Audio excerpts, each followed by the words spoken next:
Well, I don't even bother these days with getting everything properly set up. That is really weird. Okay, Happy New Year. I mean, I guess it's Happy New Year for everyone at this point. I just don't know what to do with myself while little doozy from yesterday still. I don't even know what I'm dizzy from. It was a pretty relaxed New Year's for me. Let's see. So this is fine. And this is fine. Now we pull this up.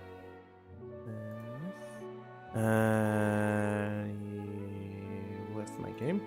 There it is. Okay, time to continue the story. I already did most of the quests anyway. Well, not the quests, but what was it? I forgot. Most of the event, yes. It was kind of a fun event. I like the sniper. I like the knock-off sniper elite thing. Okay, what do I... Yeah.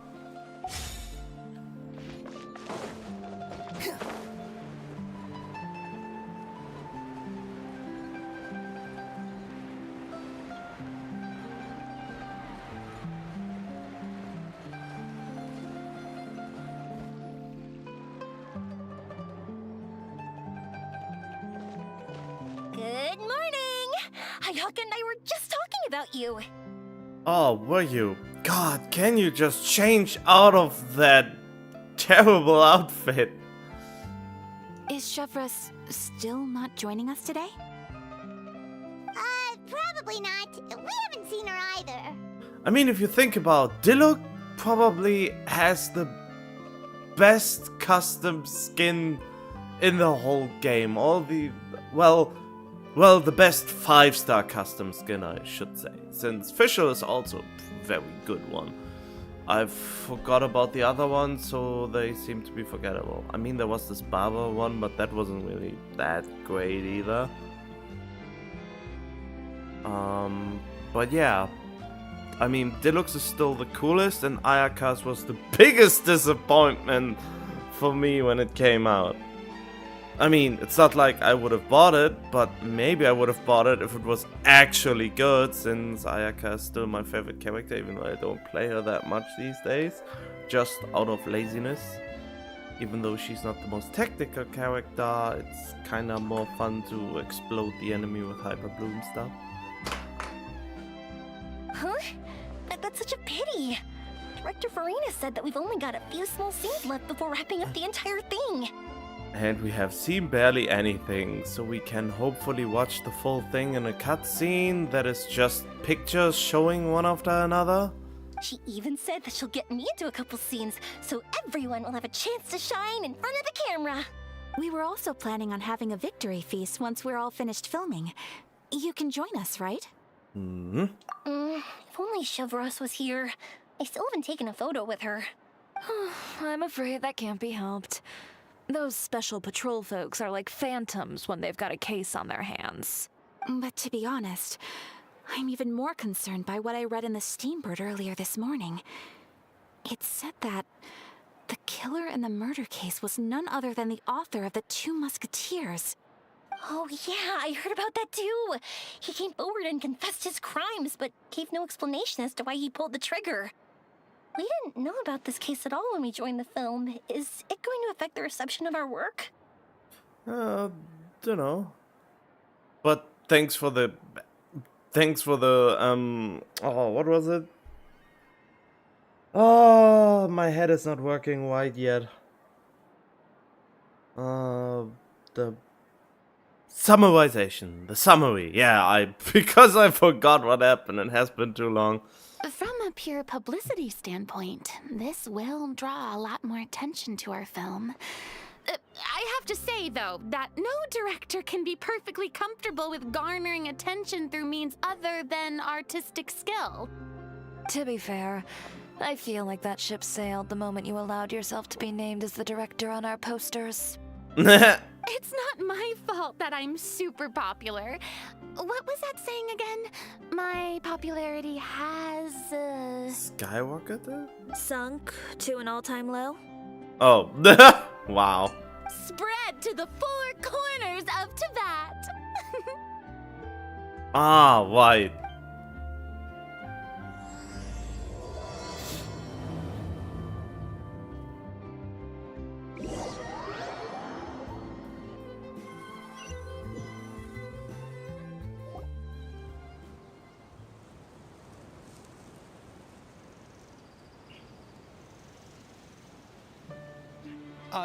Excuse me, everyone. Xavier! Feels like it's been ages since we last saw you. Why do they... I'm still convinced that they used to call him Xavier, but... I've been talking non-stop with the Film Association, and I'm absolutely swamped trying to coordinate the film's marketing. So forgive me for not being around more often, but please believe me when I say that I will make sure everyone's hard work gets the exposure it deserves. Oh, seems like you've been fighting your own battles. Yes, that's one way to put it. Oh, and before we begin the final round of filming, please allow me to finally introduce you to the original investor of our film, Mr. Morris. Oh, that cheapskate that pulled out and didn't give you the money he owed, but also didn't allow you to get some other funds, and now that he knows that the film is almost done, he comes crawling back and wants his share of the profit. Is that it? Mr. NPC 468. Ah, yeah, Happy New Year to you too. A pleasure to meet you all. Yes, glad to make your acquaintance, Mr. Morris. We've heard about the issues you've encountered with your financial situation, and genuinely hope that things have taken a turn for the better. No, fuck you. Go away. You are not part of this anymore. You breached the contract. Go away. Oh, well, the situation has indeed improved somewhat. Too little, too late. The film is almost done. Don't worry, Mr. Morris. Accidents and last-minute challenges happen all the time. There's no need to blame yourself over it. Are you seriously trying to redeem this piece of shit? The good news is that we're almost done filming now. And I would even say that this is the best story I've ever seen. Okay, maybe I'm a little bit harsh, but still, if he went back on his words and didn't even allow him to find a new sponsor who can actually pay the money. So, I still think he's an ass, but not as worse as some people who, you know, do more terrible things. What the heck? There's an what earthquake? You mean a seaquake, right? But a tsunami warning? When did that happen? But then again, God. Yeah, I don't know what happens in the world, but that is... Ooh. I hope they will be fine. What a terrible start to a new year for them. Is that a bad omen? Is that so? I see, that's great news. All right, now that we've gotten all the pleasantries out of the way, let's get this show on the road. We'll mostly be filming typical people and scenery from the streets today to improve the sense of environmental ambiance in some parts of the film. Oh, and there'll be a cameo for Mr. Kamisato and Miss Yoimiya as well. They'll be used to show outsider perspectives on the fates of the two musketeers. That's right. Ayato should be here any minute. Excellent! Then let's start with the scenery shots. Camera and clapper loader, you're up. Yep, we'll be ready. Remember, all we need are some wide zoom shots of the streets. If you happen to find some particularly lovely patches of flowers and grass, feel free to grab some close-ups of those as well. Seriously? Ready? Lights! Camera! Action! Okay, now move the camera slowly. Try to focus on that flower. No, I don't want to. But I have to, I guess. What's wrong? Just adjust the focal length a bit. Something the matter? Yep, camera is broken. Huh? But wasn't it working fine for all the days before? Veronique, can we try a different camera? No problem. How about this one? All right, let's give it another try. Lights! Camera! Action! Huh? Don't tell me. This one is broken too? Veronique, do we have any other spare ones we can use? I'm afraid we only brought these two today. What? Then go find a workshop to get them repaired right away. Oh, and you too, Bono. Go find our spare camera in the warehouse and bring it back to the set. On it. Oh god, she's really furious. Greetings, everyone. My apologies for the delay. Is something the matter, Ayaka? It seems like there are some issues with the filming equipment today.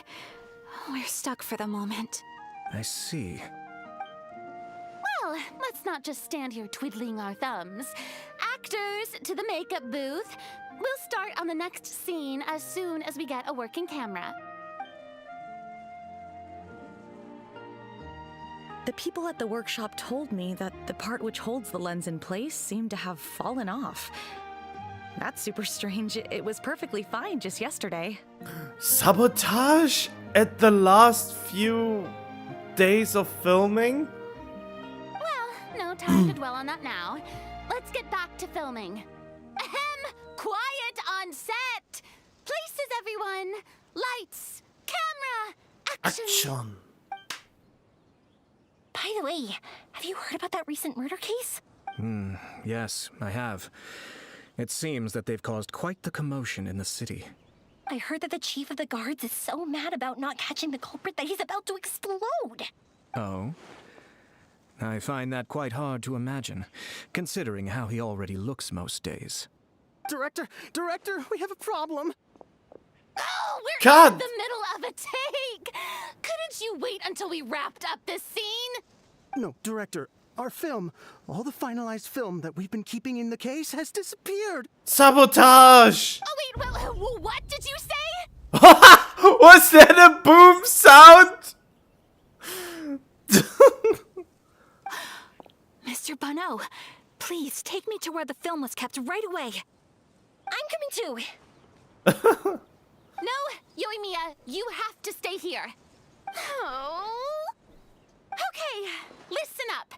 Everyone who's not working on this current scene can go with Bono to look for the film. Everyone else, stay put and wrap up the scene. Unbelievable. How could all these problems happen in just one day? We're back. How did it go? Did you find the film? We found it in the sewers. Huh? In the sewers? Is the film still okay? We discovered it just in time, so we should still be able to salvage it. The others are checking now to see if we lost any specific scenes. Oh, you scared me for a moment there. I nearly thought we had lost everything. I really don't want to experience that feeling of despair again. Oh god. Okay, but who could have stolen the film and dumped it there? Could it be, some competitors working on other films? But if they wanted to harass us, why wait until the last day? Because, you know. It would have the biggest impact. Okay, we don't have time to really look into it right now. Let's strike while the iron is still hot and wrap this thing up once and for all. Yeah, let's finish it.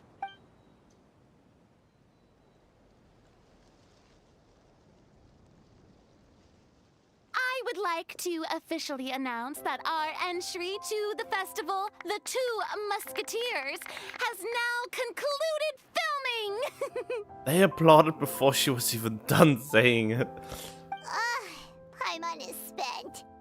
It's so late already. Even though the filming process proved to be extremely challenging, everyone provided valuable and unique contributions to the final product. Thank you all for your dedication and support. And just like Director Farina, I would also like to extend my most heartfelt thanks to all of you. Really, you've all helped me so much. All right, let's save the awards speech for later and hopefully also get some rehearsals in before the real thing.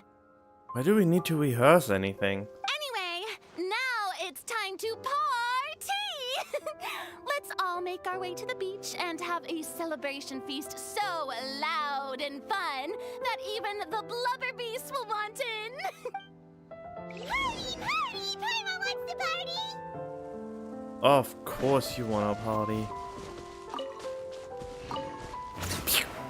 Meat. Oh, wait, I have to...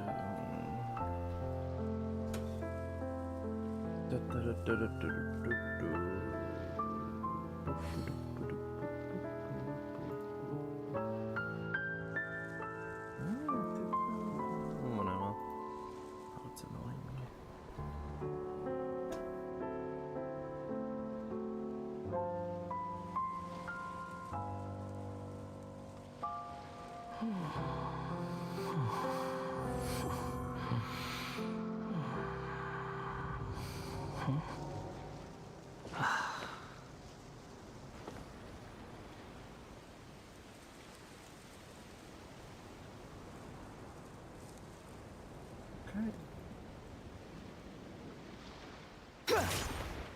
Talk to everyone. 0 out of 2. I thought everyone. Whoa, this place is hopping. Everyone's finally getting to relax after wrapping up the film. Let's go chat with someone.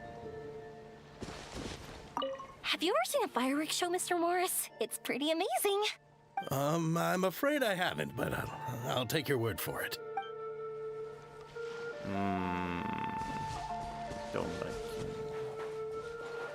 I was thinking, if this film turns out to be a success, could I ask the two of you to stay and be a part of my crew?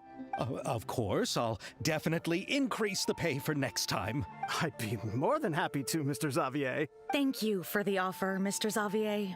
But I've made some plans to go on a journey to the other nations once the festival is over. Is that so? Well, then in that case, bon voyage, Miss Veronique. Please feel free to get in touch once you've returned to Fontaine.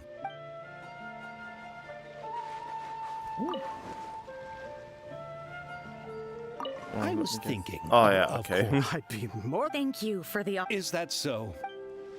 Is nobody sitting?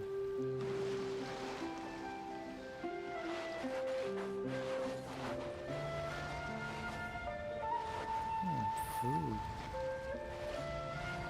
Only Final Fantasy 15 can rival this. Farina! Well, the display of food, I guess. Oh, my darling clapper loader and camera operator. You've both worked really hard. Paimon thinks you worked even harder than us. Honestly, Paimon was getting a little tired of playing with the clapperboard by the end of it. Worst of all, Paimon started having dreams of you shouting, "Lights, camera, action!" into Paimon's ears. The actual dream can't even start until you've yelled that. Hey, if anything, shouldn't I be more grand and delightful than your dreams? We've been through so much together, and that's how your brain remembers me? That's not Paimon's fault. We've just used the clapperboard too much lately. Anyway, what's most important is that we've wrapped the film. I'm pretty confident that we'll take first prize. The Farina Award? Hey, no need mention the official name. Wait, now that you mention it, if we did win the prize, would Farina just get a statue of herself? Come on, I don't need that kind of attention. Xavier can accept the reward on our behalf. But just imagine! Farina accepting the Farina Award and holding a Farina statue. I'm going back to my dessert now. You all can keep discussing that on your own. Okay. What kind of dessert should I try next? Oh, I didn't even see you there. Oh, this is turning out to be quite the party. Oh. Hey, Ayato! How's your work been going? Everything went rather smoothly. Thank you for your concern. Ayato told me that we've already confirmed the dates for some Inazuma Fontaine cultural exchange events. So the next time we visit, we'll be doing so in our capacities as the representatives of the Yashiro Commission. Oh, that's great! Then maybe Paimon will be able to find Fontaine detective novels in Inazuma from now on! Oh, wait. Wouldn't Yae Miko get upset if that happens? That would be stealing some of her business. I don't think she'll mind. You've got a point. She's always complaining that light novels have become bland and too predictable after all. The cultural exchange won't only feature literatures of both nations, of course. We have also made plans for cross-cultural engagements in the fields of gourmet cuisine, toy making, and artisan craftsmanship. Whoa! Paimon's getting super excited now! When the time comes, be sure to visit and participate in all the events. Oh. Well then.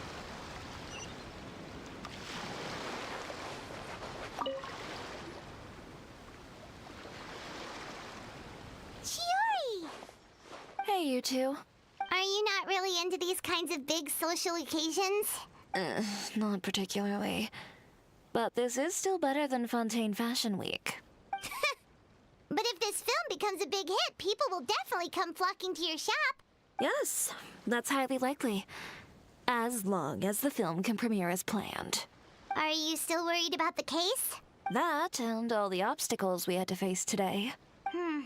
You're right. It's as if all our bad luck just manifested at once. But why today of all days? It is Mr. Morris, this fecker. No, it's nothing. We've already delivered the film to the editors, so there should be nothing more to worry about. How are you doing, Mr. Morris? You having a good time? Well, you could say that. Do you happen to know when the party is scheduled to end? Judging by how much fun everyone's having, I'd say probably not until well after midnight.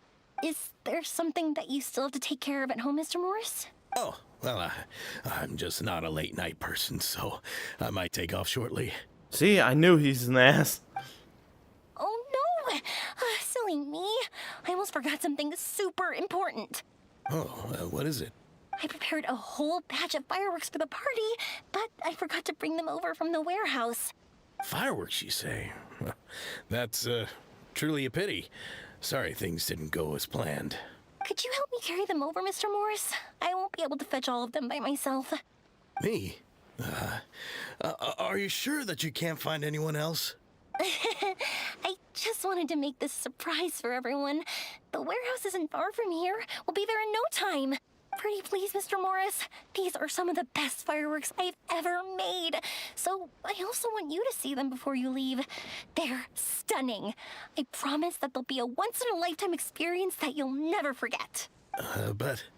It's okay. Just come with me. If we're sneaky enough, nobody else will see us leaving. All right.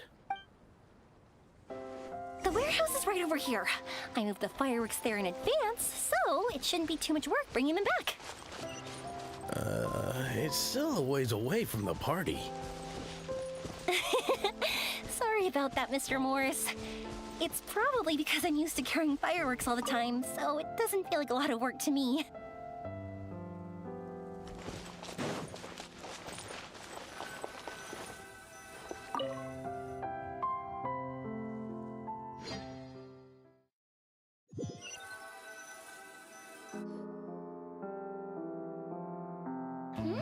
It's dark in here. Wait here, Mr. Morris. I think the light switch should be somewhere over here. Why did I have to get roped into this? What was that? The fuck? Who's there? Get me out! Get me out of here! Did you really think you'd get away, Morris? Wait, he is the one? You've got the wrong guy. It wasn't me. I'm not the killer. You know, Eliza died a far more heroic death than this. She fought your assassin to the end, to save the children she had hidden beneath the floorboards.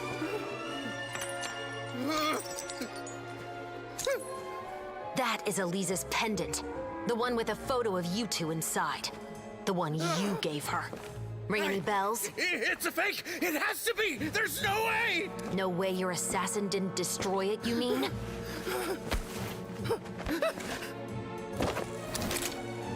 Did you ever love her, Morris? Or was killing her always the plan? No, please. Listen to me. I told Eliza to keep us a secret. I paid her plenty for her silence. I never thought she'd keep the child. Everything was gonna come out, and I had no choice. She forced my hand. No! I'm begging you. I have money. Shoot him in the dick! Price, please! You can keep your Mora, and you can go to hell. Wait, did she actually kill him? Oh man. I'm Captain Shovraz of the Special Patrol. Morris, you're under arrest for Eliza's murder. Huh?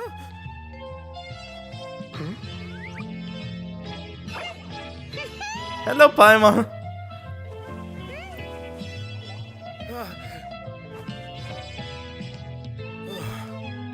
I knew he was a scum. Whoa! You're under arrest too, prop manager Veronique. Or perhaps I should call you the Second Musketeer. What the fuck? What is with all these sudden plot twists? What's going on? This wasn't in the script. Drop the gun, Veronique. Wait, she's in on it with the other dude. He was supposed to kill the assassin and she was supposed to kill Morris. That was the plan. Why? Why would you keep me from exacting revenge on this heartless monster? You should have just shot him in the dick. That is a way worse fate than death. Drop your weapon. This is my final warning. But that was a cool cutscene. I wish that we would have more of these.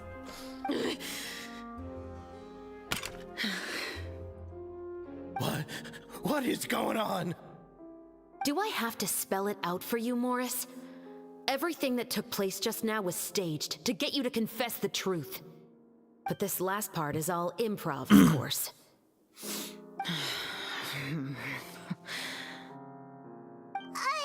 Shivers, you told us you wanted us to help you stage a play. You never said anything about the Second Musketeer. It's because even I had no way to confirm my theory until now. Thank you for your performance, Yoimiya. Could I trouble you to go and bring in the other Special Patrol members? They should be on standby just outside. Oh, and please tell the other cast members not to worry about us. We'll be rejoining them shortly. On it.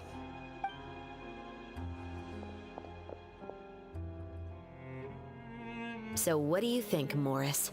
Care to talk about what happened 20 years ago? My patience is limited, you know. Don't force me to take you back to the interrogation room. I'd wager that you wouldn't last for more than a minute in there. With the recording we made, you have no chance of winning in court. Cooperating with us now is the most practical move. All right. I'll talk. I hired an assassin to murder Eliza. She once worked as a maid on my family's estate. She was very beautiful, and after some time I fell for her. Ah, you're such a lowly man. Not even owning up to it and trying to keep it a secret. We kept our relationship a secret and carried out an affair for some time, but It wasn't long before she became pregnant. And if my parents ever found out, they would have stripped me of my inheritance and status, driven me out of my home. I also didn't expect Elisa to insist on bringing the pregnancy to term. She even asked me to leave my family and travel far, far away with her. Oh, boo-hoo! For having someone that cared for you, apparently. What do? You murder her? Great response. She believed that you were truly in love with her. I didn't have a choice. Oh, yeah, but you did, you fucker! I gave her a large sum of mora, told her to leave the family and to get rid of the baby. But then years later, she sent me a letter. There were photos of 2 children, and she even asked if I could find some time to visit them. 2 children? Huh?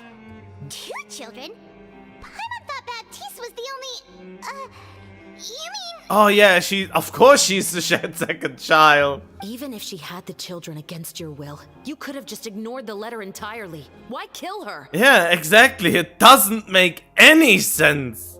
I had just gotten engaged to be married to an heiress from another wealthy family. So if anyone were to find out about Elisa, my life would be completely ruined. I didn't have a choice. I hate it when people say they didn't have a choice when there clearly have been plenty of choices that didn't result in bloody murder. No, you always had a choice. You just made the wrong choice. Again. Yep. Do you know how it feels to watch your mother be killed right in front of you? My brother and I were hardly even school age yet. We were hidden beneath the floorboards, grasping each other's hands like a lifeline. We were so terrified that we didn't even know we could ever take a breath. All we could do was to watch Mother try to fight back, and then collapse to the floor. Even after the assassin left, we were still too terrified to leave our hiding spot. We thought that he might come back. It was only until the next evening when we finally climbed out and gathered around our mother. Oh. But she had already become cold and stiff to the touch. You made up your mind right then and there to bring this case to light. Not only that, we resolved to get our revenge. Was that another bloody boom sound? And that's why you became the Musketeers. That is a very inappropriate moment to make a boom sound. No, that's why I became a musketeer. The man from before was also killed by me. My brother had nothing to do with it. I figured as much. You did? I once told these two that he didn't look like a killer to me. His confession from that night also rubbed me the wrong way. Oh. I think what really tipped me off was, how could I not feel a sense of regret in him? Huh? He confessed faster than any criminal I've ever met, but he didn't say a single word about you. He insisted that he was the sole perpetrator in the case. Tried to protect his sister. But after the questioning ended, I disassembled the musket we dug up from his backyard, put it in front of him, and told him to reassemble it. Wanna guess how far he got? That is genius. He had no idea where to even start. He's never touched a gun in his life. And since the gun was makeshifted and not actually a pre-existing one, he would have been unable to shoot it in the first place. Based on that, I determined that he was not acting alone. He only surrendered himself to draw our attention and create a moment of opportunity for his partner. So, I decided to play along. And as expected, the second musketeer followed us without hesitation once she saw Morris get separated from the rest of the cast. Besides, why else would he call the novel The Two Musketeers? But how did you know it was Veronique? I figured it out the moment Baptiste told me his father's name. That so-called financial crisis was all just a ruse. He just wanted to sign up as the investor and then leave the film without any source of funding. Huh?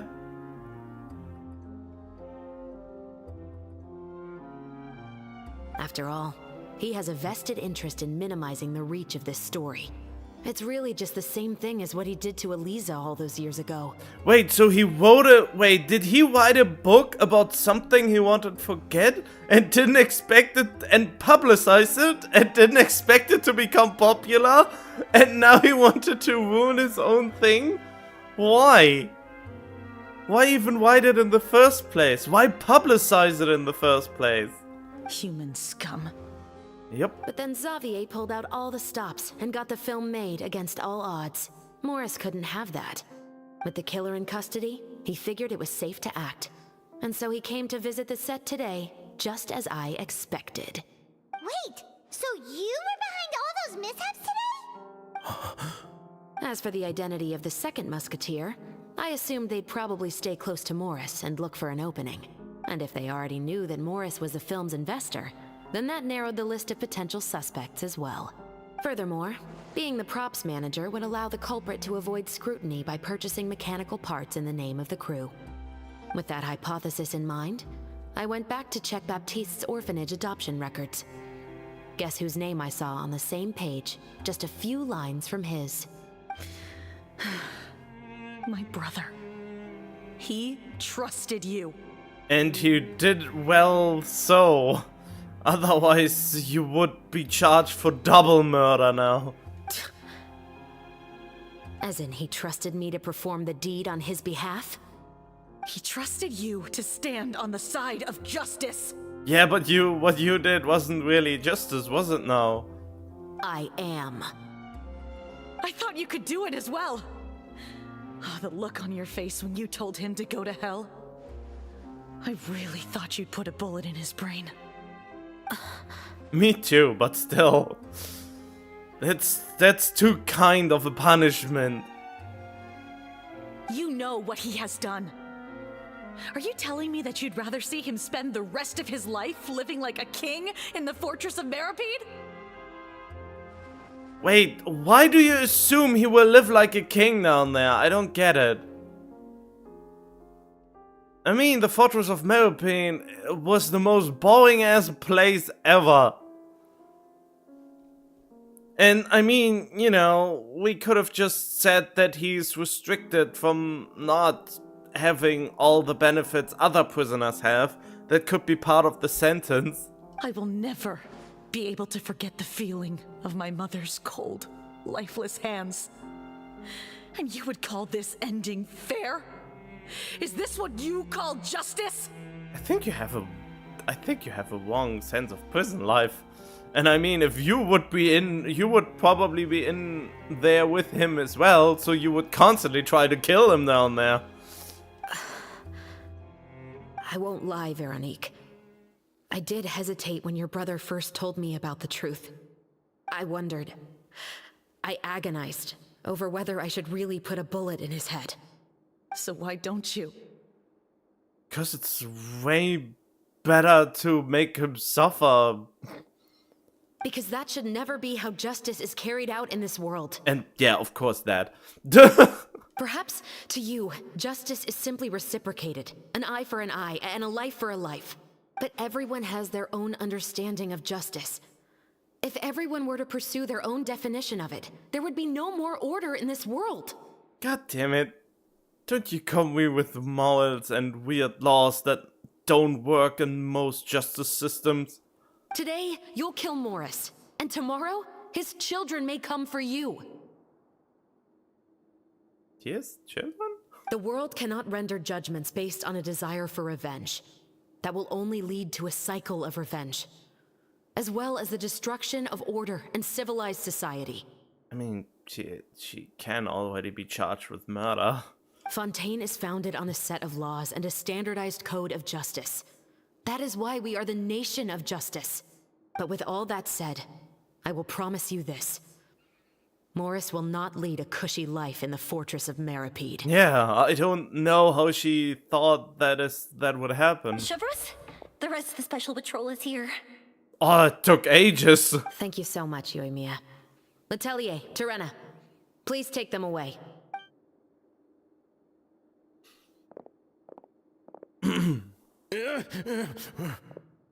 I still can't agree with your reasoning. I know.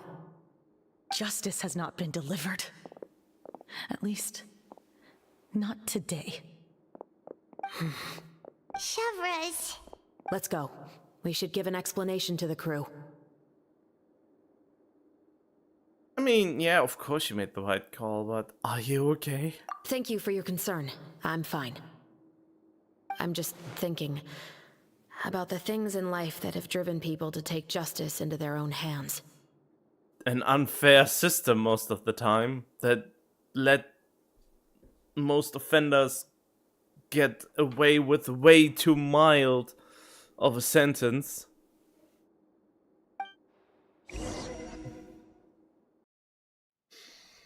Wasn't it time for a firework? Well, pretty appropriate since we have New Year now. Who would have thought Morris would turn out to be... I'm at a loss of words. Oh, How shit. could he have done something like this? Oh, I'm all wet now.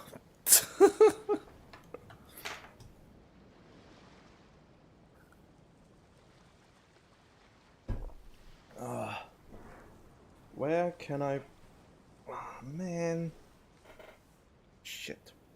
I don't have anything to dry it. Oh well. It will dry on its own. Not too bad.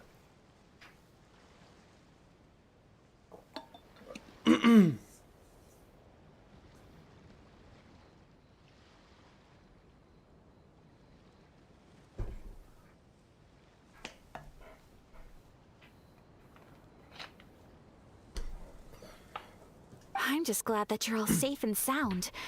Who knew that such a labyrinth of cases would be behind this story? Oh, why is this... Okay, What? Wait, I do have something.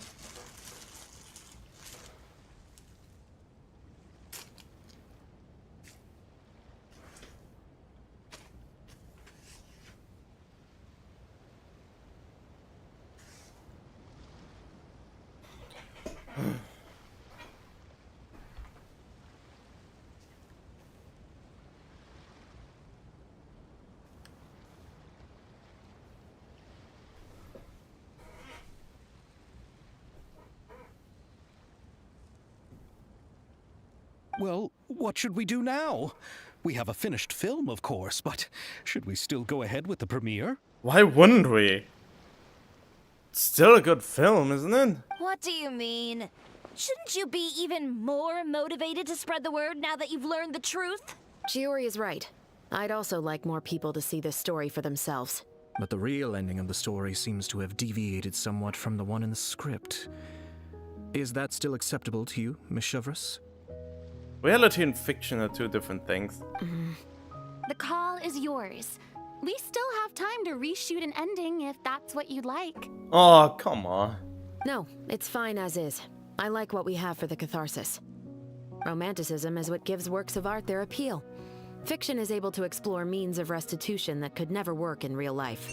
That you should say that should never work in real life, since, you know, a lot of screwed up stuff happens in real life that even fiction can't come up with. Just like the real world, the world of stories also has its own set of rules and justice. These different possibilities are what initially drew me to reading in the first place. Sounds good to me. I support your decision. What about Veronique? Will she be okay? I mean, she was probably charged with murder. She will soon face her judgment alongside her brother and Morris.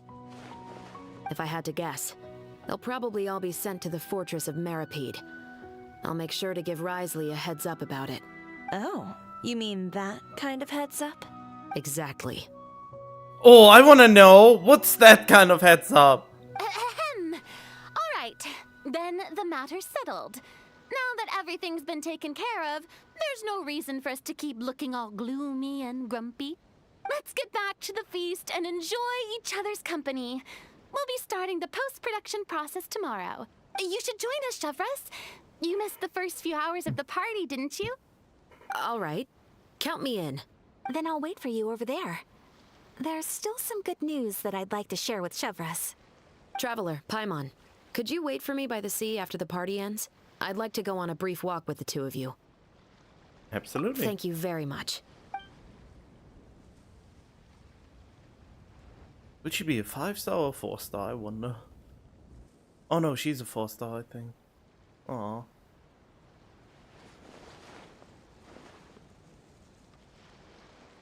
Yeah, she was a 4-star. God dang it. Well, that makes it easier to get her still. I think I barely use any 4 Sorry for the wait. anymore. Oh, we weren't waiting long at all. Is there something else you wanted to tell us? No, I don't have anything new to share. I just felt that since you were my investigation partners, I should have another conversation with the two of you. Traveler, how would you have responded to Baptiste's request if you were in my shoes? I would have helped him get his revenge.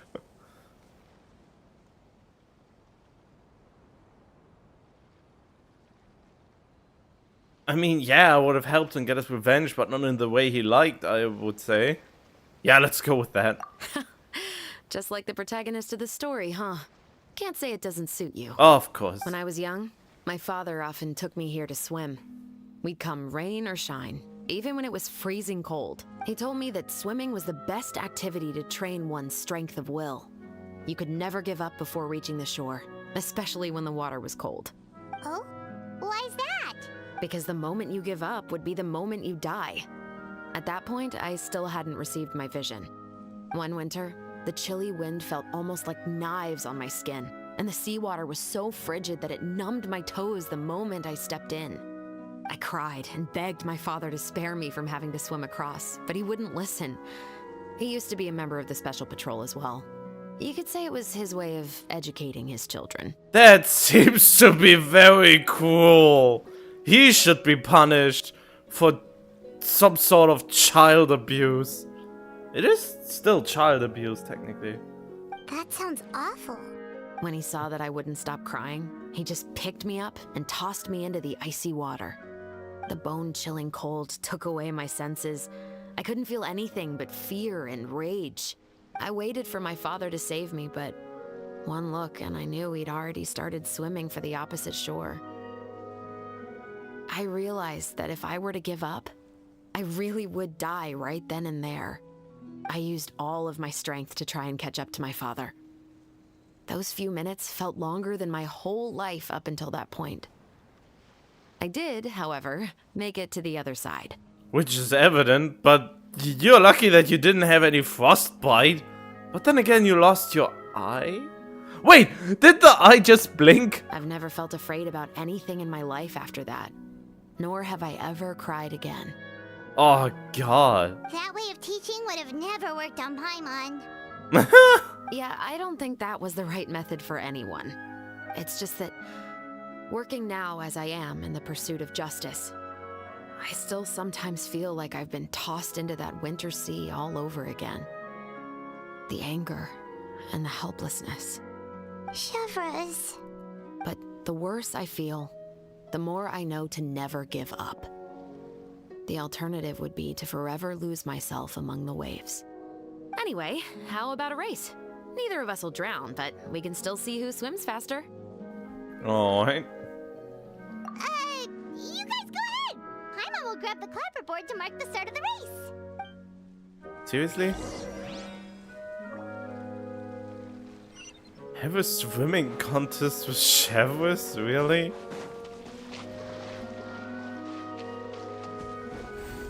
Pew pew pew pew pew pew pew pew pew pew. Oh, it can't. It can't even reach it.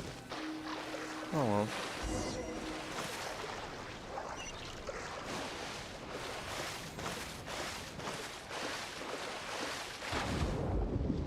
Oh.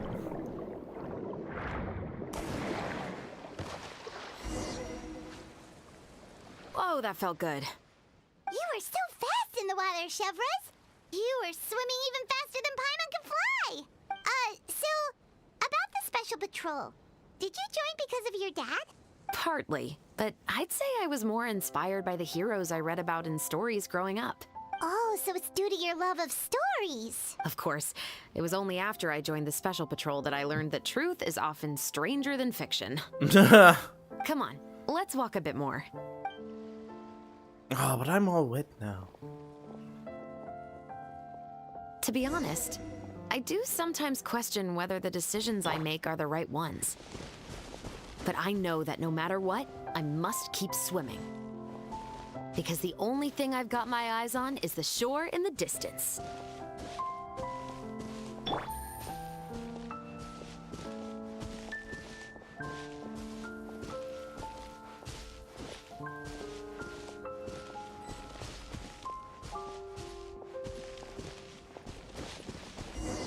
Oh, okay. Thank you for coming on this walk with me. I feel a lot better after getting all that off my chest. You're welcome. Huh.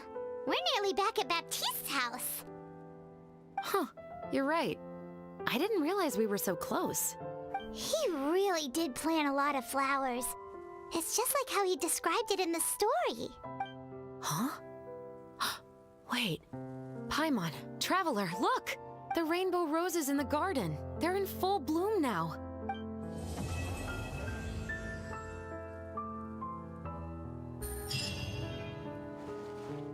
Oh. Wait until 2 days later. Even though it's a bit late, I must thank you for investigating this case with me. Not on behalf of the Special Patrol this time. It's a personal expression of gratitude from yours truly. Oh, okay. Oh, you want to hear more about my father? To be honest, I didn't spend that much time with him. He was always busy with the Special Patrol, so he would often return home really late at night. Some nights, he didn't come home at all. And your mother just let it happen for you to be tossed in the cold and almost die? That is the weirdest... No, I think I have heard weirder stories, but it still doesn't make sense. Once, he didn't come home for a long time, maybe a whole week or so. And then he just tossed me in the water after he came home. When I went out to buy food, I learned that he had become a criminal, and by extension, that made me a criminal's daughter. Oh. But we can talk about that another day. I actually have a lot of sympathy for Veronique and Baptiste. I can understand the hatred they feel for their father, but that doesn't mean I'll allow them to walk the path of evil, even if it might lead to another sense of justice. Films are different from the real world. They're a form of art and represent the wishes in people's hearts. Just like video games. I adore the Two Musketeers, and I'm very happy to have had the opportunity to act the role as one. I can't wait to catch the film when it premieres in the Opera House. I'm looking forward to seeing the audience's reaction to the climactic ending. Thank you for looking out for me. I'll see you at the award ceremony. I'd be very surprised if we don't win. Uh-huh. Why are you here? Gotcha. Squall and Fury. Picked the wrong test subject. Damn, that they were here was kind of... Like, oh well. Wait until 2 days later, it said.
Um.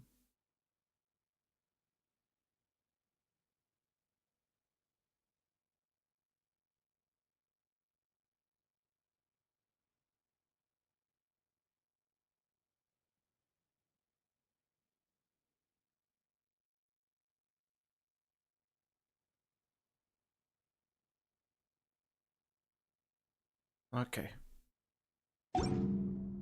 There's no need to exchange pleasantries. It's rather pathetic to force a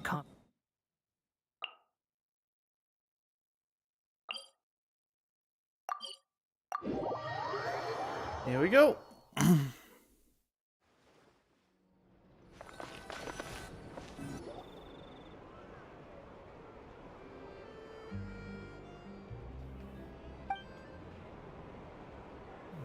The film has successful premiere and the Musket murder case also successfully comes to. I wanted to see that film. If we don't get to see that film, I'm pretty pissed. Xavier, it's been a while. Hey there, you two. Sorry I've been scarce. I've been buried in marketing and preparing the film for release ever since we wrapped post-production. The award ceremony is today, right? Paimon wonders if we'll win the Farina Award. We won't even get to I mean, I know we technically played it out in real life, but still, I would have loved to see the end production, since we only saw a few scenes of the whole thing. I'd give it a 90% chance.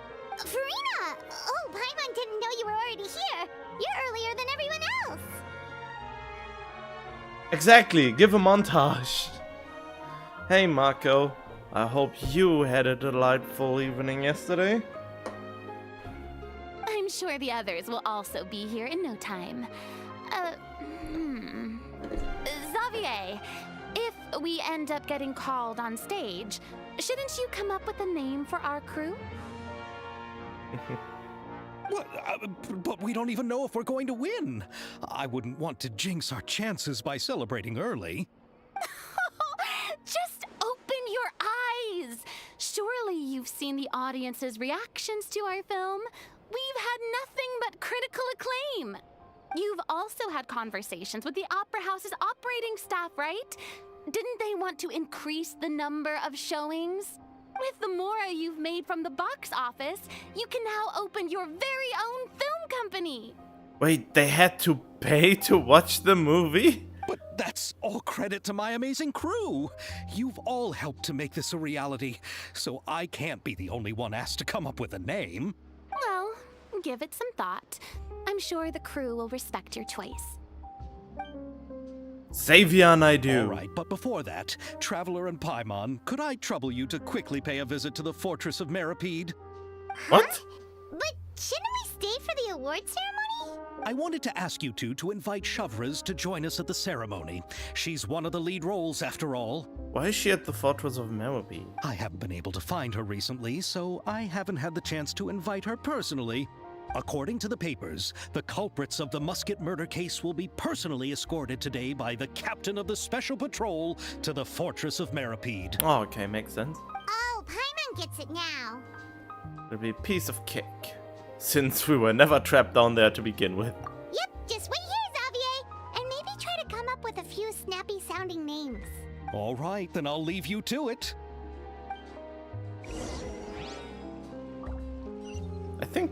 I think I always thought he was called Xavier, not Xavier, because when I first read that name, I thought, oh yeah, Xavier, and I do.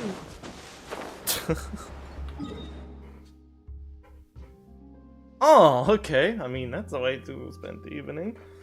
I mean, it wasn't my own one wasn't anything to write home. I mean, my own one wasn't that spectacular. Wait, where do I want to go?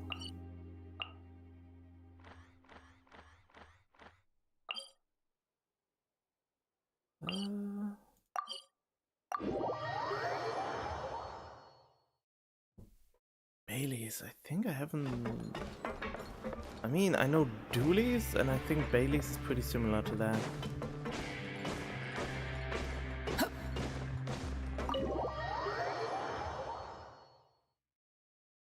I'm still tired. The This is as far as I'll be taking them. I'll leave the three of them to you now. Got another errand to run? Something like that. I'm expected at a party. Now that's something you don't hear every day. Found a new pastime? No, it's just a special occasion. Shavras! Risley! Festivals really do bring people together. It's been a while since I last had so many visitors at the Fortress of Meripede. I wish his character animations were better. Then I would have maybe pulled for him, but since he didn't have any kicks with those legs, I was not interested in him. Call it the festival spirit, I guess.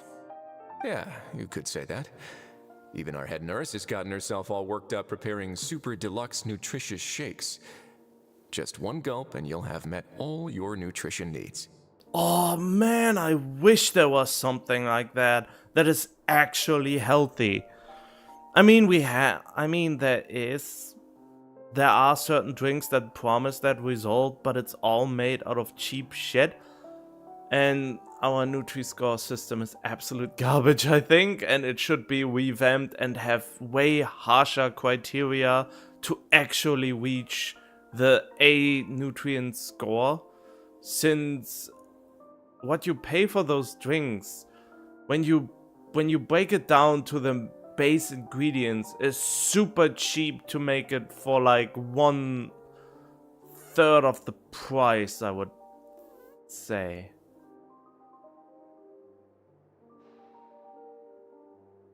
And it wouldn't even be hard to get or to mix together.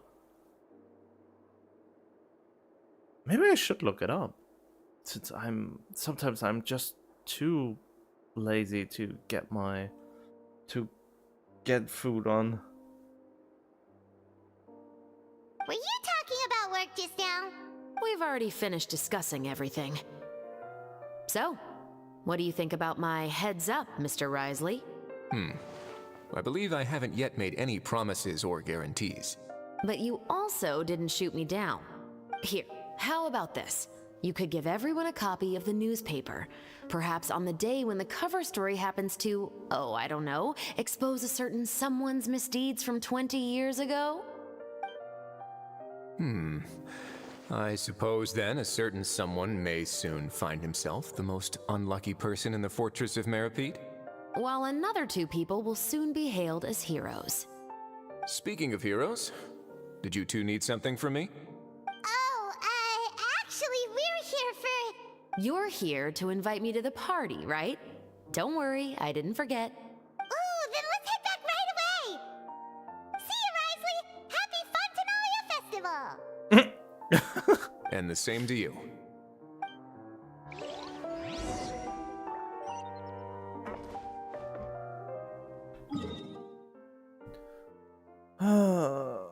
Wait, the Spiral Abyss has reset it? Oh, good to know.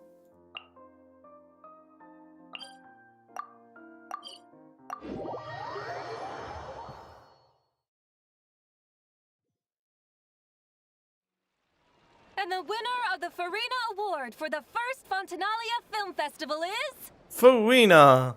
The Two Musketeers! Yeah, the movie.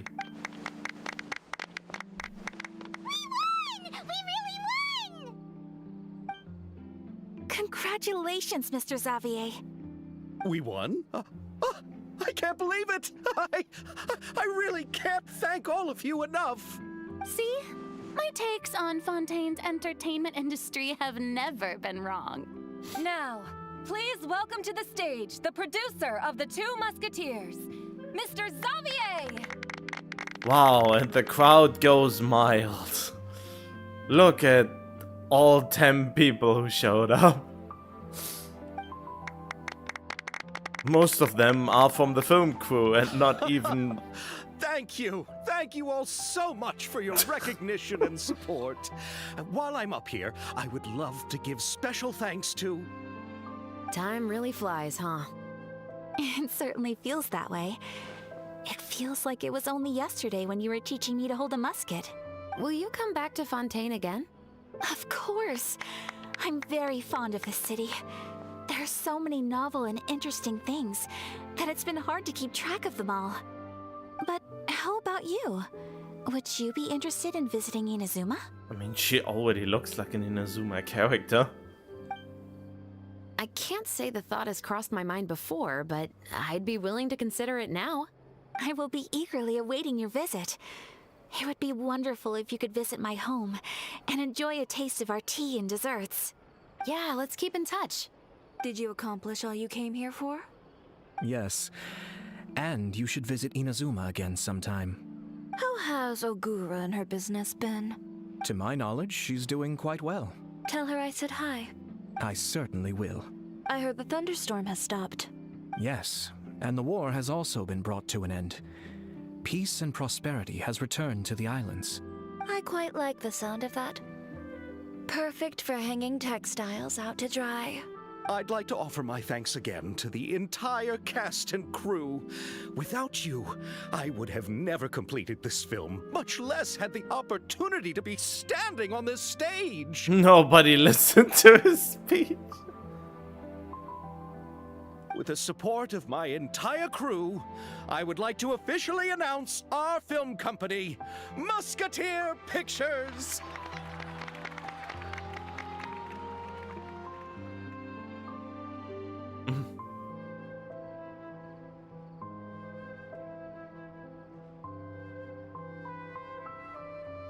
What? That actually happened? What is so happening? Oh, they had one animated film in the big cinema. One film only. The creators came too, but no one was in the audience. Oh, what? That is weird. Huh. Ho-ho! That has a really nice ring to it. Then in that case, let's please welcome all the members of Musketeer Pictures onto the stage for a commemorative photo. Oh, instead of DreamWorks Pictures, it's Musketeer Pictures. Oh, Paimon didn't know we'd also be taking pictures. Director Farina, I believe you are the most deserving person to raise this trophy. Huh? No. There's no need. It's so embarrassing. Aw, you can hold upon your head a tiny version of yourself in gold. It's an honor the director deserves. Yes, I agree. I can't think of anyone better for the honor. Just accept that you're not getting out of this. Ready, everyone? 3, 2, 1. Musketeer Pictures! God, what a mouthful.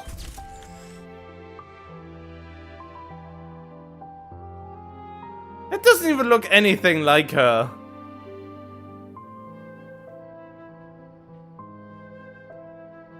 Huh?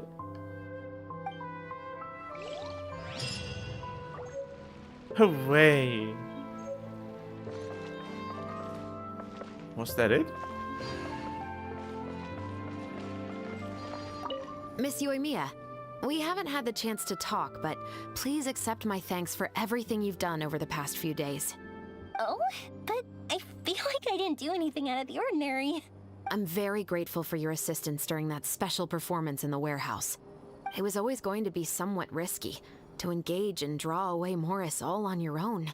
You're only a civilian and have never been trained to act in such a dangerous situation. Don't say it like that. As the director's assistant, it was my duty to help out the crew however I could. It was an honor to help you solve the case. I have to admit, though, my heart was thumping super hard the entire time I was laying on the ground. I was scared that everyone would notice. You did great. Oh, and before I forget, if you ever visit Inazuma, please come and pay a visit to Naganohara Fireworks. I'll make some fireworks for you.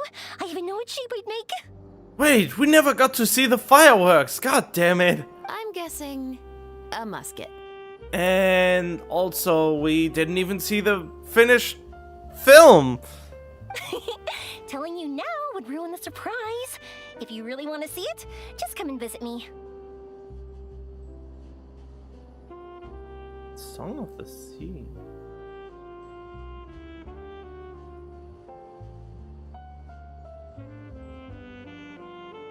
Hmm.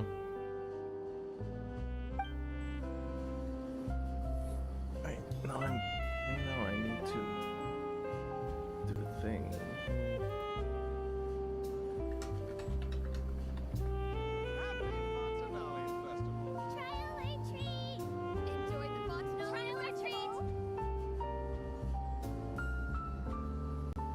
Wait, is it from 2015? Wait, there's You think I've got a sharp tongue? Shut up, Scaramushi Dushi. Oh yeah, wait. Quake! Oh, I didn't even need to do that. I could have just done this. Song of the Sea. I mean, I see a picture of seals and two children in a cartoony style. Or very stylized cartoony style.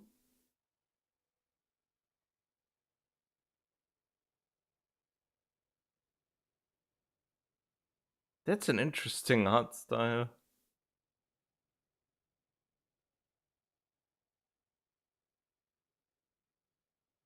But is that a dog that looks like a seal?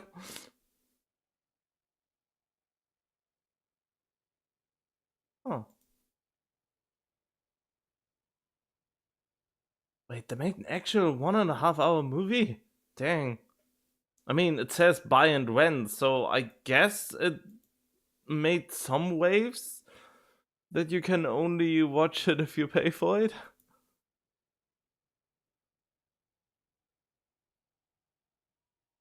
Trial or treat? Happy Fontanalia Festival. Ah, there you are. Lady Farina, please allow me to take just one more photo of you. I would also love to get your autograph, just as a memento of our time together on the crew. Hey, I've had enough of the camera flashes from when we were all up on stage. But, Lady Farina, you are the best director I've ever met! The most photogenic maiden in all of Fontaine! This kind of lively and celebratory setting is exactly where you shine. I believe all photographers would agree. Come, the brightest star of our land! Show us your light! The camera is waiting to sing praises of your beauty! Well, I'm flattered, but... All right, I'll humor you and try a few more different poses. But I don't have to hold the trophy, right? Of course. You may pose however you like. Thank you so much. Thank you so much. By the heavens, my luck has been beyond belief. I'm having a hard time coming to terms with it now. Oh boy, now you sound like a fanboy. Where did Ayaka and Ayato go? Eh? Oh well. I guess with that, it's over.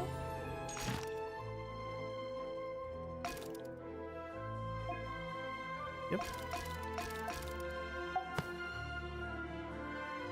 Guess that closes the chapter on now. Let's see. Oh, available. No, that's not.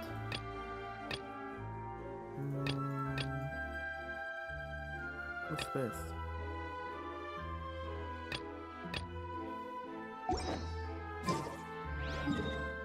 Let's see what we can do next.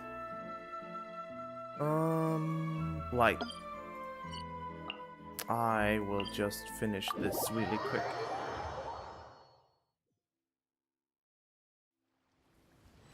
What?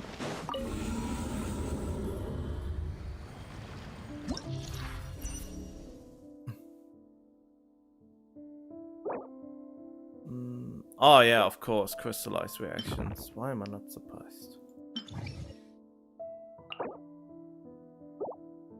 That doesn't really matter, does it? Oh, okay, first half it is then. Wait. Yeah. Do do do do do do.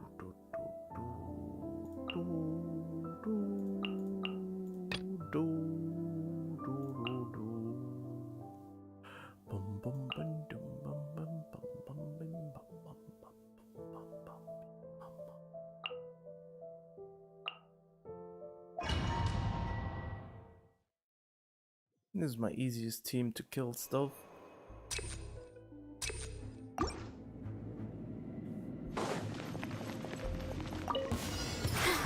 Another test subject.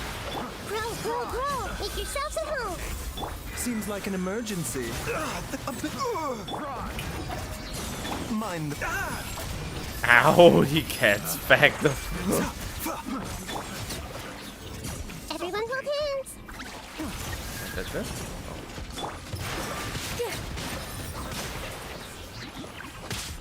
This might hurt a little. The temple of wisdom! A bitter pill to swallow. There's more! Finally,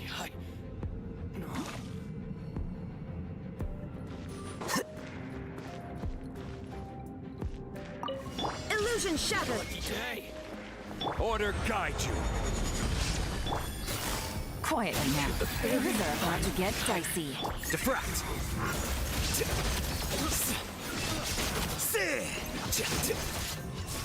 Oh, that was fast.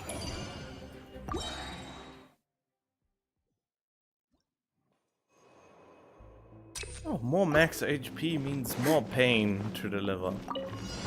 Here! Ow. Commit it to memory. Make yourselves at home! Remember, health comes first. Can you stop? Oh, feckers! Grow! Let my name echo in song! The temple of wisdom! Dance with the waves! With all my strength! Another test subject. Hey! Freeze!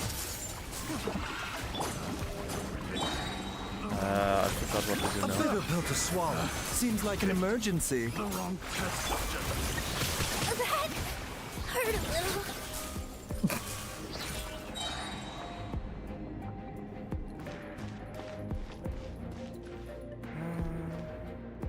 There is no escape!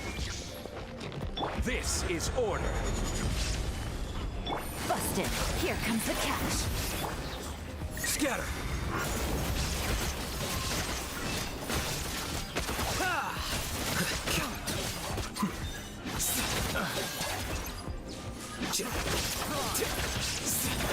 I will have order.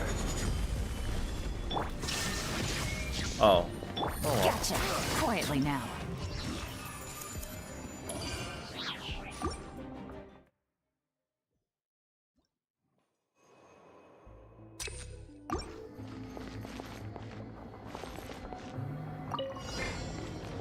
Here! This might hurt a little. Sharing my knowledge. Let the world collide! Remember, health comes first. Everyone hold hands! This dance is for you. Positions! Ah, you little crud. Oh. Flows through me! Nothing flows through you but death. Pay your dues. Gather. Oh. Shine down! Gotcha. Things are about to get dicey. Diffract.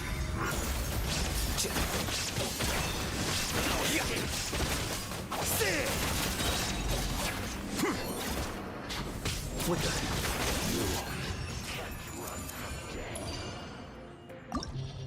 Just blasting through this. With a reckless abandon.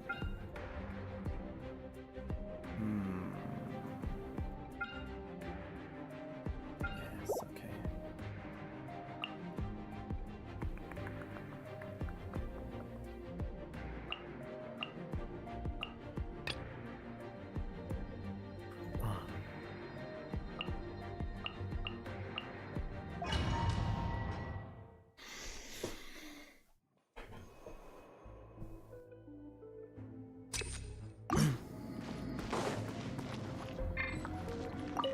There's Oh. order guide you. Quietly now. Here comes the catch. Scatter.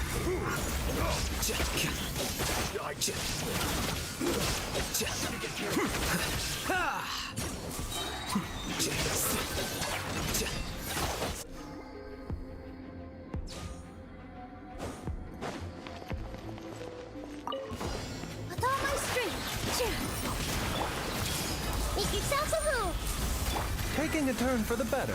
The doctor was... Time to shine! Yoo-hoo! Stop moving. Committed to memory.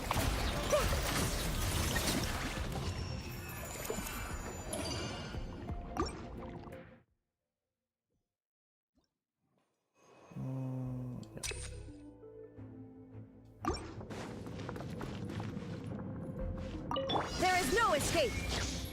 I will have order.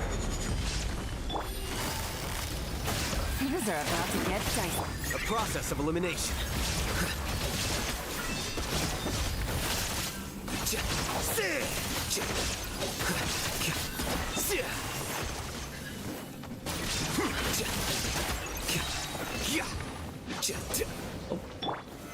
Solidify! Shine down.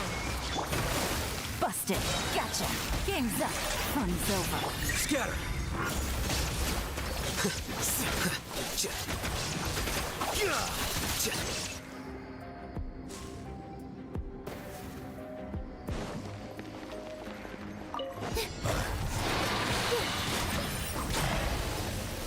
This may hurt a little. Oh, that was close. Seems like an emergency. A bitter pill to swallow. Let the world collide! All eyes on me. And done.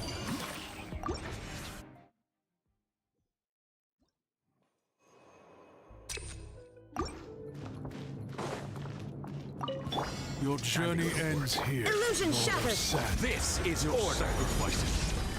Busted. Things are about to get dicey. Ready.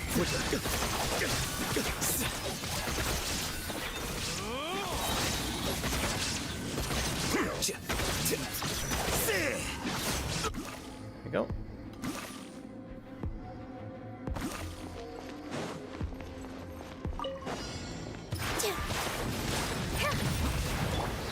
Committed to memory. Make yourselves at home. Mind the side effect. Shower me with praise. Taking a turn for the better. Let my name echo in song. Dance with the waves.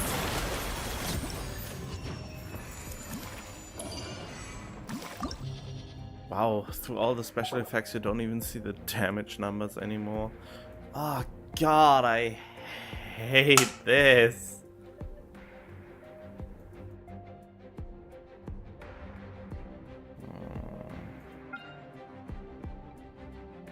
Unspeakable damage indeed. Jade Plume Terror Shroom.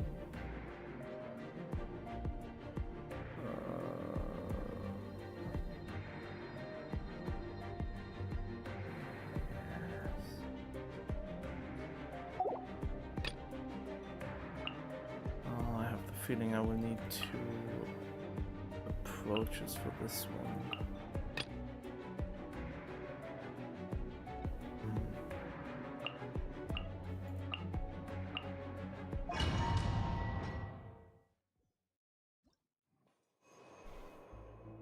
I may not manage this as well as I want to. Here! Grow, grow, grow! Sharing my knowledge! Time to shine! Ow. This dance is for you! Remember, health comes first. The doctor will see you now. Make yourselves at home!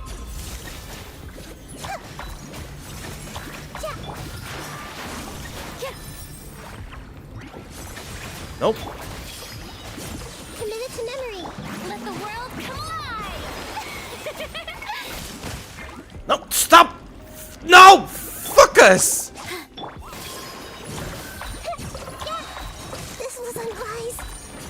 Mind the side effects. Taking a turn for the better. Getting just a little bit angry. Temple of Wisdom. Time to shine. All eyes on me. Positions.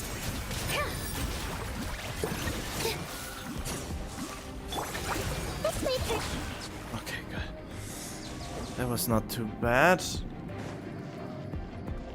Maybe I can do this then. There is no escape. Order guide you. Rise. Quietly now. Game's up. Fun's over. Defract.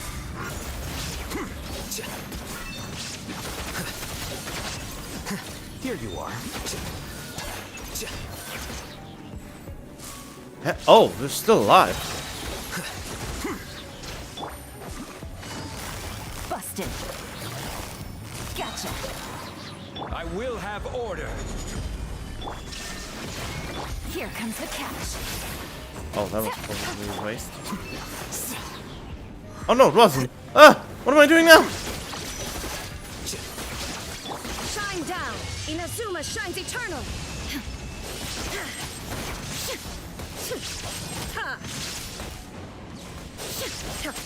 This is order. A process of elimination. Okay, screw it. That was worth it not doing it again. The protection ones are the worst.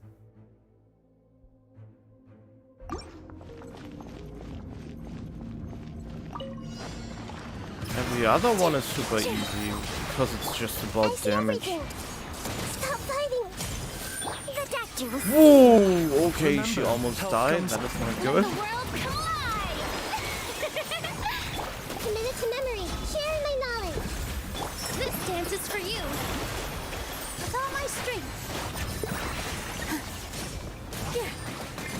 Can you not? Grow, grow, grow! Oh, that's not. Nope. Everyone hold hands! A bitter pill to swallow. Taking a turn for the You cannot go away from the other one so much, so I can hit both. Let my name echo in song! The doctor will see you. Dance with the waves! Hey, are you keeping your distance, you little feckers? Mind the side effects.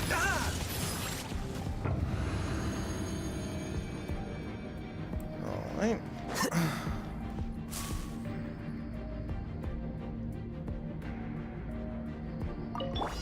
Yeah.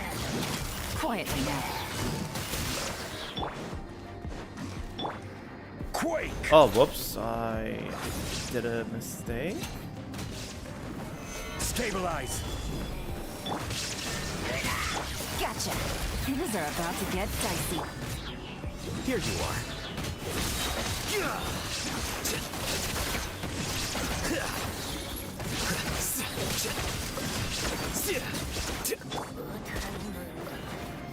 Illusion shattered! I will have order. Busted. Gotcha. Game's up. Fun's over. Defract.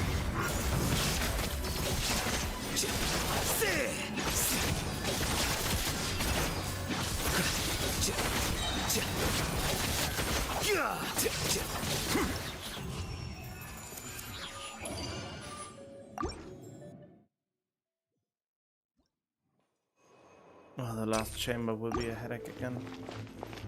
I mean, the last, not the 12th floor. 12th, yes. A bitter pill to swallow. Here! Grow, grow, grow! The Temple of Wisdom! Seems like an emergency. Time to shine! Shower me with praise! Committed to memory. Stop. Yep, exactly this bullshit is what I hate. I want another Zhongli. Shine down! Busted. Things are about to get dicey. Order guide you. Scatter.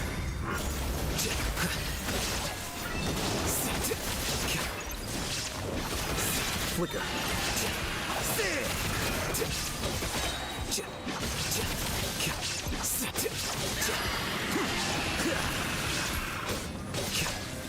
Quietly now. Gotcha. Gather. There is no escape! Here comes the catch. A process of elimination.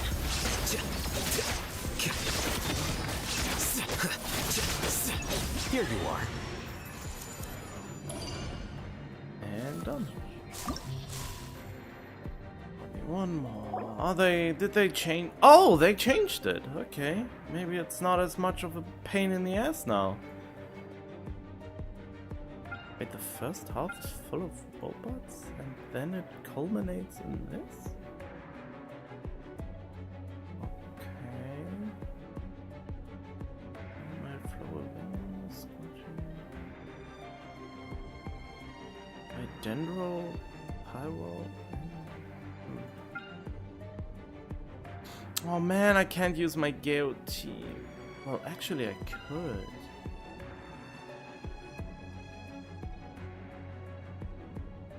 Would it be the most... No, wait. I should use I'll hate them for this. I think? Oh no, there's an issue. If I use I'll hate them team for this one...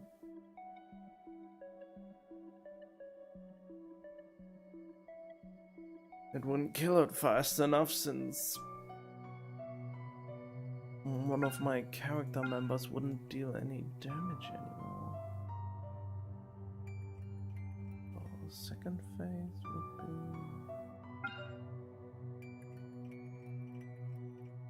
it would be doable with, but...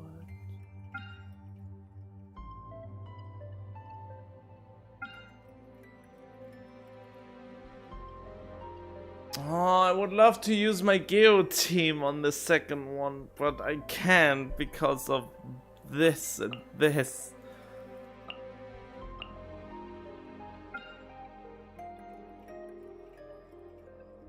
No, I definitely want... Yeah, I definitely want Zhongli on this one.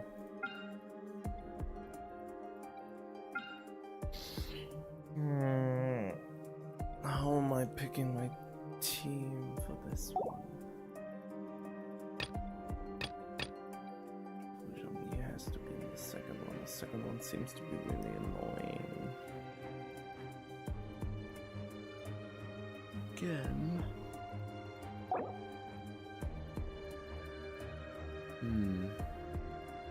Maybe that team would work?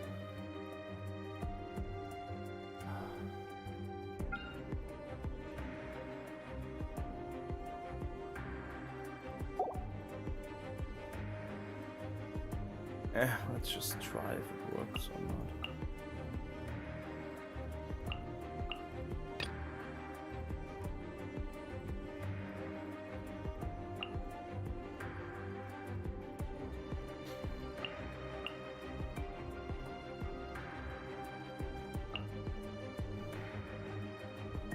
Now let's see how far I get.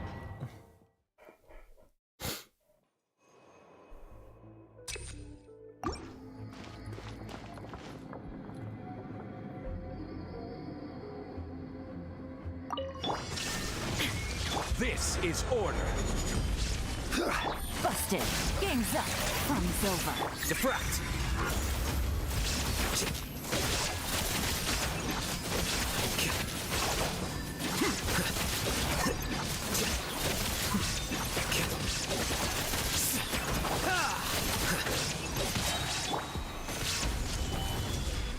Shine down. Quietly now. Here comes the cash. Busted. The process of elimination. Oh no.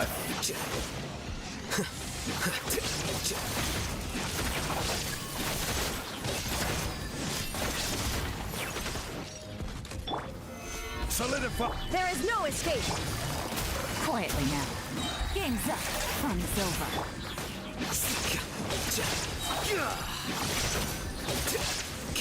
Flicker. No.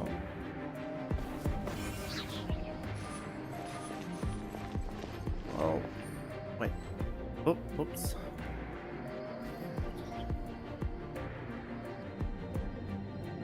No.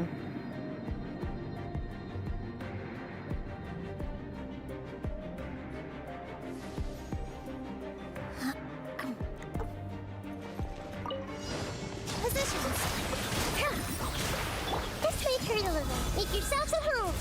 Remember, health comes first. The deck. Let the world come alive.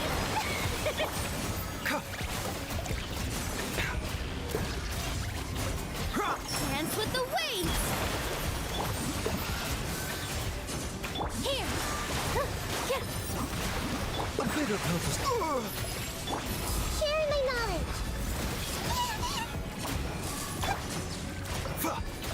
Taking a turn for the better.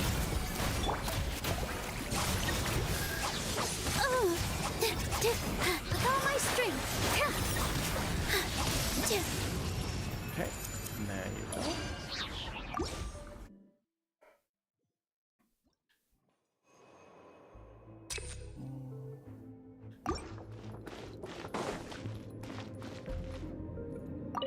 Shine down! Busted! Gotcha! order guide you. Here comes the catch. Scatter.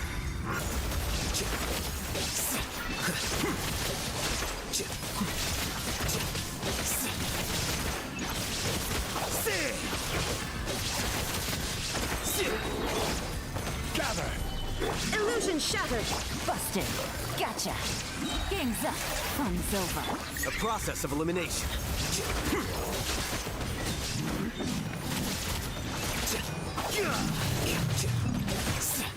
Oh, dead on my health. I will have order. Shine down. Busted. Things are about to get dicey. Quietly. Scatter.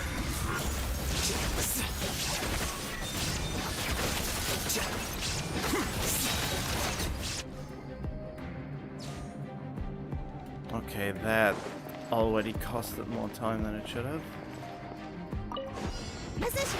Yeah, and this will cost me the most time to break these shields. Mind the side effects. Time to shine. This dance is for you. Because I don't have anyone that can break shields well. Just make hurt a little. Seems like an emergency.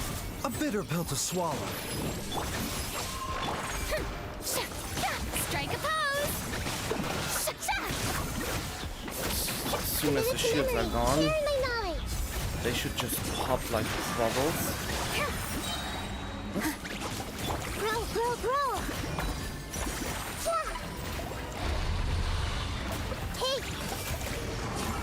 Shower me with the... Remember, health comes first. The doctor was... All eyes on me. Let the world come alive. Make yourselves at home. Commit it to memory. Mind the side effects. Oh, two? Everyone hold hands. Seems like an emergency. Dance with the wings. Here. Grow, grow, grow. Share my knowledge. Time to shine. The doctor will see you now. Oh, no, it's not too bad. Oh, still 3 stars. Okay.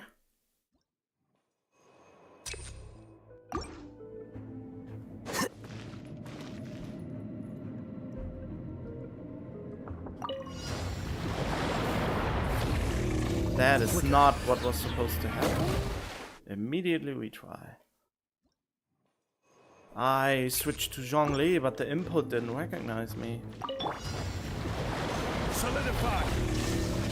Diffract. Oh, that was no, that was shit. We do. I shouldn't use his skill right after I already unleashed his burst. Stabilize. A process of elimination.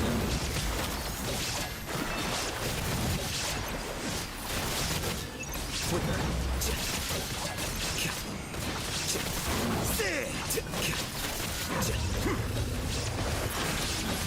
This is order. Diffract.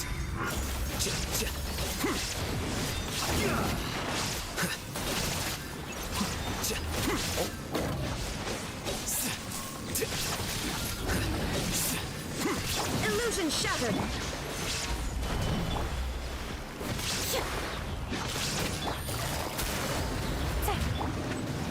Scatter.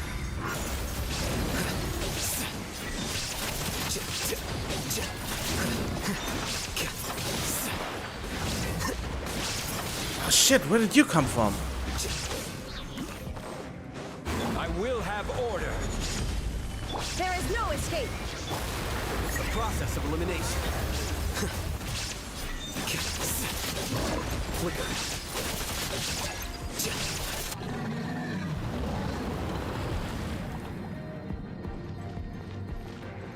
A bitter pill to swallow.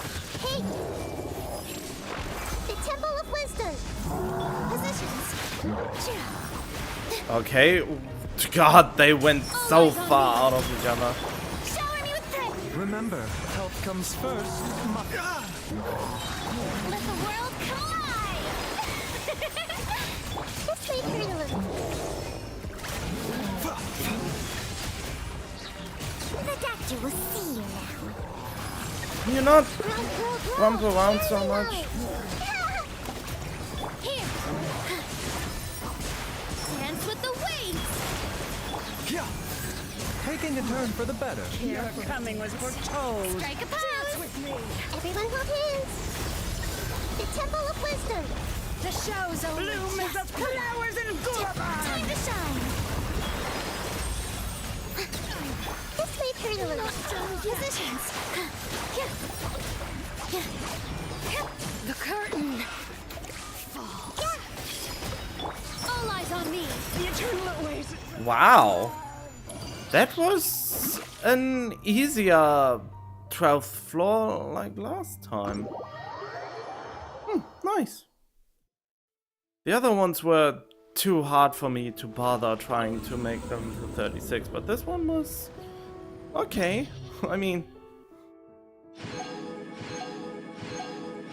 all them pretty gems that I at some point really want to spend, but there's just no opportunity.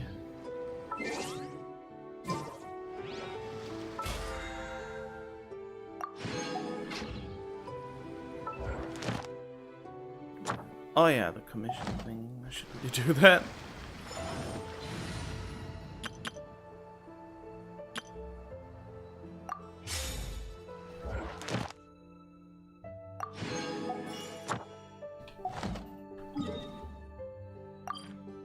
Huh? Where does it bring me here? Does it just go for the closest location?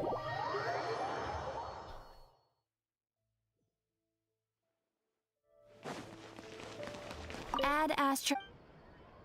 Thank you for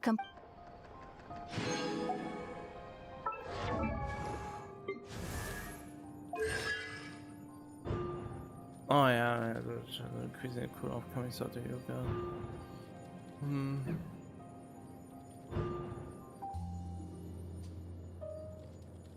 20% of the original damage.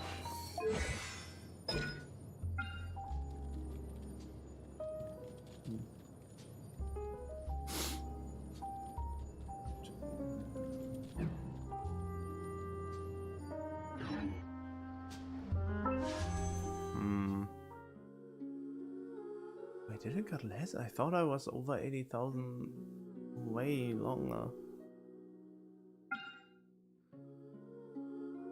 Oh, it doesn't even have that character.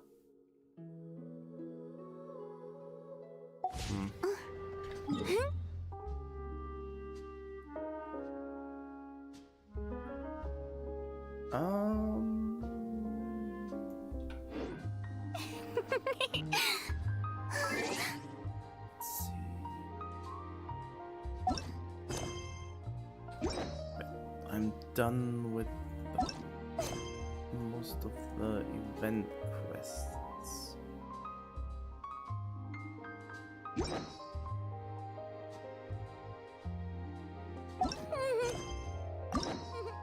Oh, I mean, I can continue with the story quests now.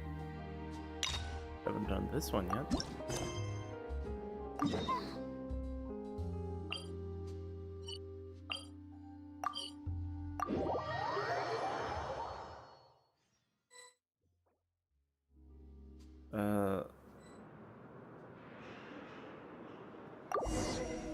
There we go.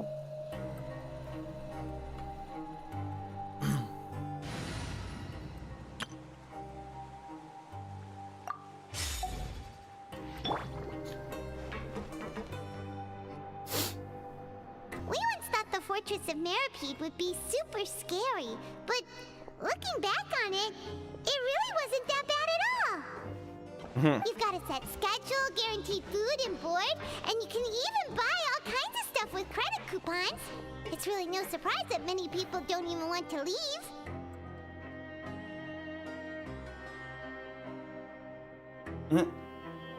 Have that guy to thank for that? Oh, you mean Risley? He's definitely a pretty impressive leader. Well, he does look kind of intimidating. He's actually pretty easy to talk to once you've had a conversation or two with him. Paimon wonders how he's like with the people here. Do they also get the same guy we do, or is he a lot harsher with the bad guys? Probably has a good number of tricks for every situation. Yeah, he must be doing something right to maintain order here, while not making everything feel super oppressive. Excuse me, did I hear someone there? Could you please do me a favor? Is he in the trunk? Huh? Paimon could have sworn she just heard something. Excuse me, is someone passing by? Could you do me a favor, please? Yep, he's in the box. Nope, Paimon wasn't dreaming. There's someone over there for sure. But Paimon doesn't see anyone. Oh, did you hear my call? Thank you so much. I'm over here, inside this big box. You're inside the box? Oh, no wonder Paimon didn't see anything. Well, come on, Traveler, let's go take a look. Why are you hiding in here anyway? If we hadn't happened to pass by, you could have been stuck for days. It's a bit complicated. Can we not talk about that for now? Did someone strip you of your clothes? Did someone shave your eyebrows? I find the stripping better. Whoa, that's terrible. Did someone seriously do that to you? No, it was nothing quite that serious. I'd just like some help finding my hat. Just your hat? But then, why can't you look for it yourself? Huh. Wait, Paimon gets it! Something must have happened to your hair! There's no need to spell it out. We don't have to ask. Yes, we do, but... Sorry. So that's what happened. Paimon gets it now. No wonder why you had to hide inside the box. You just need your hat, right? We'll get it back to you right away. What kind of hat was it? I think you may have misunderstood me, but never mind. Please just help me find my hat. It's a soft and brown hat with a bit of a brim. Nothing fancy. I think I probably lost it near the entrance elevator. It was getting a bit hot, so I took it off and had a quick nap. But when I came to, it was gone. It's really important to me, so your help would mean the world.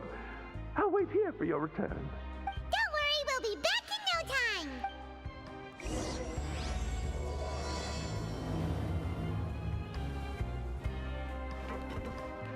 Knock on the chest. I'm really sorry. Alright.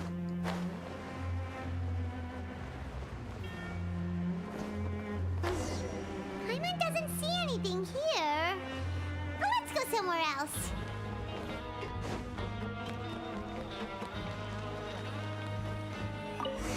Just where is that thing? Oh, this is taking longer than Paimon thought.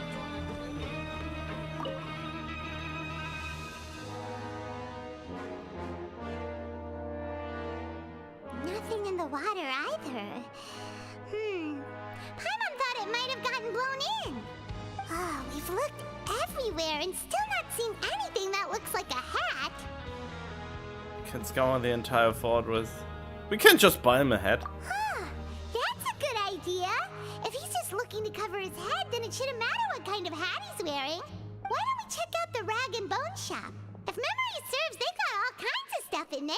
Should get fired up quick when it comes to shopping. I'm only paying for the hat. How did you know what Paimon was thinking?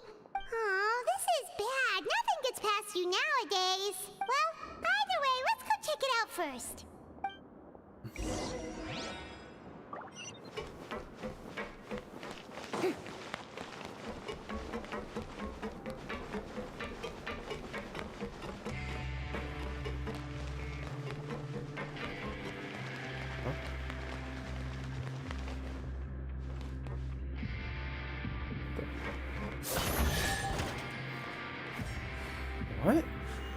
Okay. Ooh, what a pleasant surprise. Truly an extra slice of joy.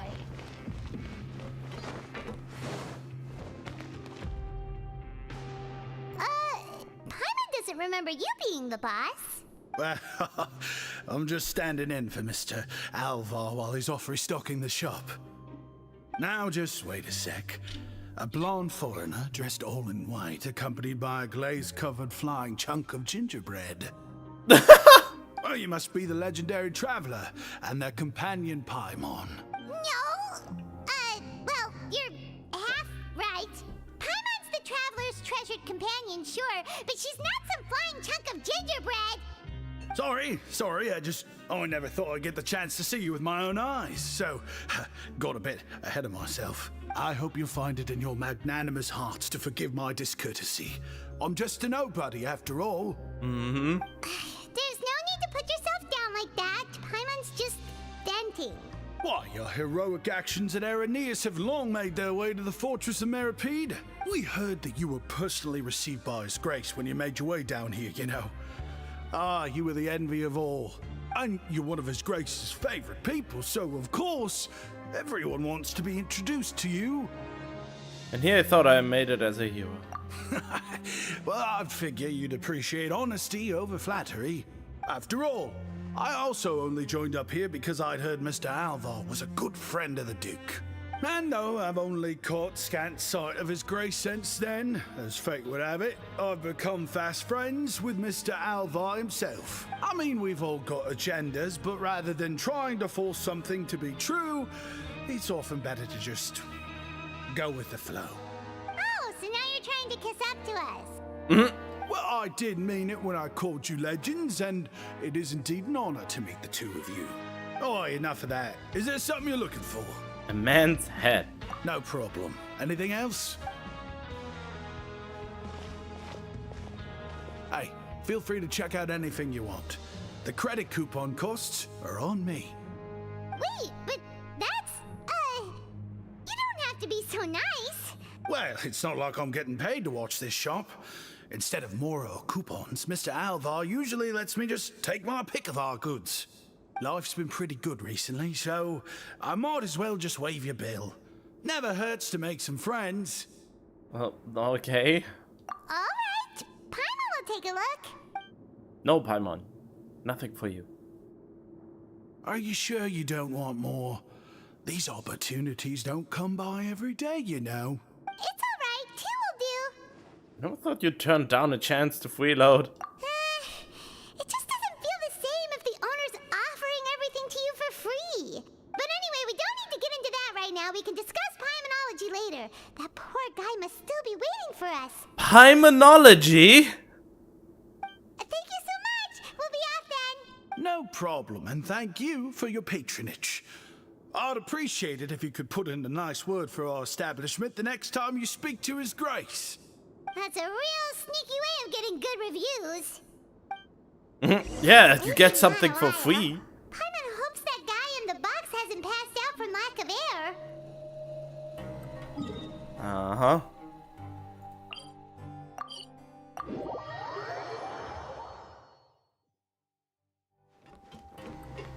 Huh? What? Oh.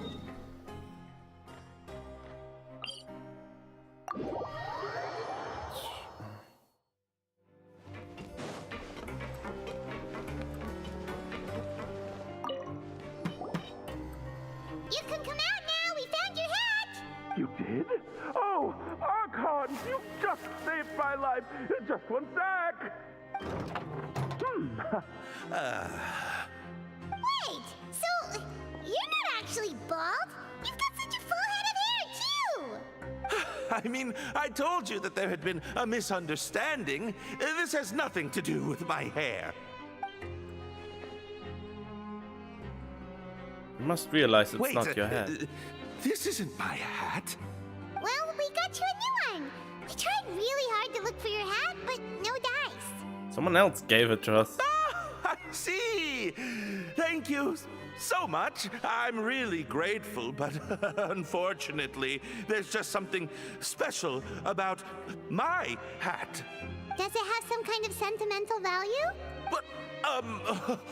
Nope, there's something important to it. Like a treasure. Sorry, I can't explain at the moment. Time's tight as well, so I suppose I'll keep looking for a while. If you're looking for a hat, I just picked one up over here. Is it yours? Your Grace! Oh, hey, Risley! It's been a while! Well, it's a slow day today, so I decided to go for a little stroll. Even if your workspace isn't cramped, it's still good to get some air. I'll say I'm not at all surprised to find the two of you here. You never could turn down someone's request for help. It's what good adventurers do, after all. Is that so? Maybe I should consider asking the Adventurers Guild to open a branch here. As I recall, these hats are very important to members of the Beret Society. Best you avoid misplacing it again, You might not have the same luck next time. Understood. Thank you so much, Your Grace. The Beret Society? Then I'll be off. I'll get going now. Huh? What a strange guy. Why did he care so much about his hat? Oh, and has he done something wrong? When he saw you, it was as if he'd seen a ghost. Oh, not at all. In fact, members of the Beret Society are model prisoners. They work hard and never get into trouble. They've saved me a lot of work, in fact. As for him, I'd guess he's just more of an introvert. It's not unusual for the more shy prisoners to freak out when I show up unannounced. Huh? Shy? There are prisoners who are afraid to talk to people? I mean, I would be terrified to be in prison for any reason. Prisoners are still people, after all. There are as many crimes and motives as there are stars in the sky. The idea of the criminal as a selfish, heartless brute is just a stereotype. Such labels could never capture the complexity of even a single individual person. What kind of a person a prisoner may be and why they've committed a crime, we'd never know these things if they don't share their story with us. Huh. You've got a point.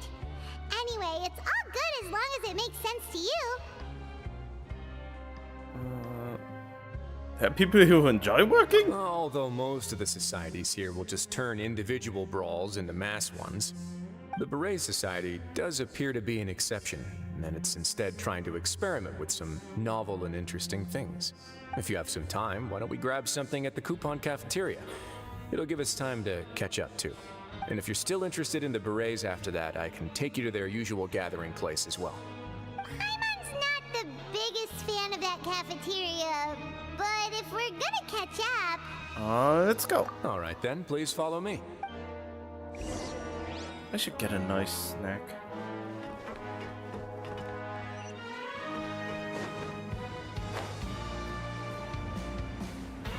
Wow, this new wind glider looks great.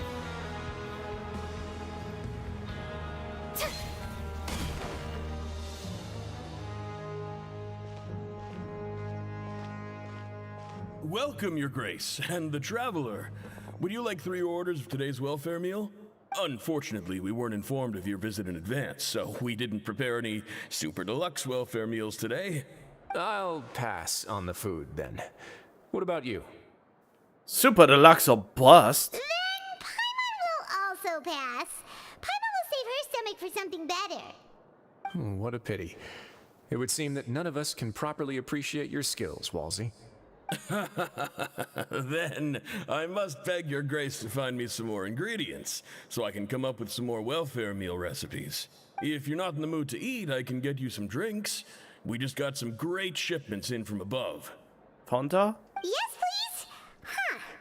Paimon didn't know you could get non-welfare stuff at this place. It's not for everyone. Think of it as a special treat for VIPs. Oh, now that's what Paimon likes to hear. In that case, 2 bottles of the drink for Paimon, please. 2 bottles coming right up.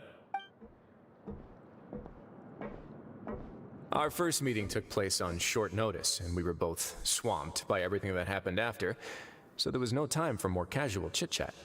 I'm actually quite fond of stories, you know. Of course, the others have already told me a lot about your deeds in Fontaine, but I'd love to hear it straight from the source. Whoa, that'd be quite the long story. We fought tooth and nail for the sake of justice. I'm still trying to learn more about Fontaine. I really wasn't that involved with a lot of it.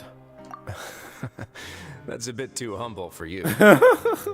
Even the most unintentional action can catalyze new developments and force many fates onto brand new paths.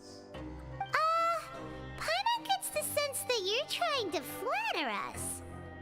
That guy we talked to earlier was obviously trying to get us to put in a good word for him, but you're the Duke, right? Why would you need to get on our good side? Well, after all, you did help the fortress and I maintain our autonomy. Is it so strange that I would want to give a few words of praise out of genuine admiration? Why are they looking so skeptic? It's because you don't ever talk about yourself. So this is a matter of trust.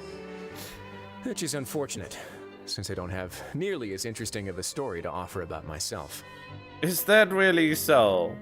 You like to know how I got this scar? I was convicted and sent here at an early age. I only became the top dog after spending a long time figuring out its inner workings. He has a lot of scars, actually. Power and control come in many forms. Some fair and ethical, others less so. And since we're all sinners here, the victor calls the shots, no matter how they manage to get to the top. So, what do you think?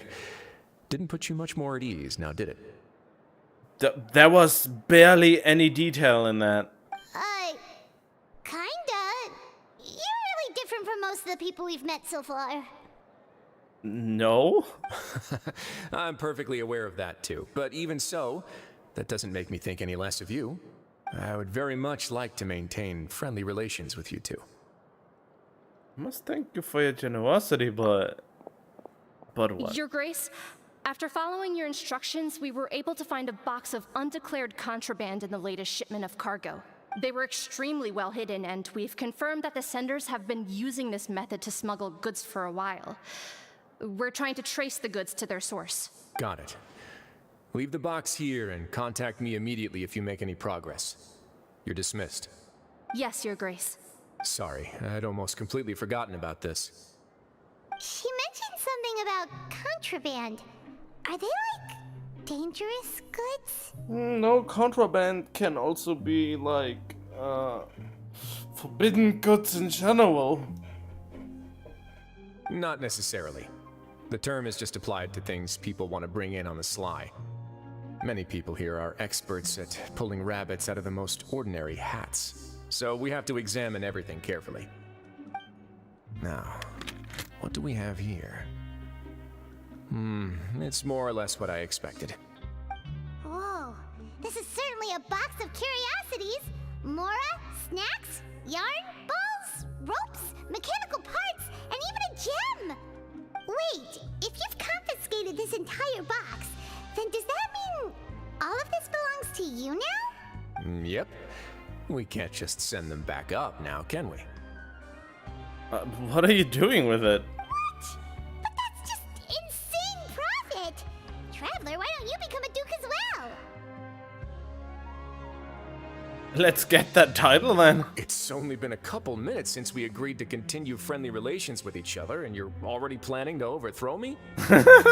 Jokes aside, I didn't know you'd be so interested in this box. How about this then? You can pick anything you want from it. Consider it a gift from me. Really? You'll let Paimon pick anything?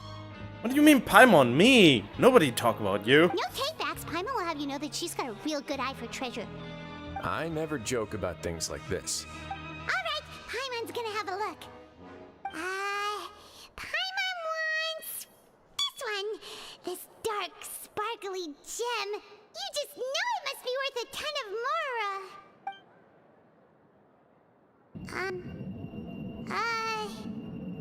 Are you tripping? Actually, never mind. Paimon doesn't want this gem anymore. Can Paimon pick something else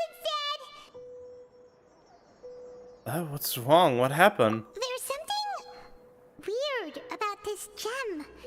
Paimon remembered a lot of bad things when she picked it up. Like what? Paimon couldn't even tune them out. It's as if the gem was just drawing them out of Paimon's brain. It was super spooky. Now I want to touch it. Is that so? Let me give it a try.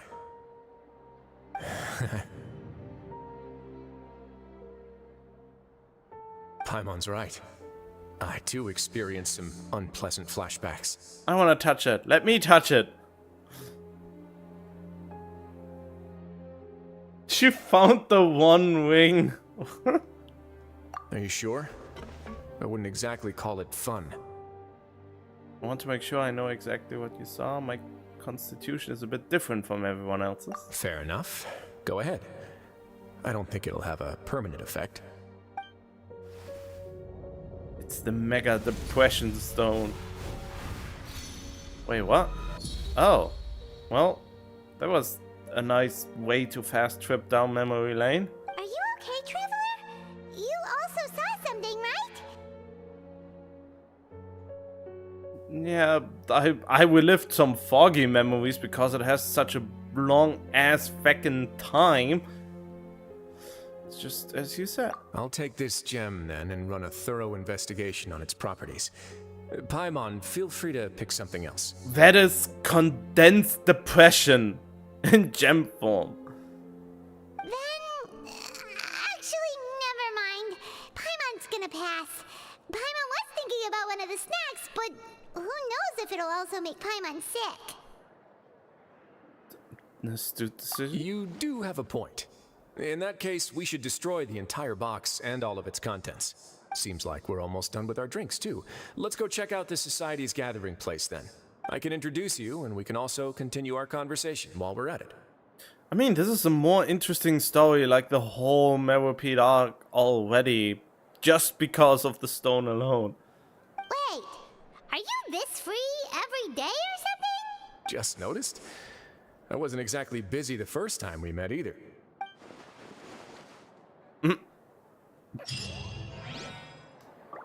Hard at work or hardly working, eh?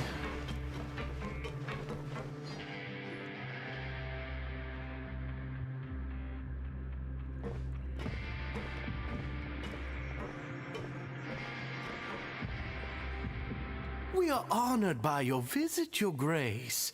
All of us at the Society have been waiting for your arrival. Why do you sound all why do you sound all funny like? Are these your two guests? Mm-hmm. Let me introduce you to them. Traveler, this is Dugier, the head of the Beret Society. This is their gathering place. Members can find all sorts of drinks and snacks here, as well as a large variety of books and other resources. Every once in a while, the Society will also host activities and seminars, which are always well attended. You flatter me, Your Grace. All we did was set up an organization in the same way as you would in the world above. He reminds me of Android 13 from Team 4 Star.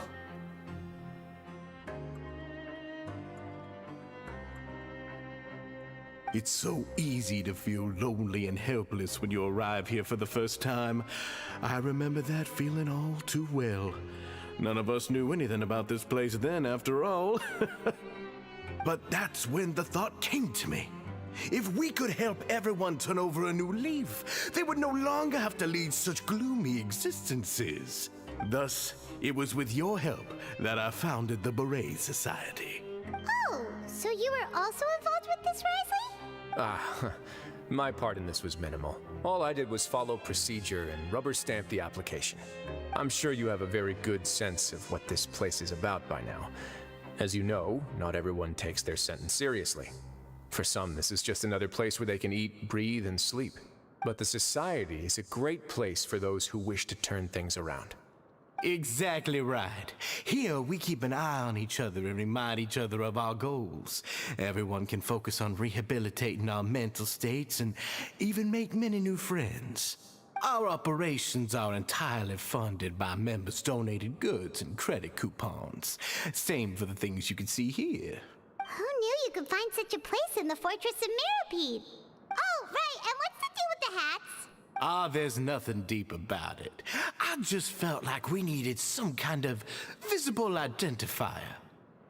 Look at me, truck ahead.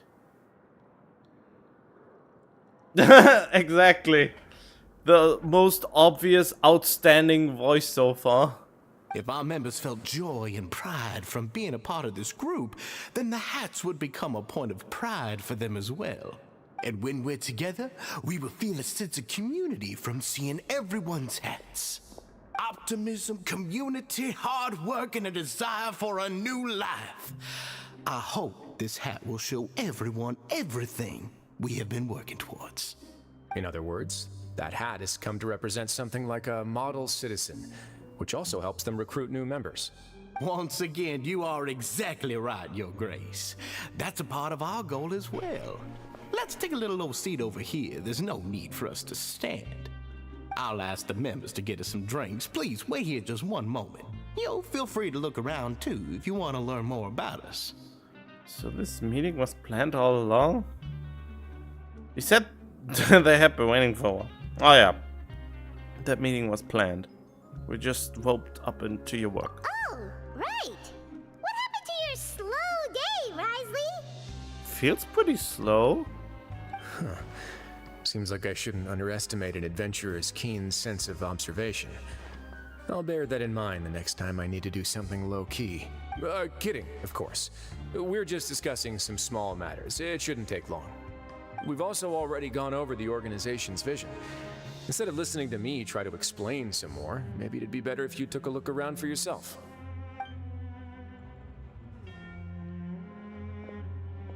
Why does Paimon feel like he didn't answer the question at all?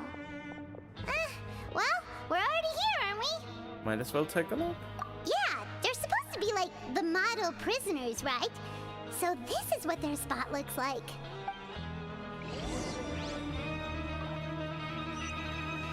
Ugh! More NPCs to talk to.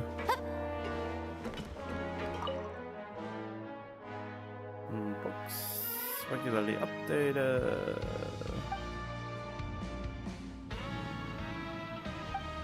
Member diary.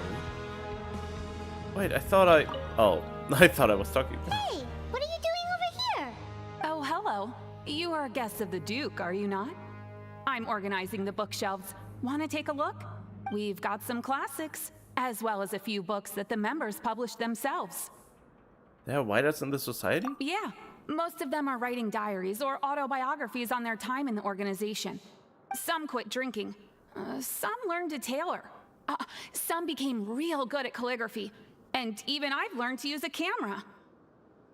Wait, how do you need to learn to use it? We find it kind of funny. You see, had we managed to stay above ground, none of us would have ever had the time to learn any of those skills.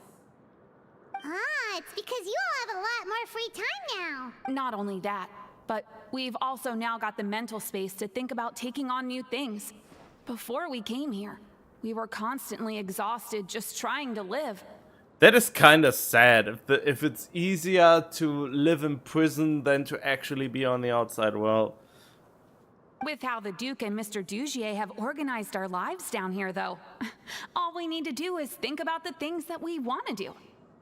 That is kind of sad. You never know what you may be good at until you give it a try. And while you're here, no matter what you do, you won't get judged for it. After all, there's no need to conform to societal expectations when you're already in jail. So this is something like a safe space. Oh my god, can you imagine to bring people to one spot that demand a safe space? Yeah, that's exactly right. After all, not everyone is good at fighting, or have the physical strength to do hard labor. The society is exactly what some of us need. And that's it. I just finished organizing this shelf as well, so feel free to check it out if you want. Just remember to put the books back after you're done. Don't worry, we will.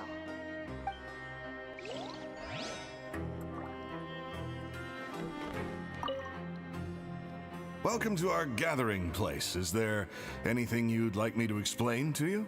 Oh, it's okay. We're just taking a look around. So what she's saying is be gay and do... Why do you have to be gay to do crime? What? How? Oh, did I misunderstand that?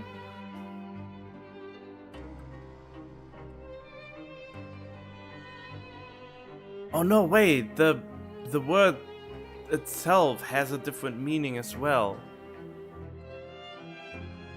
It's a meme from somewhere. Okay, yeah, makes sense. It's a bit like a Melusine guy. Well, that's not a bad comparison. It is my job to explain our amenities and benefits to our latest members. I'm sure Mr. Dugier has already explained some of it, but allow me to fill you in some more. Besides this space, which our members use to rest and relax, we also have an entertainment room, a fitness room, and a self-study room. These rooms are open to all of our members. We want everyone to be able to use their free time to the fullest. Wow, that's pretty cool. Do you have a restaurant too? If you did, you also wouldn't have to eat at the big cafeteria anymore. Unfortunately, we don't. For matters like that, we still have to rely on His Grace. We started a collaboration with the cafeteria a while back, though, so they'll let us borrow their kitchen to do some simple research into recipes and cooking. Thought of everything. Yeah, Paimon can definitely see how it'd be easier to live your life if you had all this support. Yep, that would be great if you don't need to land in jail for that. Yep, and that's exactly why Mr. Dugier founded the society. We all think we made the correct choice to join him.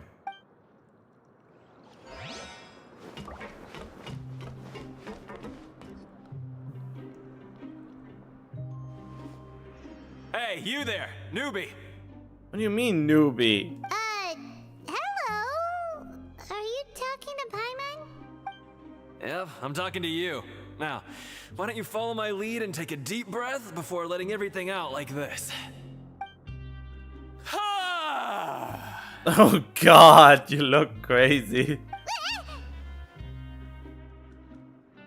What are you doing? That's how I pump myself up every day. A lot of my friends have found it super useful too. With one shout, you can release all the fatigue, resentment, and unpleasantness from your lungs and return to the day with all the optimism in the world. Ah. Why don't you also give it a try, huh? I promise that it'll work. Paimon's gonna pass. Feeling shy? That's alright. As long as you remember this trick, it'll come in handy one day. Just remember to take a deep breath and let it all out if you find yourself at your wit's end. Alright. Alright, we've talked to everybody.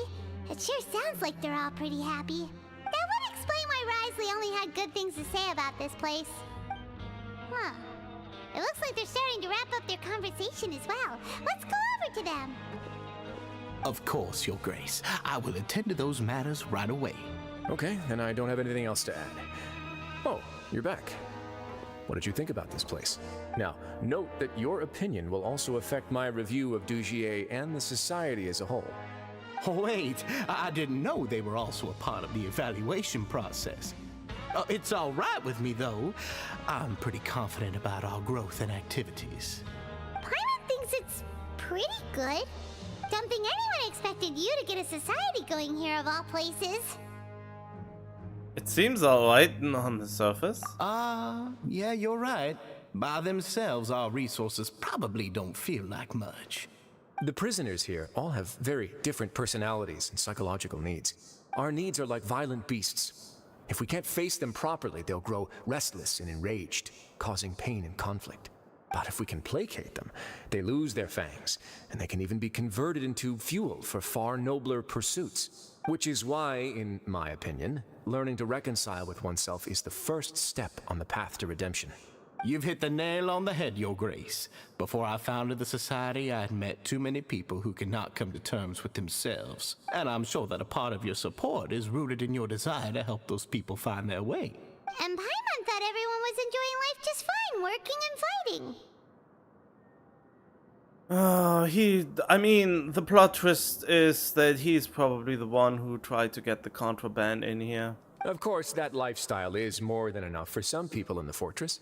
For others, though, they would just be useless distractions. Unless they introduce another group. Speaking of fighting, I'm not sure if you knew this, but even His Grace sometimes fights in the ring.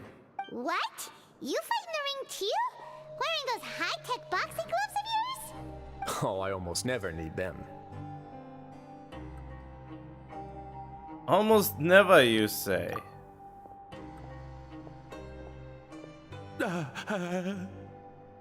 Why is he so freaked out? Hey, isn't that the guy who lost his hat? Did you come here to relax too?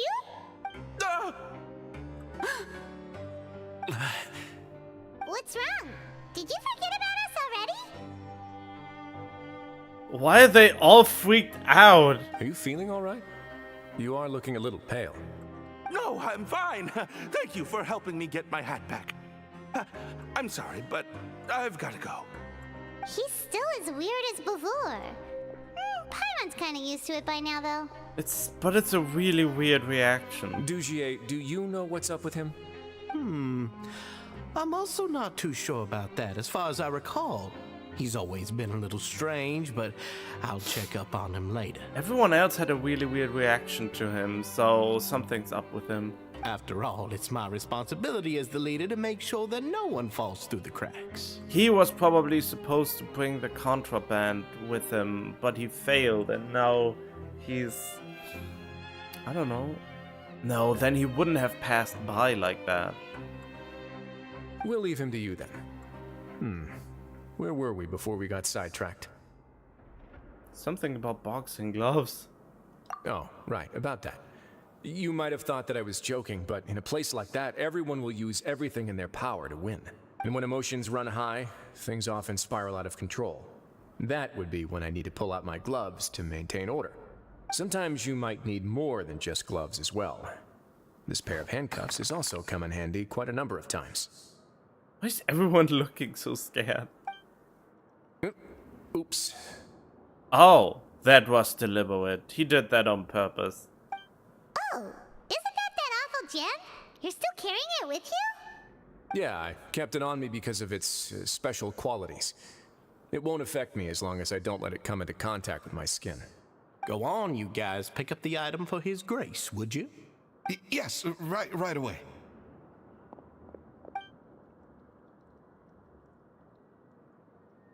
That gem shines with quite the dazzling light. I hope it hasn't been damaged. Your Grace, please let me know if there's something wrong with it now. It still looks good to me. Say, Dujier, have you ever seen a gem like this? Never, Your Grace. Don't think I've ever been rich enough to afford this kind of a thing. I guess that's fair. We've already gone over most of the things that I wanted to talk about, so let's wrap up for the day. The Traveler also has some other plans, after all. Yeah, he was observing the reactions of the people. Got it, Your Grace. Take care, everyone. I'll take you to the exit. What do you mean to the exit? It's a circle. It's not even really a house. It was an honor. I'm sure everyone would love it if you were to visit again. And that goes for you as well, Your Grace. We wish you all the best in your endeavors. Are you playing Invisible House? And same to you.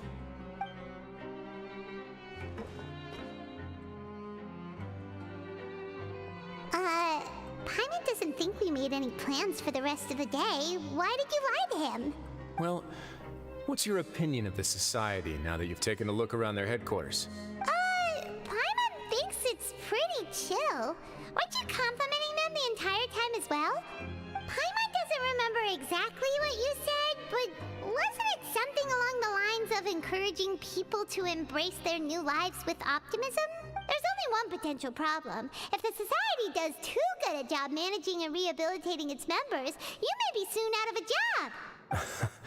That is certainly a possibility. But at this point in time, they're still reducing my workload by managing and rehabilitating prisoners in my stead. I wanted to see just how much they've managed to accomplish, and also get a sense of Dujier's plans for the future. I arranged for a meeting out of curiosity, but then I noticed some faint hints of dissonance. Dissonance? I'm sure the Traveler has sensed it too. There's something off about it. As expected, you also picked up on it. It was pretty obvious with those camera turns. The whole truth is a bit complicated, so I'll explain everything to you later. I can tell you right now, though, that this was an unexpected turn of events. You don't say. I had hoped to take care of it in secret, but now a confrontation may no longer be avoidable. It's hard to predict what might happen next. You completely lost Paimon. Why don't you take this opportunity to check back on the gathering place? Just tell them you left something of yours there by accident. If my hypothesis is correct, Dugier should already have left. And with his watchful eye removed, you may well get a very different reception from the members. Can't you just tell us exactly what to expect? I'm just following the most popular playbook in Fontaine. Investigate, obtain evidence, and then use the truth to render judgment. It's been so long since I got to watch a performance at Opera Epiclese that I've even begun to miss it. I take this as another one of your jokes. I'll explain everything to you later, but right now we need to seize this opportunity. Find out what you can from them now while they're all in one place. We might not get another chance like this anytime soon. You're using us for your work!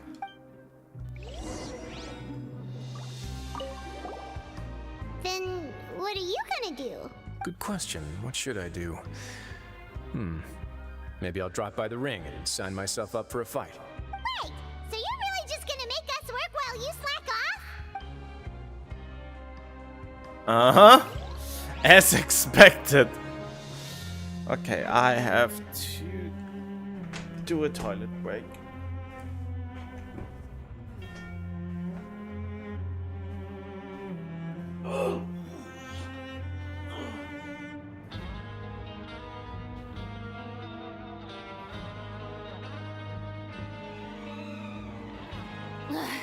Boring. Isn't there anything else more interesting to do?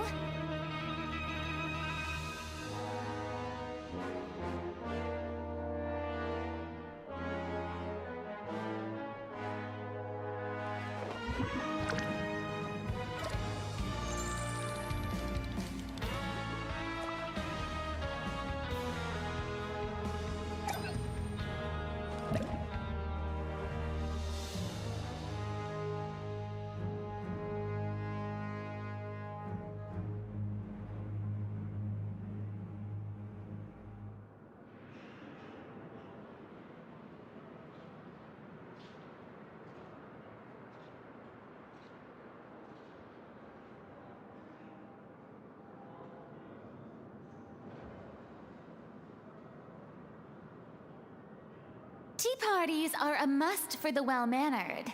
If you'd like to learn the proper etiquette, I'd be happy to teach you.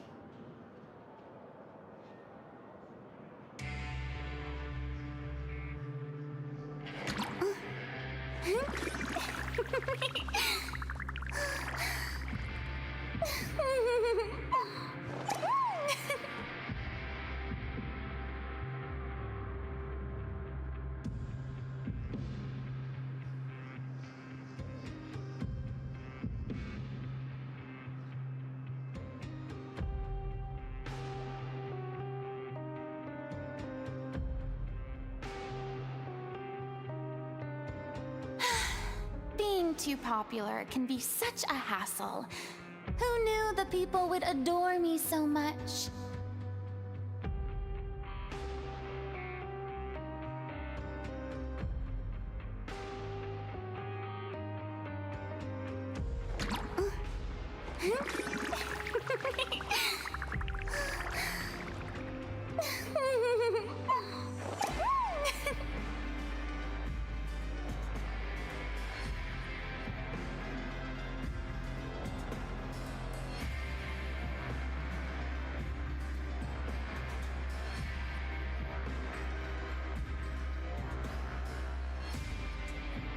Tea parties are a must for the well-mannered.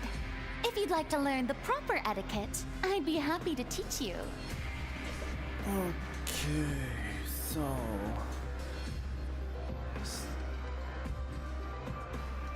Oh, the music's picking up, huh?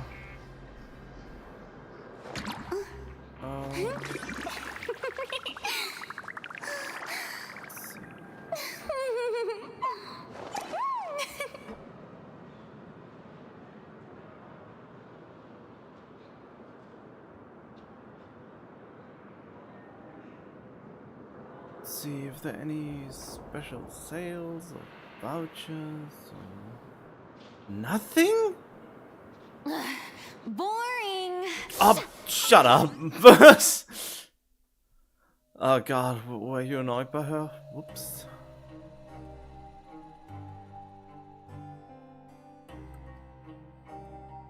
Huh. Hmm.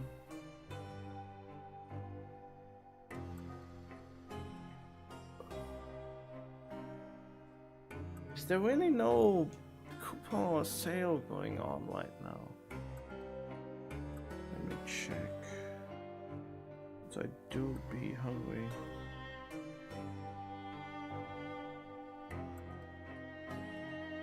Huh? Did I uninstall it for good? Hmm.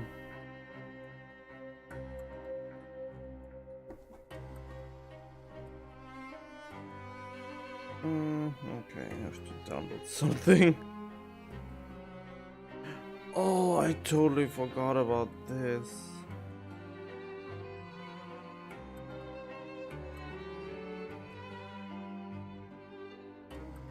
Was no.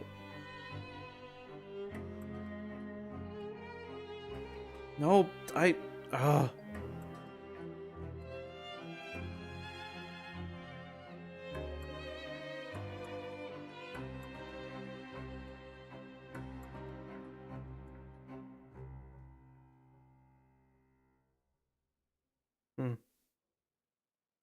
forgot to do that. It's interesting.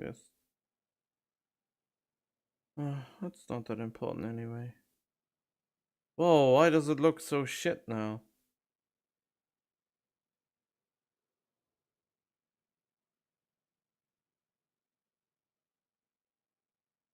This looks different. ABC.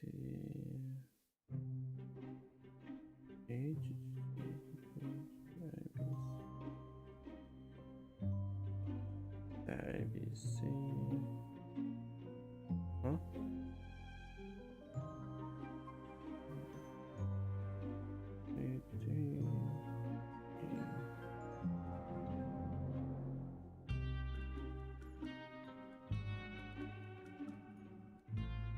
Huh.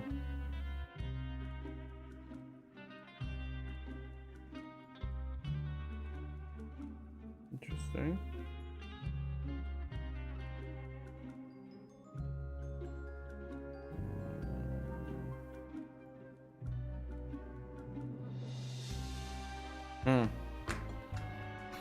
Oh yeah, I totally forgot what I actually wanted to look. I distracted myself with distractions.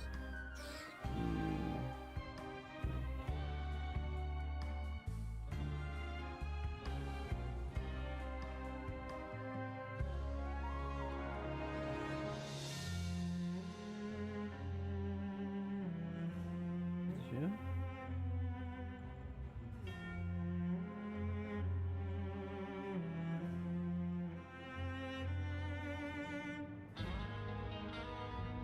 Wait, is that an official one?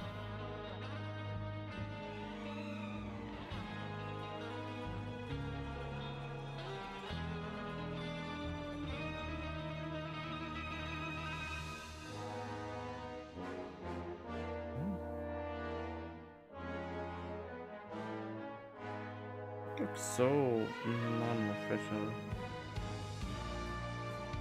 Yeah, it's not official.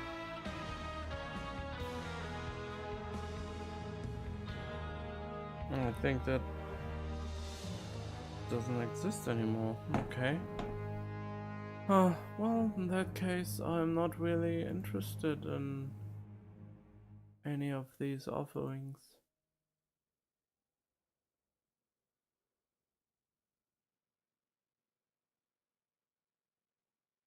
But that is very disappointing.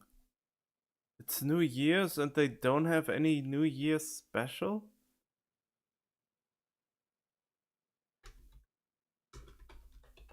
Let me check. God, why am I hungry? Why am I hungry now?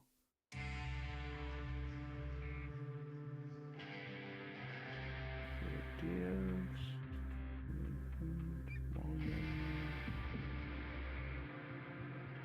App only deals. Limited deals.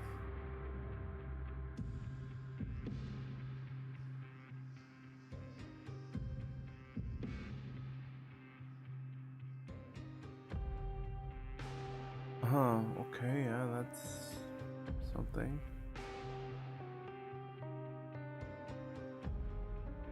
What?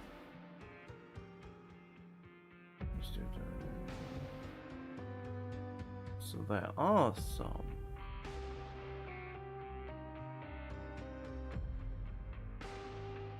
Family. Oh, it's not a great offer.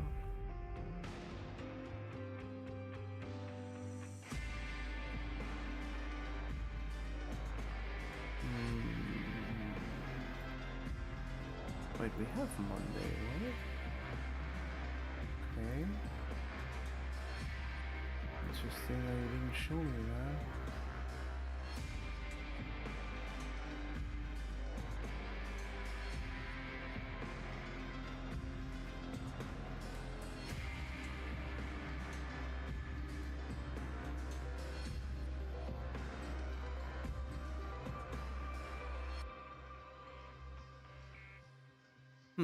Oh well. Let's see. I'm picking this later. I already dangled around too long. Teehee dangle. Let's finish up this quest first.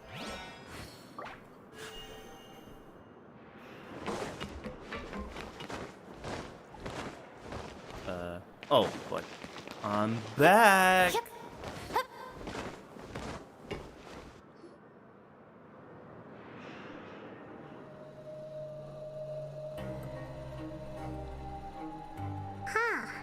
It's just as Risley said. Seems like Dugier is no longer here. Because he saw the stone. You said you felt there was something off about this place, right? So let's see if we can feel something out. So just say that a little bit louder. I think the other side of the wing hasn't heard you yet. Paimon will do her best to help. Let's see if we can strike up a conversation.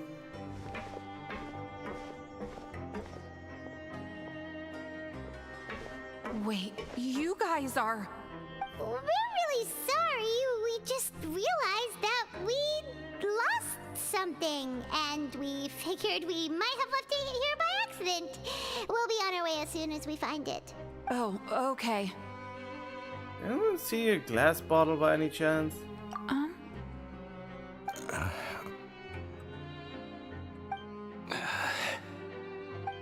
Nobody?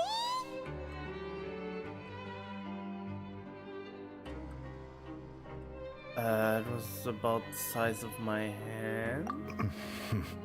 It's okay. There's no need to be nervous. It's not like we lost a whole bag of Mora or anything. We'll just look for it ourselves if none of you caught a glimpse of it. We're not gonna tell Risley anything, don't worry. I'll go find Mr. Dugier. No need. We're just looking for something. Why does he have to know? It's incredibly suspicious that they're all terrified of something. We can look around for it, yeah?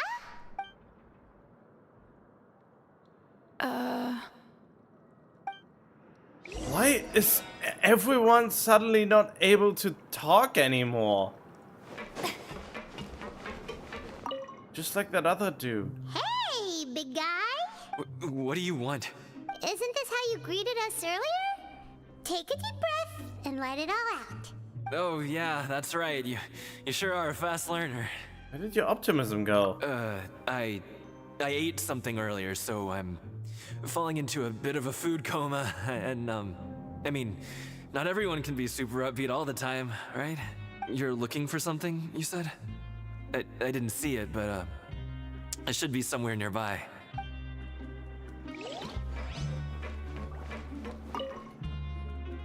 Hey, hello? Anyone home?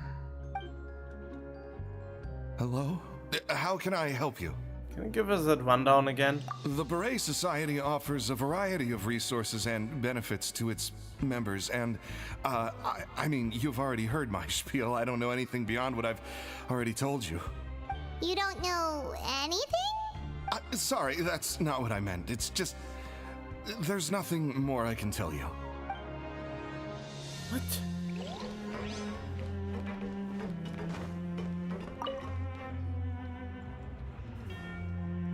you still organizing the bookshelves? Yeah, and I'm sorry. But you can't check out the books right now. We weren't thinking about that to begin with, but weren't you super friendly just a moment ago? Sorry. Okay, Paimon sees what you meant now. Seems like they really don't want to talk to us, so let's just head back.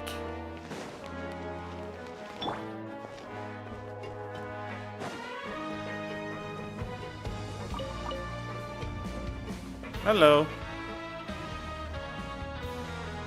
Oh, you're back. How are things at their headquarters? It was as if they had all turned into completely different people. They were all acting super scared. That would prove my suspicions. The dissonance I mentioned earlier was precisely that fleeting moment of fear behind the cheerful facade.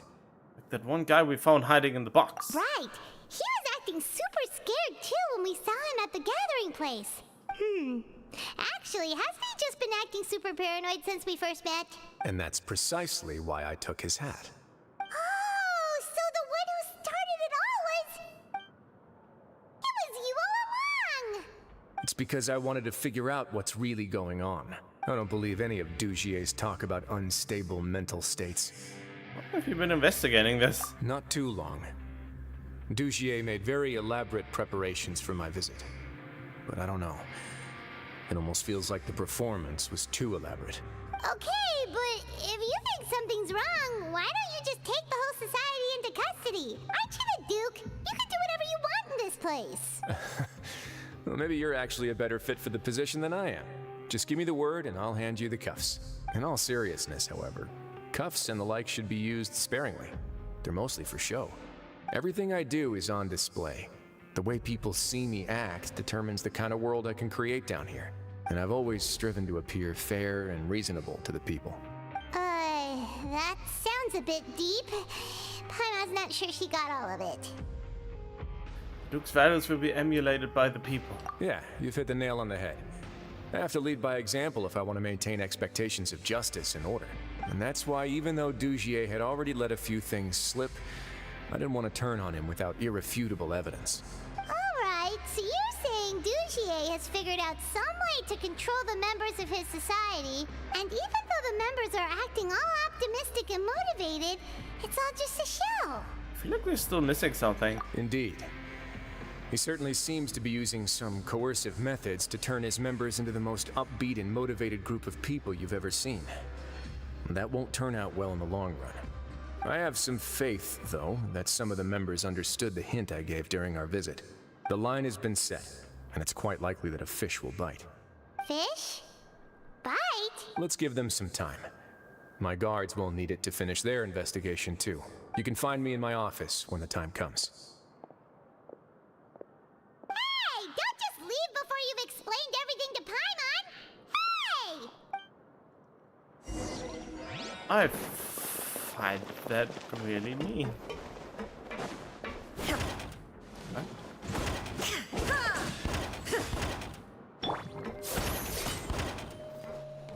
What am I supposed to do here?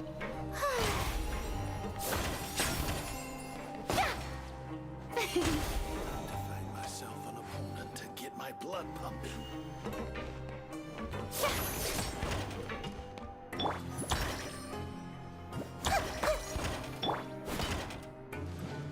What am I supposed to do here?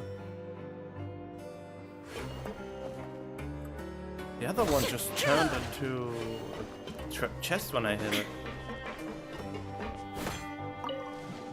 Able.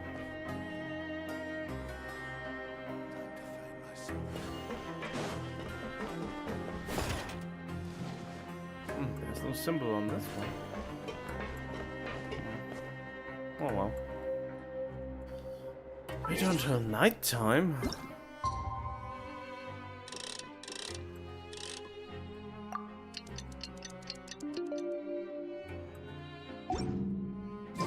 It's finally evening. Risley's probably wrapped up his investigation. Come up with some fun activities. Paimon has no idea what that guy's thinking. Let's just go find him and ask him what he's really up to.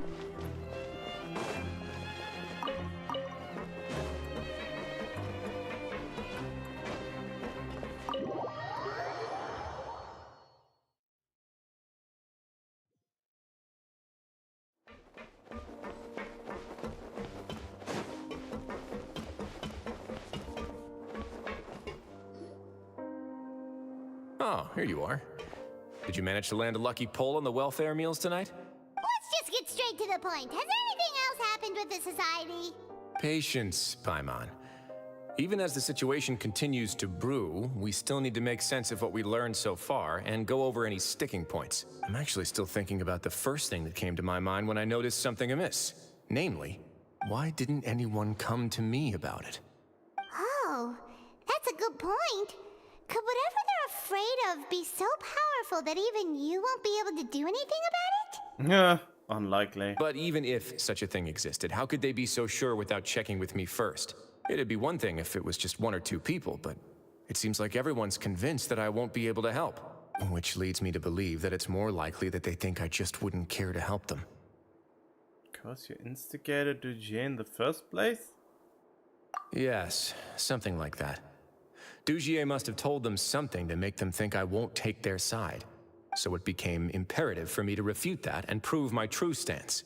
Of course, I had originally planned to do this in a more covert way, but I had to improvise when you identified the guy who'd lost his hat with everyone present. There was no way to keep our investigation a secret after that. That makes sense. Wait, then does that mean it was all Paimon's fault? Of course it is. The last thing that guy wanted was for Dujier to find out that he'd lost it. He would have never brought the matter up on his own. But now, not only has Dujier found out that he'd lost his hat, he's also realized that we were the ones who found it. That likely set his internal alarms off all at once. The heads must be hiding something. Yes, that's the conclusion I came to as well. It's the only thing that could explain the fear. Wait, do they have some kind of stone in them that gives them bad visions or If something? we didn't act right then and there, Dujier would probably come up with some other way to hide the truth and we'd be back to square one. So after giving the matter some thought, I tossed that black gem onto the ground. I must say, I was pretty satisfied with the results. Ah, so you did that on purpose? Of course he did. Yes, that's right. Of course, that box was discovered as part of our investigation of the society from the very beginning. I had no way to know if any of the members had actually seen the gem before, but since I had to do something, I decided to gamble. So that's the hint you were talking about earlier. Right. And I said back there that I had no idea what the gem represented. That should have been enough to let people know that it's still early days for my investigation. And since I was traveling with you, heroes who have never turned a blind eye to evil and injustice, they would also understand that we're here to help, rather than to tolerate or uphold the status quo. You used us as a part of your plan too! That's why I wanted us to come. My apologies. There was no time and quite a lot to explain, so I figured it might be easier to just let you see a few things for yourselves. But I can assure you that I've now told you everything there is to know. Of course, you're under no obligation, but I would really appreciate it if you could continue to lend me your support and help me figure out the true secret behind the society. Would you be willing to lend me your support? But Paimon's still mad at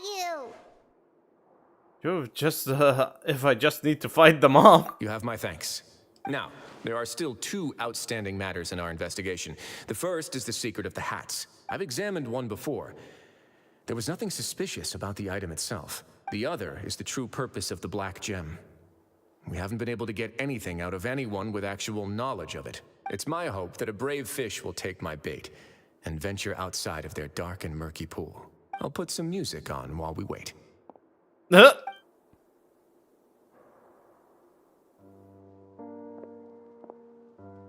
Wait, that's just the background music that we hear the whole time.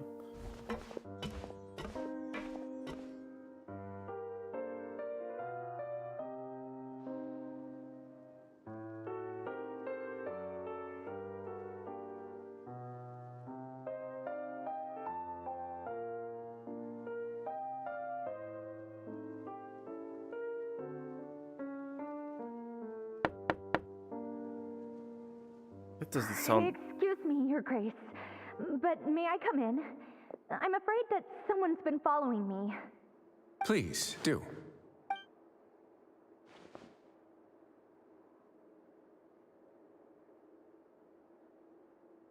I apologize for my lack of composure. These 2 are the guests that came with you to our gathering place, correct? Yeah. Yes, my lover Fasol told me all about you. Lover? Please, help us, Your Grace. He's in great danger right now. Slow down, take a deep breath, and start from the top. What happened at the Society? I'm sorry, Your Grace. I will try. I think I should start from when you saw Fasol last. Who's that? You mean when we saw him at the gathering place? Yes, he fled immediately, but many members are hot on his heels. Thankfully, he still managed to meet up with me and explain everything that had happened. Now that he's lost Dugier's trust, what awaits him is agonizing censure. The what now? Censure? Censure is Dugier's method of establishing control, as well as the thing we all fear the most. Rather than listening to me explain what it is, Your Grace, please, just let me show it to you. Every secret may be found within...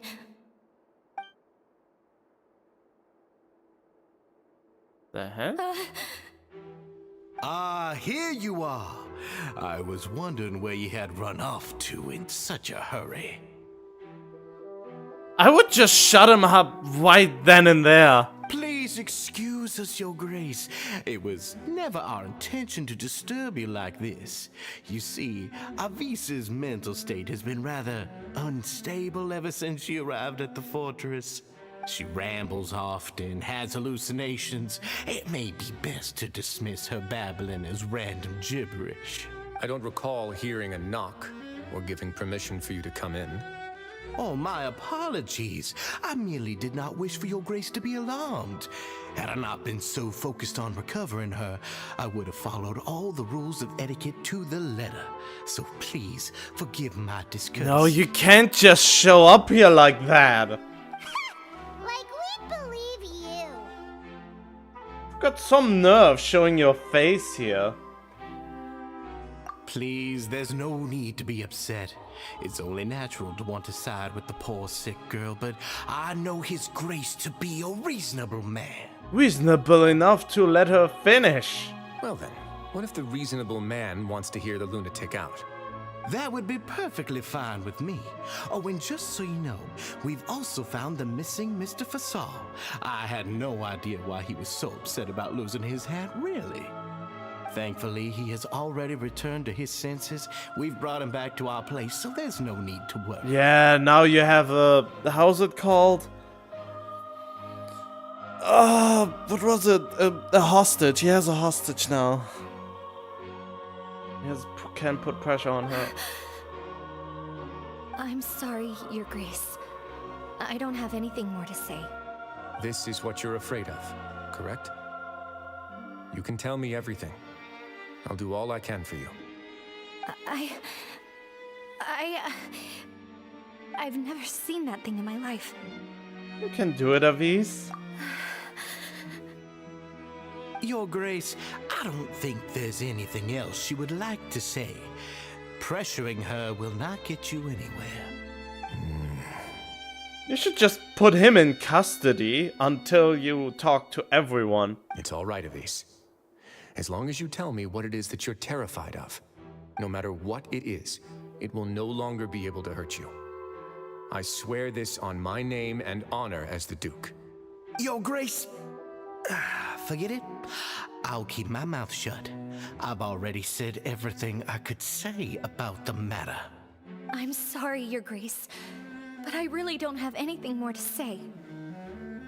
Please, don't press me further.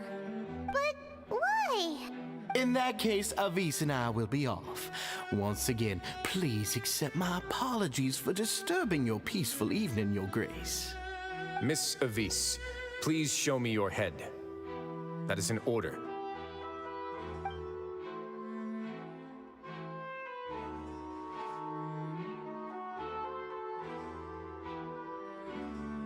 There's nothing there. Your Grace, I know you have long tired of my words, but please believe me when I say you've merely let your worries get to your head. The Society has never caused trouble for you or any of the guards at the fortress. We've spent all of our time working hard and trying to lead better lives. Why are you doing everything in your power to prove our guilt? What's wrong with the current state of affairs? I'll do anything for you, as long as you give me the word. Why are you so intent on getting rid of someone who's been unfalteringly loyal? Your words bore me. You know the consequences if I find you to be lying. Everything that I do for the Fortress of Meripede. But your grace is welcome to visit us any time to confirm the true intent of our activities. All right, Avis. Let's head back.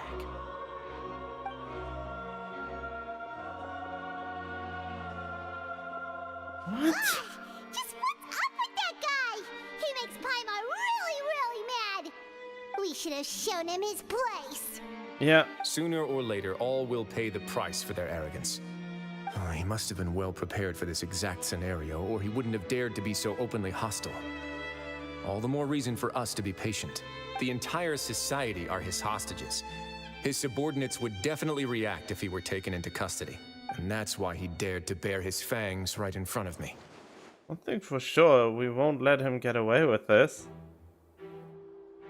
The true secret of the society is neither on the hat nor on the members' heads. Dugier probably knew this from the very beginning, which is why he didn't panic. However, if we were to look at the rules, it would also seem like the head has to be the place where they're keeping all of their secrets. Yeah, none of this makes sense to Paimon either. What are they trying to hide? I mean, she forgot to take the other thing with her. It's still on the table.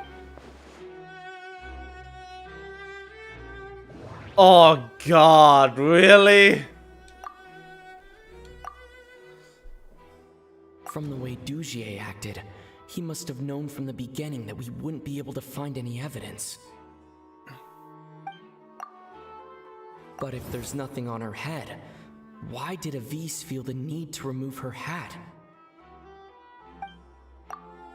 The hats are definitely being used to hide a secret, but there's nothing wrong with the hats themselves.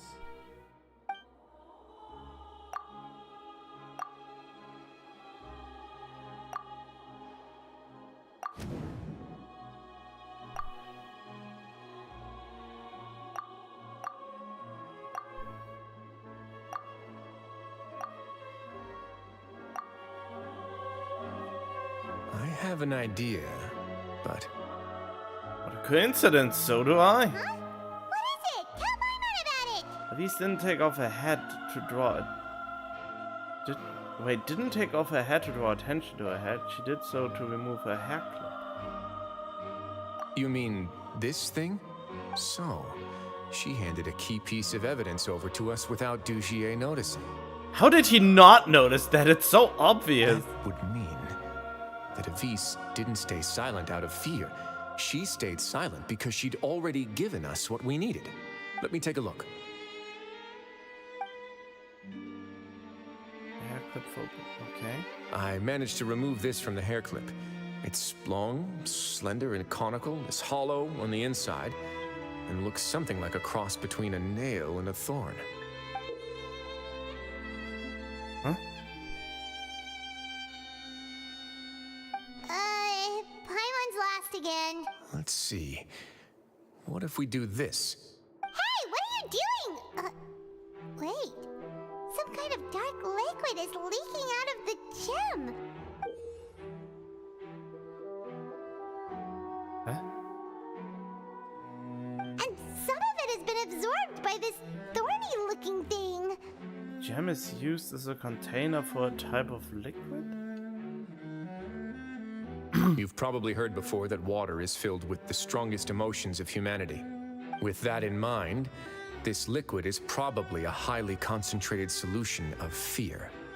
Oh, so that's why even touching it will make you remember unpleasant things. So with this infused thorn... Dugier would be able to censure others. I can only imagine how it would feel to have this directly injected into your brain. Yeah, but how does he apply it without the people realizing it? How does he apply it without touching them? The moment it hits you would be like being flooded with all the terrors you've ever experienced in your life. Yeah, but how does it get applied to you? How does it get ejected without him touching you? Agony, desolation, and an overwhelming sense of despair. No wonder they're all so terrified of it. So, was the hat meant to cover up their wounds? That might not even be all. Let's go get them right away. We can't let Dugier escape with all of the evidence. I'm confused.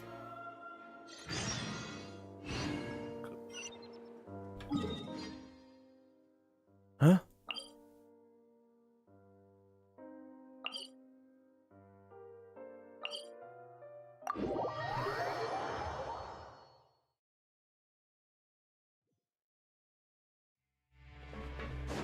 Oh, they're already gone, aren't they?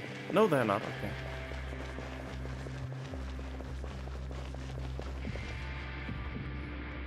Your Grace, we have taken the Society members into custody. They all tried to flee just a little while ago, as if they had received some kind of order.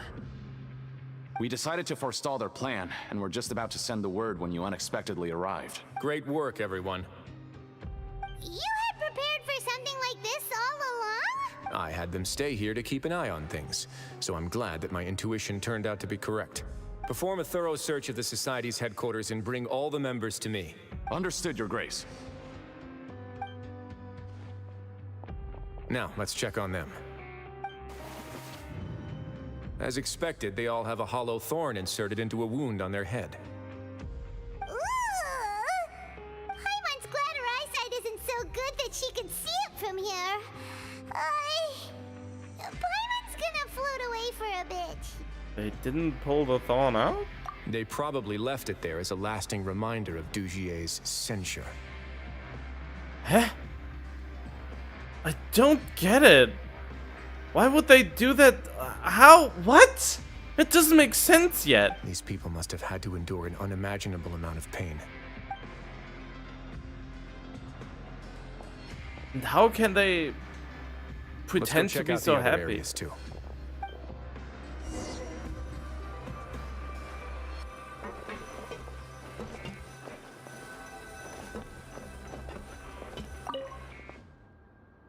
Updated, but they look brand new. It seems like no one has ever flipped through them.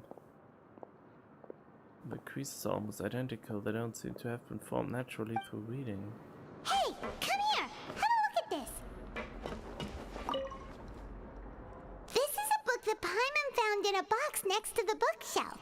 Its contents are exactly the same as this book on the shelf. The colors of the covers are completely different though, and the names of the authors also don't match up. These were just for show to make it look like the bookshelves being added to and maintained. Yeah, and they dared to claim that they wrote these too.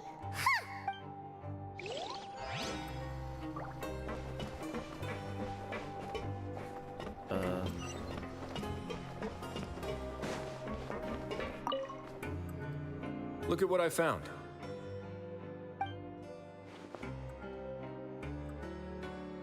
What is this? This is a surveillance port. With this, Dugier would be able to remotely monitor everything that's happening at the gathering place. So even if Dugier's not there in person, he'll still always have eyes on the members. Explain why they're all so terrified. Indeed. It's easy to become lost and confused when you're given no instructions or any kind of script to follow. And if any action you take may be deemed a mistake, then perhaps it's better to do less, or to not do anything at all. Dugier has already tamed them to his will. How did he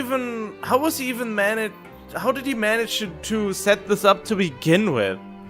Your Grace, Your Grace! What's the matter? We couldn't find any Society members in the other areas. It also seems like none of the equipment in those rooms were ever used.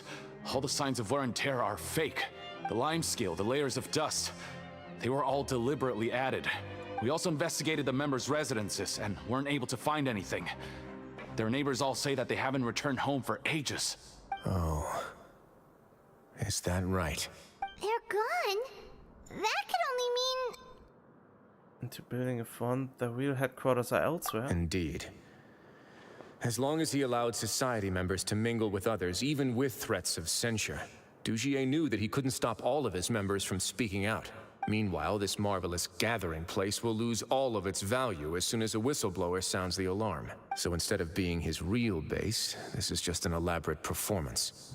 The rest areas, the fancy equipment, even the members that we saw, they were merely part of the front. And only the most docile and well-trained members were selected as his performers. But then, where can we actually find him? Let me think. Dugier must be holding all the rest of his members in another place. And if the overseer of my fortress guard has never alerted me to anything of the sort, he must be in Dugier's pocket. Who? He can tell us where the real headquarters are? I'm of the same mind. Let's go. You two, follow me. Who's he? What? What are you talking about? This is getting confusing now. It was, the plot was interesting until it got way too confusing to follow.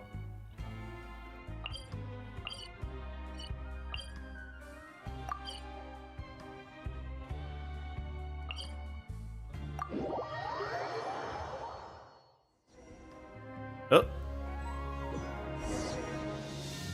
Did that person flee here? Who? What? Huh? That's the most likely scenario to me. He's probably already caught wind of Dugier's declaration of war against me, and has fled to seek his protection. Let's keep heading down. There are some abandoned areas in there. Since he needs space, I'd guess Dugier probably converted them into his headquarters. We should be on the right track. Now we just need to find that turncoat. Wait, what? Who? Who is the... What? Let's go. We can take this path. You guys take the other.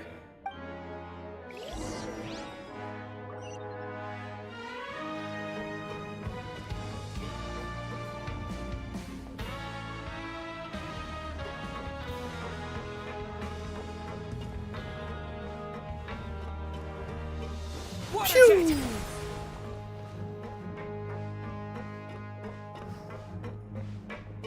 Got my pipe. My pipe is amazing. Let's Half-Life this shit. Look! There's a fallen guard over there! Paimon sees some society members too! After them! It's rising! Run!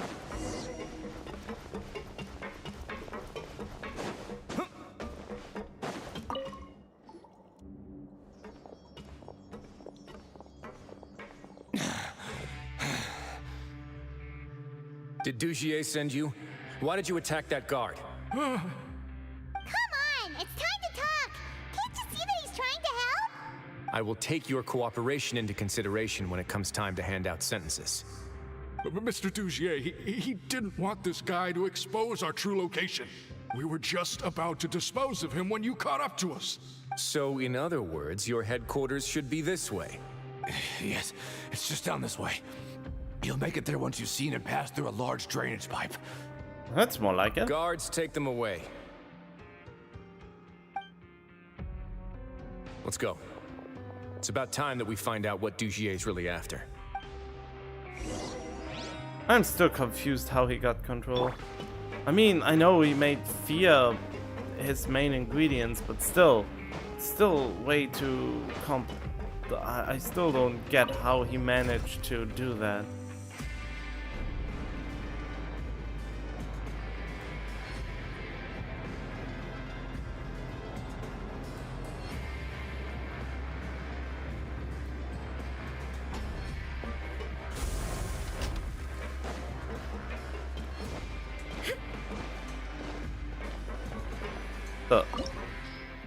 Oh, okay. Recommended elements ice? Alright. You say so. No, wait.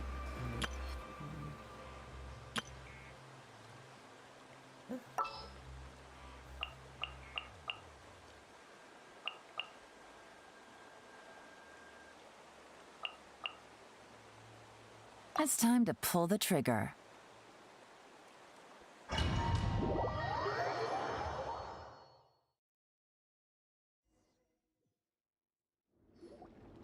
Oh, wisely. There's so much space down here. Yeah, these are all former work areas. They've been left abandoned due to a lack of funds. There are usually guards on patrol here.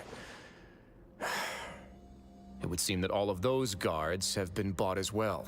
Stay sharp. He's got a ton of surprises waiting for us, I'm sure. How did he get the funds to buy off the guards to begin with?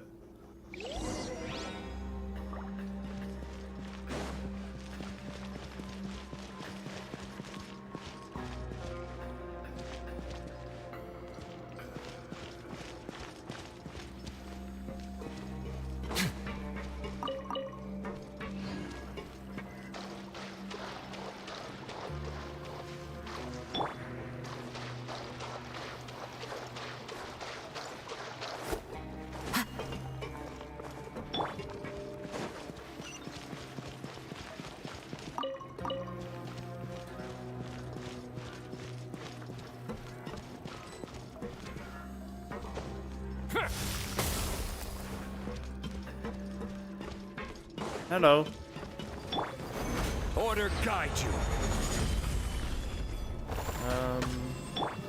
Let's begin.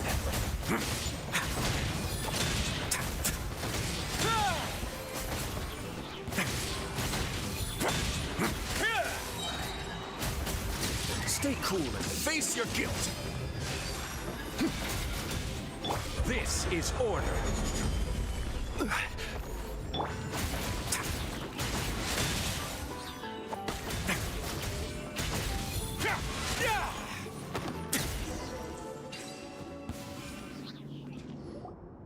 Hey, are you okay? You're safe now. Just follow the guards and leave this place. Who knew that there'd be Gardamex here? Dujier really prepared for everything. And that would explain the strange decommission requests I received, as well as account for all the Gardamex that had mysteriously gone missing. Seems like he's prepared for an all-out confrontation with me. Hey, what's this? Seems like some kind of handbook. Let me see. Ah, this should be the Society's real rules book. It lists all the rules that they're expected to follow. Members are not permitted to speak to each other or to leave without formal permission. 5 members shall form a group, and the whole group will be punished for any single member's wrongdoings. Anyone who reports a fellow member's misbehavior shall be rewarded with food and water. I see. So it's much as I expected. But that's just cruel and unreasonable. And I mean, why? How could they? I mean, they already get food and water here. To obtain food and water, prisoners are forced to snitch on others, and in the process cause pain to those around them. To avoid punishment, they learn to stop talking with one another. This leaves the wounds they've already received to fester, however. And so resentment builds until every prisoner has become an island. Finally, isolated and without hope, they accept their fate as Dujier's slaves. What? The thing is an affront to human dignity. That's terrible. Do you remember what happened to Paimon? She rejected all the snacks in the box once she was spooked by that black gem. She's usually all for tasty snacks, but she chose to go against her instincts after a negative experience. Look at her face! Ugh, is that the best example you could come up with? Anyway, Paimon still thinks she made the right decision. It never hurts to be careful.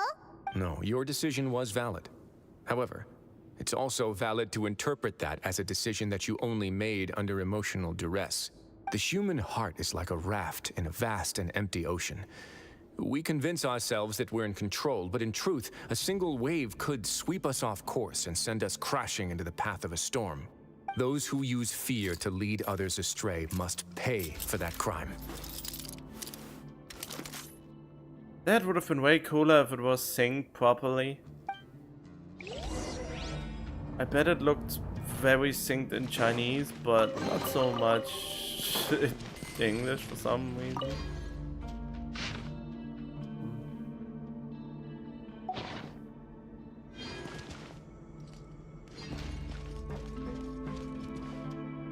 Huh?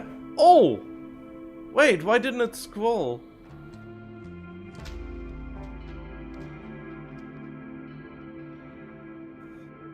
Oh, whoops. For some reason my chat didn't scroll automatically. What is a weird line out of context? That happened a while ago, wasn't it? Damn it! Sorry, I didn't notice it.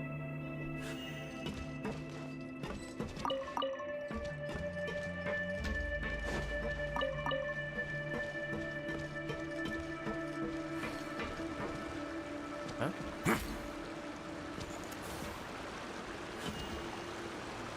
Oh, that's just the catalyst, huh?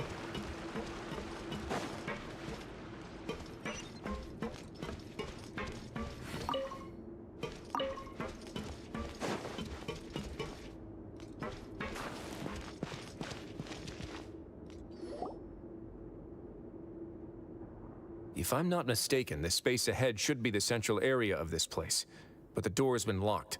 Rather than confront Dugier, I think it's more important right now for us to rescue as many society members as possible. You guys should wait here. We'll try to open the door and check out some other spots.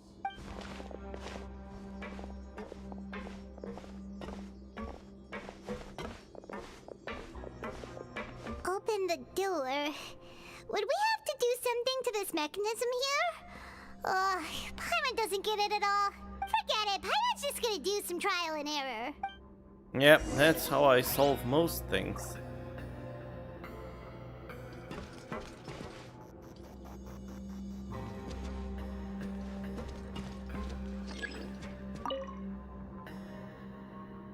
Whoa, it's turning! Is it because we touched this thing? Look, the other side's open! Let's go. Wait, that's it? Well.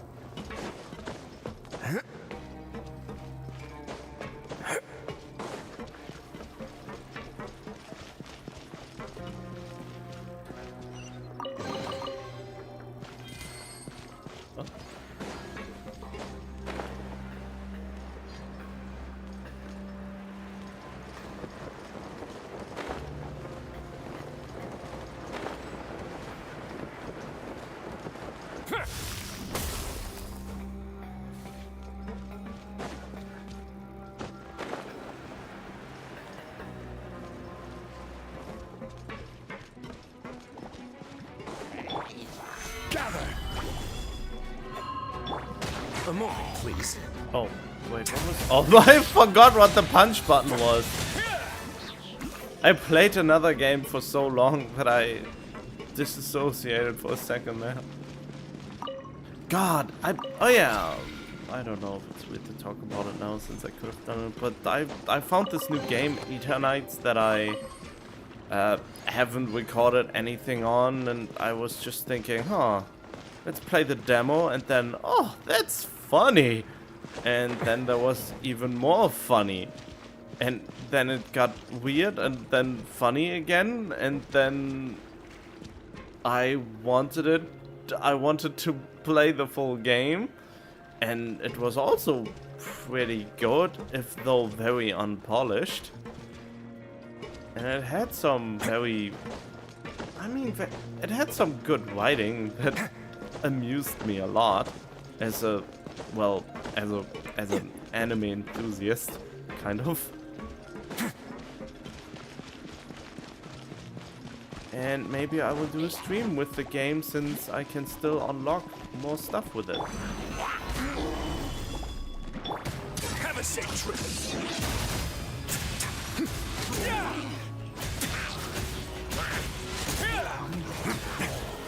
Run away now.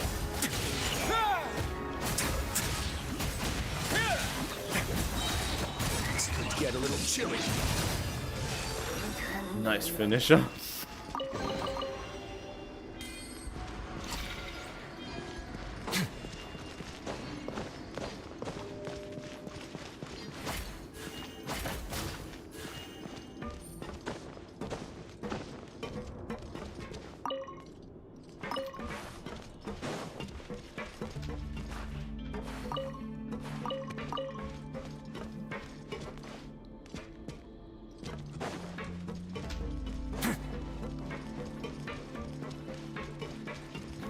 This is going on for longer than I expected.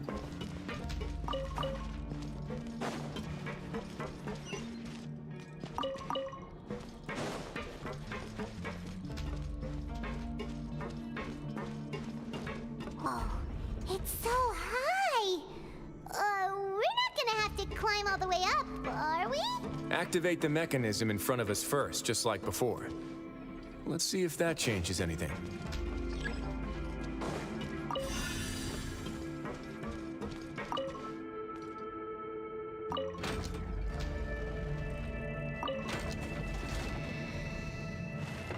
Oh. Ooh, the water level's gone way up. So that's how we'll make it to the top. Alright.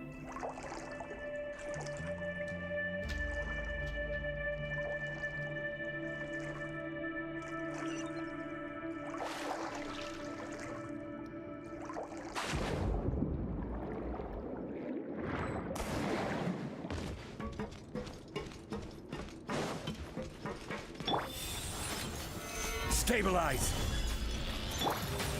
Let's begin.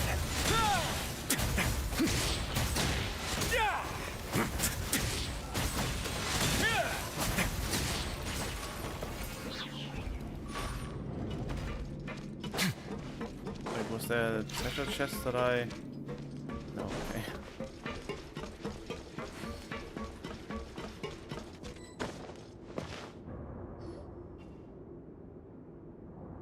These should be the prison cells. Lots of empty cells in here. Dugier's probably moved them elsewhere already. Let's still rescue the ones who got left behind, though. Every person counts.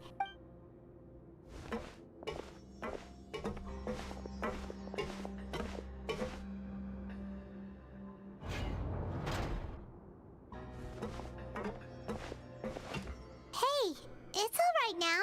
You can leave this place. No, I won't try to leave anymore. I'll never try to leave again. So close to me. I don't want any trouble. No, we're not gonna do that. Please calm down. We're not bad people. We won't be able to get through to her right now. Not with the stress response in the way. I'd also guess there are many others here who are more or less like her. Let's let the guards take care of them for now and keep pushing forward. Avisen für Soleil, huh? All right.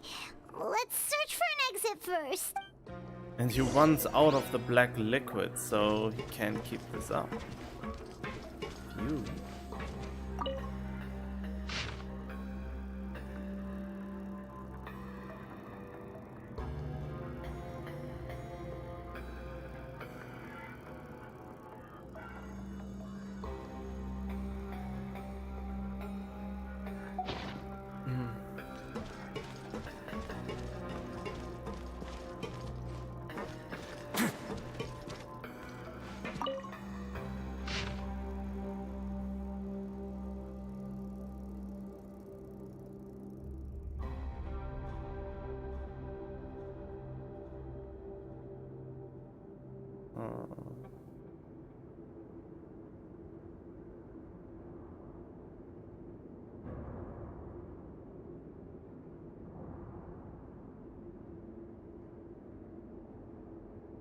Oh boy.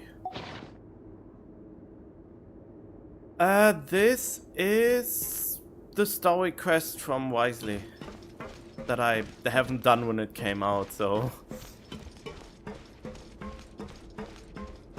I mean, the event quest is over, I just didn't bother changing the title.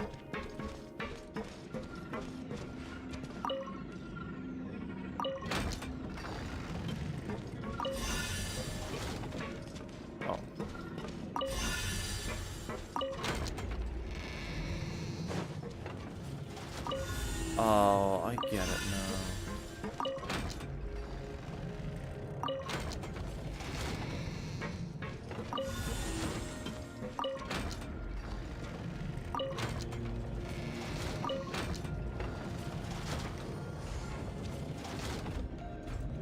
The door's open. Huh. Maybe it's His Grace. I'll go take a look. No, there was a treasure chest that I couldn't get yet. Oh. I leave this area to you. Make sure to bring everyone out safe. Understood. And please take care as well, Your Grace. We'll return here right away and await your orders. Just focus on the tasks you've been given. I already have reliable help over here. Let's go back. We have unfinished business, do we not? That mechanism from the first room. Maybe we'll also need to hold it in place using the same device to open the door that leads to the central area. Don't forget to bring these along. Huh.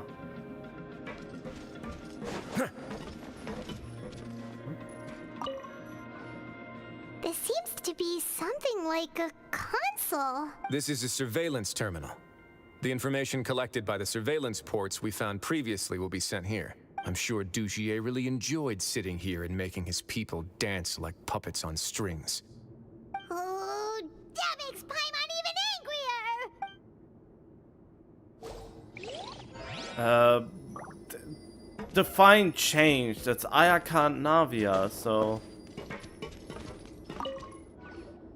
This seems to be... This is a surveillance. I'm sure Dugier... Oh,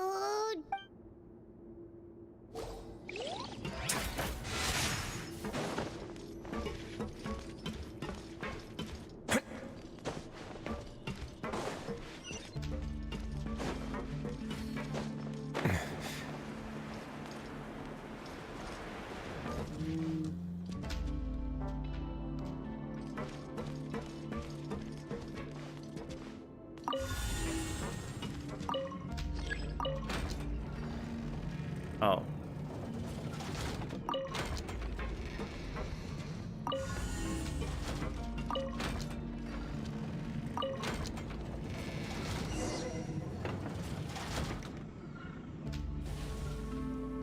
Oh, the quest title is it's what he deserves. Ah.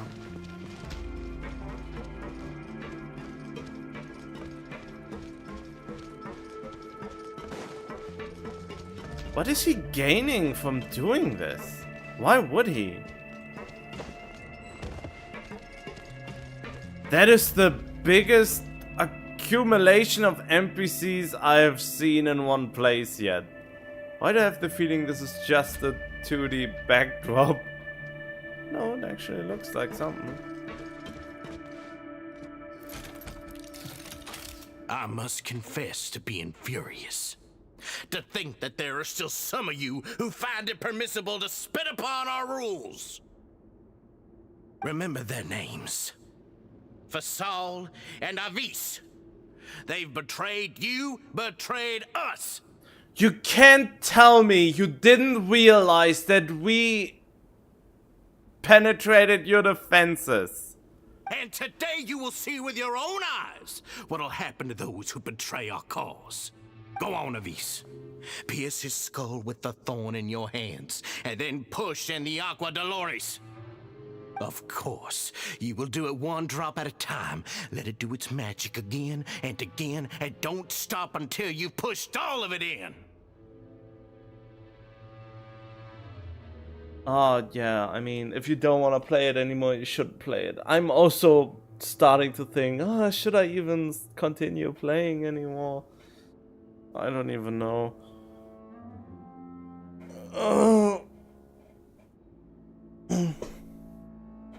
But that's actually a psychological effect with the name. What was it? The sunk cost fallacy, I think. Because you spend so much time with something, you feel compelled to do more of it since it has some kind of daily thing. But there are changes in the Chinese law system that start where maybe soon we don't need to do anything daily anymore, which would be great. Oh yeah, the fear of missing out as well. The fear of missing out is also a big part of it, since limited time events. But if it's just about the limited time events, you just have to log in once a month and look if there's an event going on, since usually an event is only for a month or something. So as long as you check into the game whenever you reach the half point of a month, you would still be able to do it and are probably even able to do everything in one go.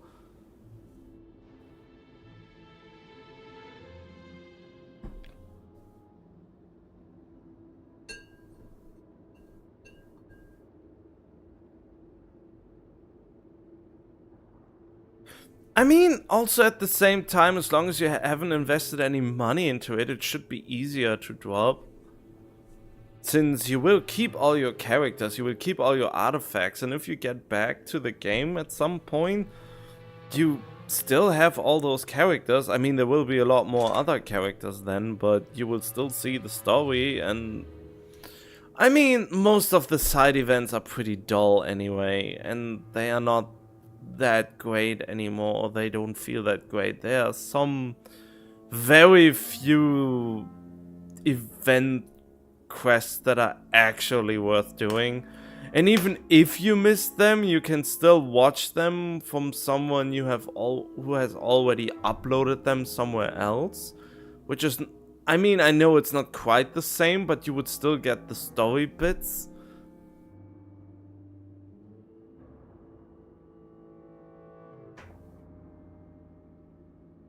Thistle, I'm sorry.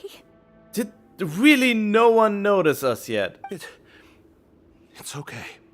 I'll find a way to endure. Oh, shut your wretched mouths! When did I give you permission to speak? My rules are the paramount law of this place. Only more pain will come to those who dare to disobey. That's enough, Dugier. Your rabid screams have been beyond nauseating. Is that His Grace? Oh, Risley. I knew you would come, but I didn't expect you to be so quick. Must you still refuse to let me be? Did I not spell everything out for you already? What's so blasphemous about sharing a slice of the cake with me when you've already got the entire fortress at your feet? Because you are torturing people, and that is everything that goes against everything that's going on here. It would seem that you can't see the difference between sharing and looting. And on top of that, look at your people. Are they not starving as you wolf down your cake? You stop acting all high and mighty like some hero of justice! I mean, he looks very much like a hero of justice compared to you. Have you forgotten? Nobody in this blasted fortress is innocent. We are all irredeemable monsters who have destroyed something that others held dear. Yeah. What's so wrong about punishing those who deserve to be punished? It's what they've always deserved. And please, are you really gonna tell me that you care about their lives and well-being when you just need a supply of labor to keep this place running? Is it that all you need to keep your cushy life? Yeah, the difference is nobody is forced to work or do anything. They do it of their own free will or out of boredom even. Sadly, you're wrong on both counts. Unlike you, I've never seen them as currency. The fortress is not only a place for confinement, but also a place for rebirth. Just as people are free to give in to the darkness within their hearts, they are also free to seek redemption and a new beginning. Our bodies have limits, but our spirits will always remain free. They may have made mistakes, but they are still human beings with people and things that they cherish. And most importantly, they should always retain the freedom to choose their own path once they've reflected on their past misdeeds. But you're destroying their spirits with fear, taking their freedom away so that they'll become slaves who will never again feel or think. How can he look so smug and full of himself when he's about to get a beating? And you say that's what they've always deserved? You are nothing compared to them. He's really mad. I see he's been keeping it in until now. You think me arrogant, Risley? Well, I think you're too young and naive. You understand nothing of this world. No, I wouldn't say so. You are so old and yet learned nothing. Nobody actually sees this fortress as any kind of just a wonderful place. See it for what it is. A dumping ground of pain and misery, irredeemable now and irredeemable forever. No prisoner will listen to you out of gratitude of their hearts. The whip is the only way to make them obey. Had you been just one step slower, I would have already taken control of all the garden mechs in this place. Your vision gives you strength, but how long will it hold against these powerful constructs? Are you really calling them powerful? They're pitiful at best. You talk big, but in the end, you know nothing outside of power and control. In that case, let me give you a small taste of what real power looks like. I mean, that is a pitiful amount of Gardamex even. You can throw 10, 20 even at me at the same time and I would decimate them in seconds. I'm actually holding back this entire time.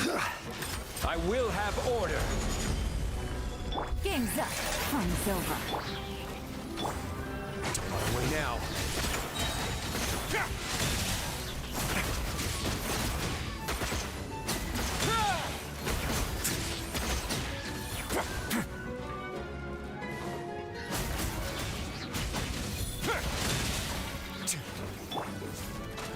Gather.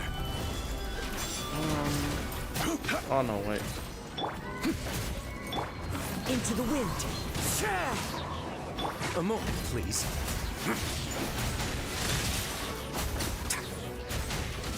Stay cool. Face your guilt. Perfect finish.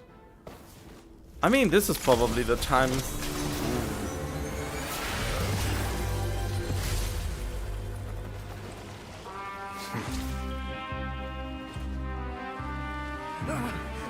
If you think fear can control everything, well then, terrify me.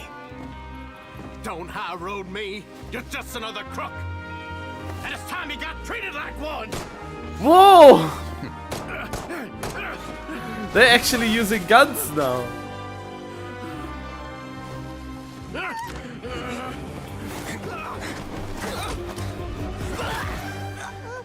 Nice. What's the matter? Too scared to shoot straight? I'm warning you. Unauthorized punishment and torture are prohibited here. As the Duke, you should set an example. Funny how that slipped my mind.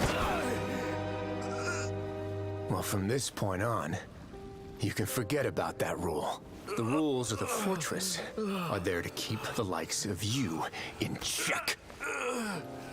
But if the Duke wants somebody dead, he needs no justification. Understood? Oh god. If the Dukes want someone dead, there's no he doesn't need any justification. Really? He tries to cite something that he himself does onto others. How shit of a person can you be?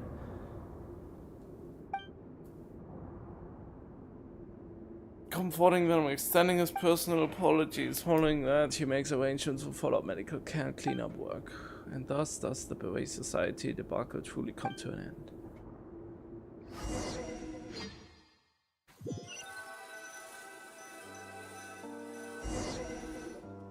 Sorry for taking so long. Did I keep you waiting? Yes? Could you stop that? No, not at all. Paimon didn't know you were so considerate.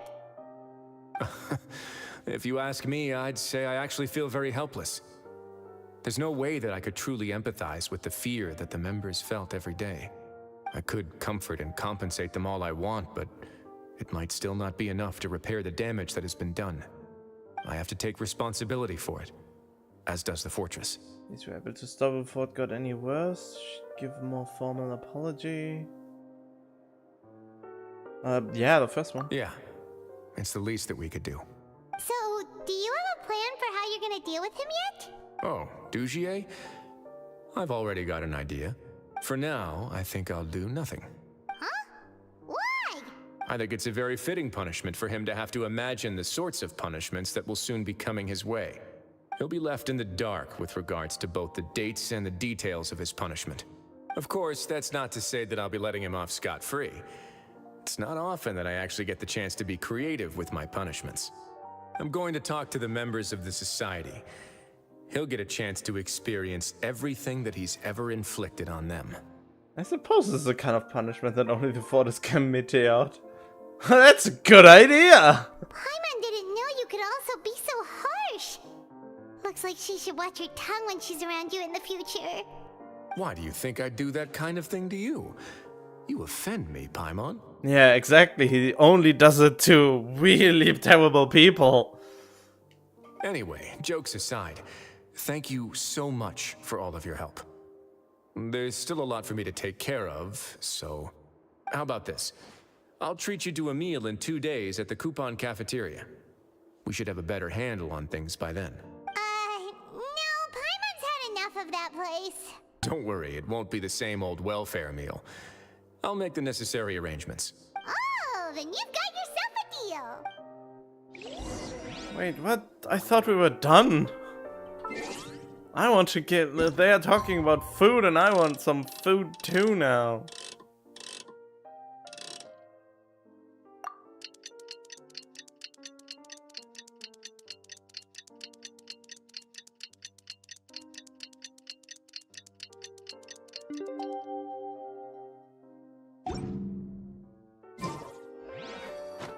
Wait, 2 days.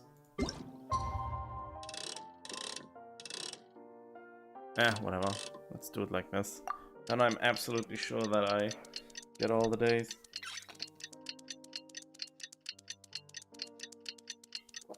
Why are they even making it like this? But yeah, in the end, my advice to you is if you feel like you don't want to play the game anymore, then just don't play the game anymore. I mean, it's... I feel like I'm too deep. I have like 80,000 Primo Gems with not knowing what I want to do with them. And it feels like such a waste. Then again, I had a similar problem a long time ago. I mean, sure, if that's what you want to do with it. But if you do that, you have to commit. And that means if you are not managing to... I would say you have to commit. And if you don't get her to C2 with the pulse you have to make sure that you get her C2 the next time. Because otherwise it's quote-unquote a waste. But in the end... I think I'm just way too stingy with my primos.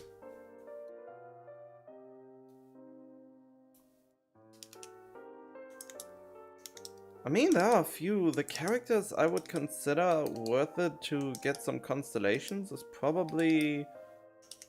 yeah, Nahida C2, the Raiden Shogun C2... which character would also be nice to have the C2 of? I mean, I know Yelan C1 is pretty good.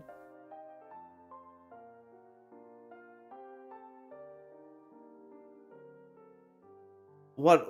You can't what? You can't just quit the game? What I mean by quit the game is... you can quit the game in different ways. You can say, a lot of people actually take a break from the game and come back later to it, and then there's a ton of content to do, or the interesting bits like the Archon quest, since a lot of the side stuff is just boring at this point. They really crafted a really interesting, beautiful world. They have a lot of interesting puzzles, and they introduced a new mechanic and all that. But after you do this for like 5 hours or so, you're just getting bored with it already again. And that's probably the biggest issue of the game. It takes so long for it to have new story-related content. Since if with a traditional game, you would get into a new area, you would get a new mechanics introduced, you play with these mechanics for a few hours, and then you get to a new area that introduce new mechanics that you can combine with the previous mechanics to get a new feeling for the mechanics and try to play around with them.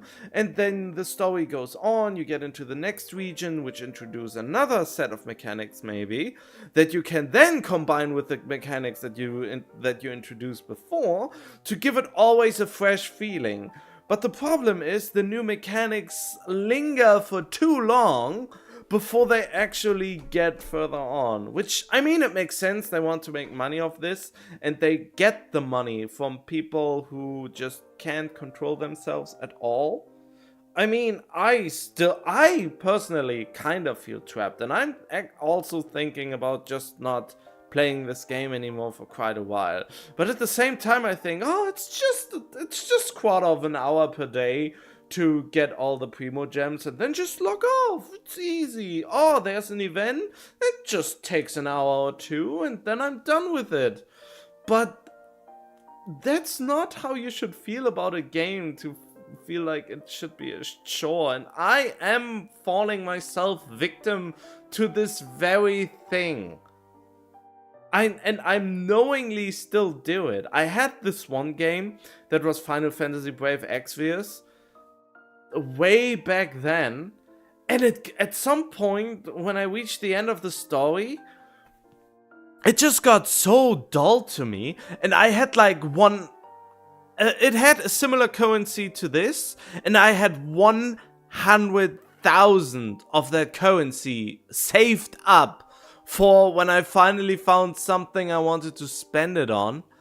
And the game got so boring before I reached that point to me that I dropped it. With those 100,000 of that currency, which equated into it's 10 pulls per 1,000, I think. So, wait, how many pulls were that? No, it was a little bit more. I think it was also 1,600 per pull, and I had 100,000 of that currency. God, I need a calculator for that.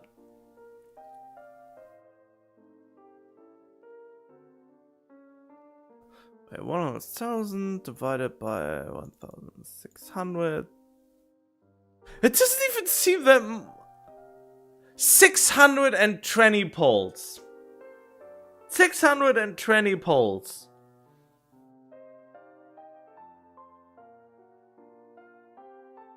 And I haven't used them because there was always something better at the horizon. I used them sparingly, actually, and I got a few things that I kinda wanted, and then I saved up again, and sometimes I got lucky or anything like that. But the gameplay loop, the reintroduced events, which were mostly about fighting, and then they introduced that you have to fuse 2 5-star into one another to make the actual stronger version of that character. And I left before that even happened, since when I played that game, we were in a position we could see a few months ahead what would come to the game, because in Japan they got the updates earlier than us and we got them far later, so we always knew what was coming. That was way worse than it is in this game. I mean, it already starts to show that constellations become more, in quotes, more important. They feel like they become more important, and they start to push the constellations more to the last than have the few powerful ones at the front. I feel like they started to do this since Fontaine, that the C6 are actually getting more power these days. Yeah, the thing, because it was interesting, is because it was so new and it was really well executed. They basically took Superman 64 and made it fun, or they made it seem fun for quite a while. And Superman 64 was a terrible game. It looked terrible, it felt terrible to play, but the biggest point for Genshin is that it has smooth animations and everything feels very polished. And that's one of the things that keeps it going. But you shouldn't feel bad about to just take a break for a few months.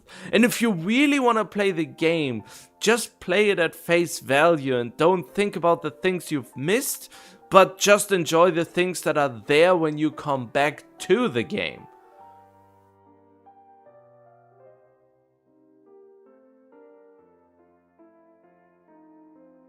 I mean, they even have a mechanic that gives you basically half of what you would have gotten if you would have played it consistently.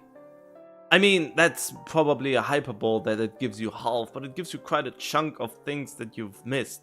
So basically, if you don't play the game for like, I don't know when this mechanic kicks in, I think it's a month or something, and just come back after that month, do those welcome back things, play the game as far as you can in that time frame or as far as you want, and then just drop it again and come back after a month, you still get quite a bit of points. Not as much, of course, as you would have gotten if you sticked with it, but your mental health would be far better, I think, when you would do it like that.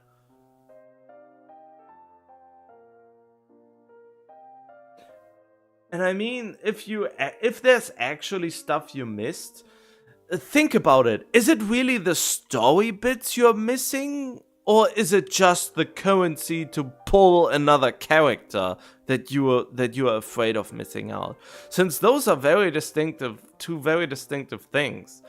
I think I'm looking at the game too much of a I don't get the premium currency for when there might be a character that I want some way in the future. And there has not been a character like that in ages. That's why my Primogem count is so high. And it feels like if I stop now, I couldn't save more for when that character comes and spend it all or something like that, you know? But I feel like this is the wrong mindset. I have such a big cast of characters right now that it should not hurt me one bit, but the FOMO and the sunk cost fallacy, which is mostly time I put into the game, would feel wasted, and that is the only thing I feel like that keeps me going playing this game. But what are you fearing of missing out? Is it fearing of missing out the currency to get this new shiny character?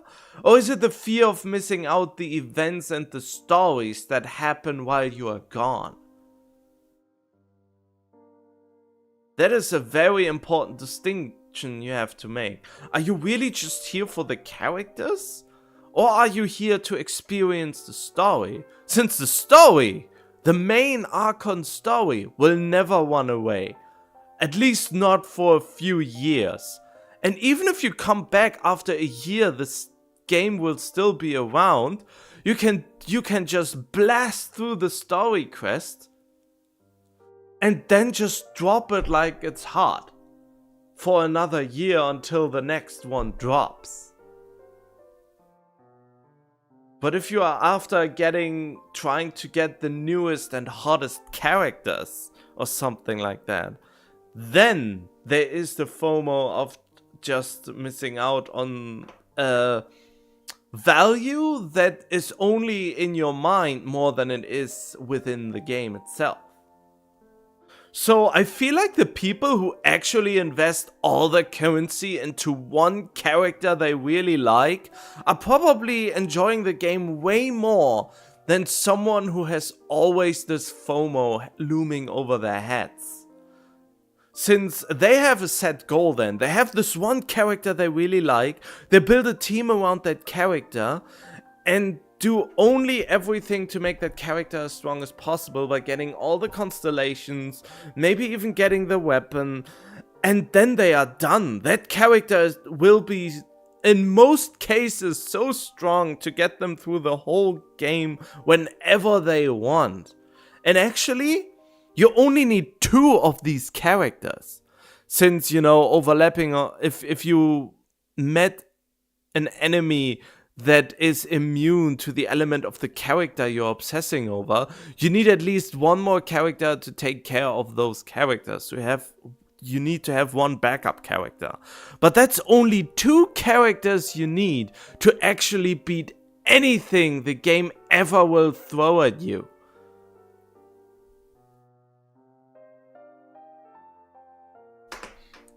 And I'm actually starting to think maybe I should just dump all my Primo gems to get Ayaka to Constellation 6 and just forget about any other character.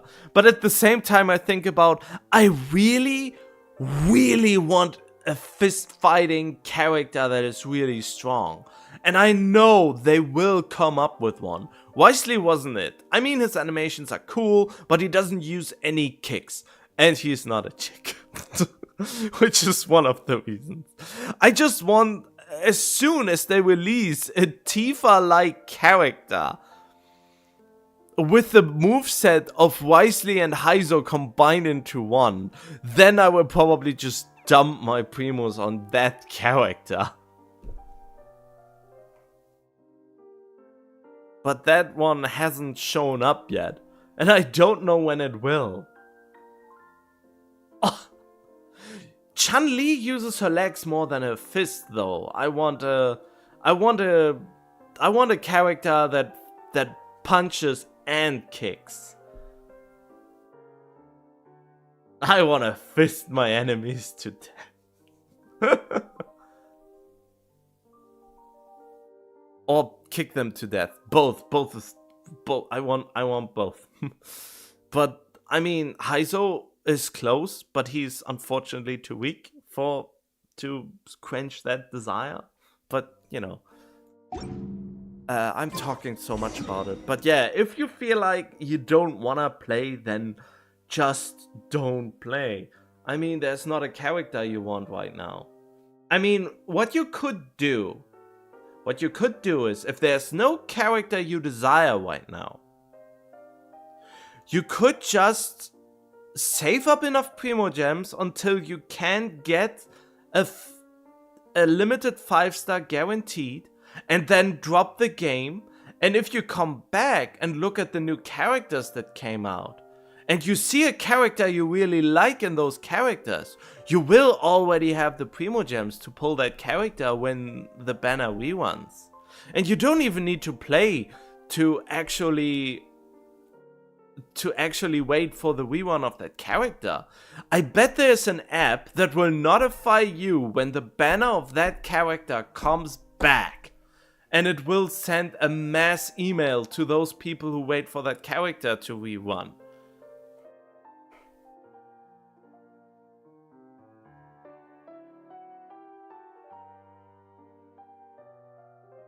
Yeah, Heizo is a nice character, I can't deny that.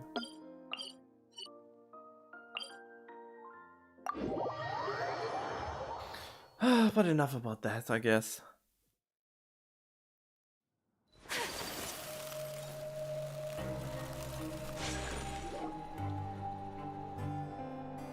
Ah, you're here. But yeah, but you are basically talking to a mind prisoner of this game right now. And even I tell you, if you think you can do it, do it. Just stop playing.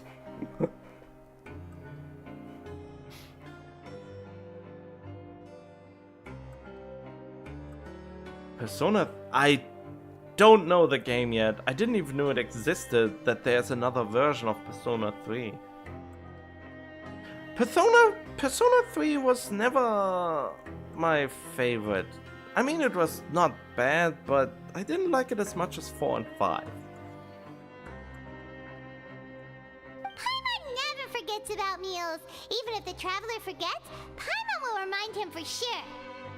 I think the only reason I didn't like Persona 3 as much is that the combat was a little bit more annoying, I think. Or I was fatigued of Persona games at that point.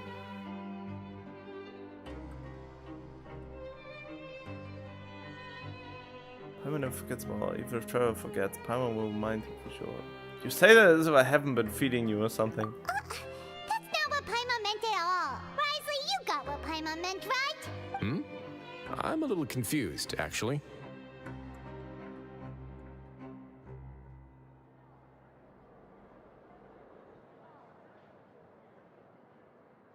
Huh, interesting you say that.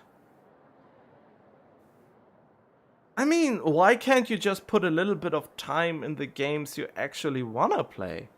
and like write a little diary while you do it. I heard of someone, I read on Reddit once that someone who doesn't have much time but wants to play a game that actually takes a lot of time, that he takes the time to play it a little bit, then write some kind of diary with his experience so far, and then he comes back to it and can basically catches himself up on what happened and then continues playing the game. That is actually a very smart idea of doing it. Hey, not you too! Jokes aside, I've got some good news. After taking a look, the doctors have let me know that it shouldn't be too difficult to extract the thorns. Which means that everyone should be able to recover after a period of rest. As for their mental recoveries, most are making good progress as well. We've added a few who were more severely affected to a special observation list.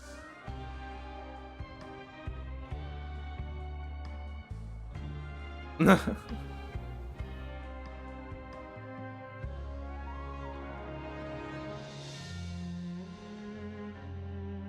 sure got everything taken care of, Risley.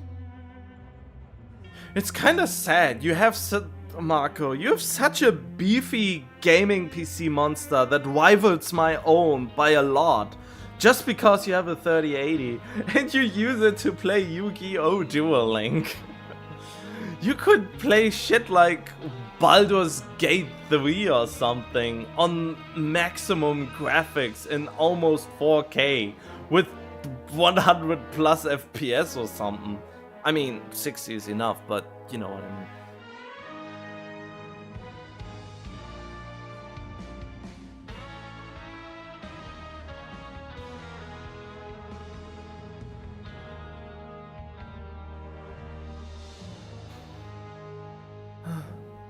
I try my best. After all, it's my duty to take care of everything that happens within my territory. God, I'm interrupting this quest over and over again, but you know, I read about someone who said, yeah, games try these days to be so long and drawn out that they are actually becoming too long for their own good. And that actually became a huge problem, I think. Since back then, they put more effort into these games. Like Final Fantasy VI, for example, is a very good example of a game that has that is pretty long, has a good pace, and manages to stay interesting for the whole thing. But nowadays, game get drawn out by annoying, boring, unimportant fluff bits that don't need to be there. But people also think, oh, I can't spend $60 on a game that is only 10 hours long or something like that. I mean, those thoughts didn't occur on my own and stuff like that.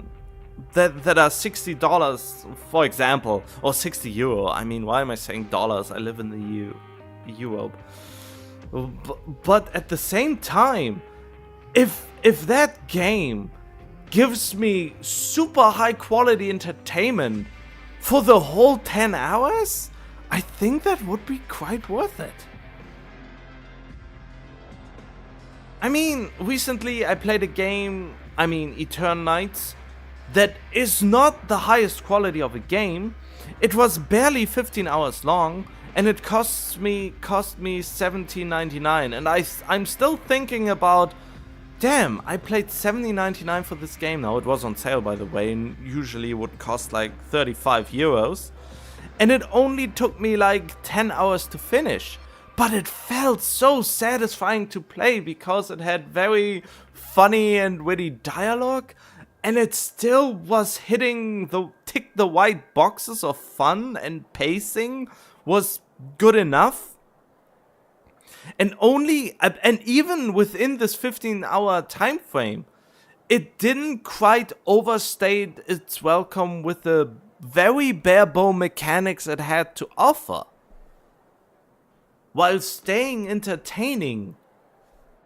And I think we need more games like that nowadays, especially with how busy things are. Of course, it's still great that games are made like Baldur's Gate 3 that are not just fluff, but stay entertaining the whole way through, no matter how you play them. But at the same time, for people that don't have a lot of time but still want something high quality that they don't need to think hundreds of hours into, I mean, people pay like, what, 10, 15 bucks to watch a movie in a theater. That, if we are generous, a movie takes like 2 hours. And then you buy some snacks, which drives the money, which almost doubles the money if you buy it at the cinema itself. So you pay like 30 bucks to watch a 2-hour movie. And you think it's not worth to pay the same amount of money for a 10-hour game? I mean, if a game is in the biggest sense just a very interactive movie,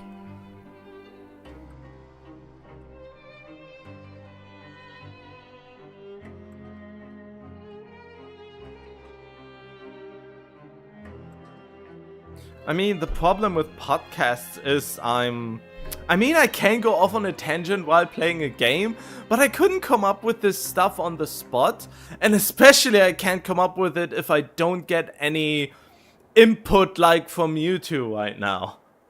If I had some prompts to talk about, I could probably pull off something like that.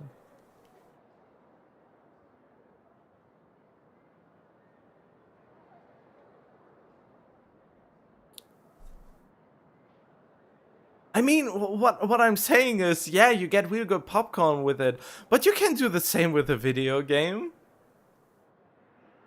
And the popcorn, I recently discovered there's this popcorn that costs like $1 in a not a supermarket, in a grocery store. The €1 popcorn in the grocery store is almost as good as the €7 popcorn in the cinema. Which is just sad. The quality of cinema popcorn in my area dropped hard. Since sometime it doesn't even taste good anymore. It's not freshly prepared anymore within the cinema. It gets delivered and put in a hot box to stay warm. I remember when the popcorn in my cinema where I lived for most of my life made the popcorn fresh in a machine, right on the spot, for less money back then. And now you get this basically pre-produced garbage that you can buy for way less.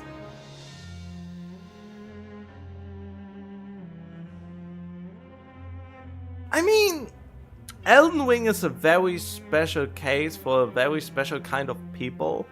If you really like to get kicked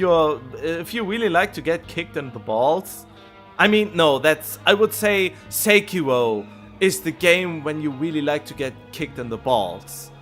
And Elden Ring would be if you really like to get punched in the gut, I would say.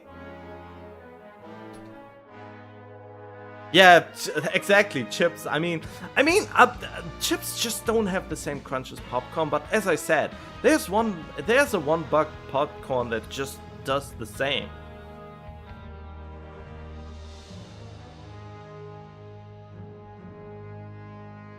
But yeah, this is, I think there's just this dissonance.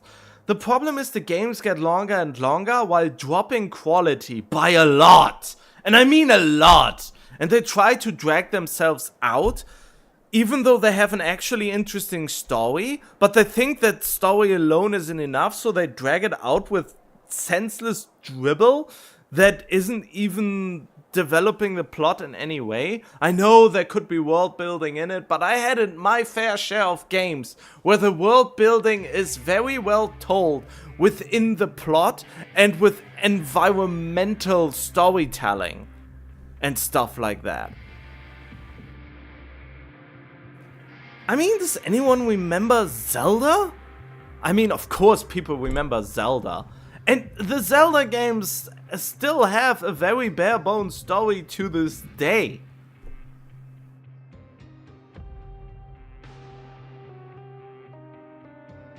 You're a dude that saves the princess. You go into dungeons and do some puzzles and try to tingle your brain juice a little bit, and you have a satisfying game for a few hours. And then you're done.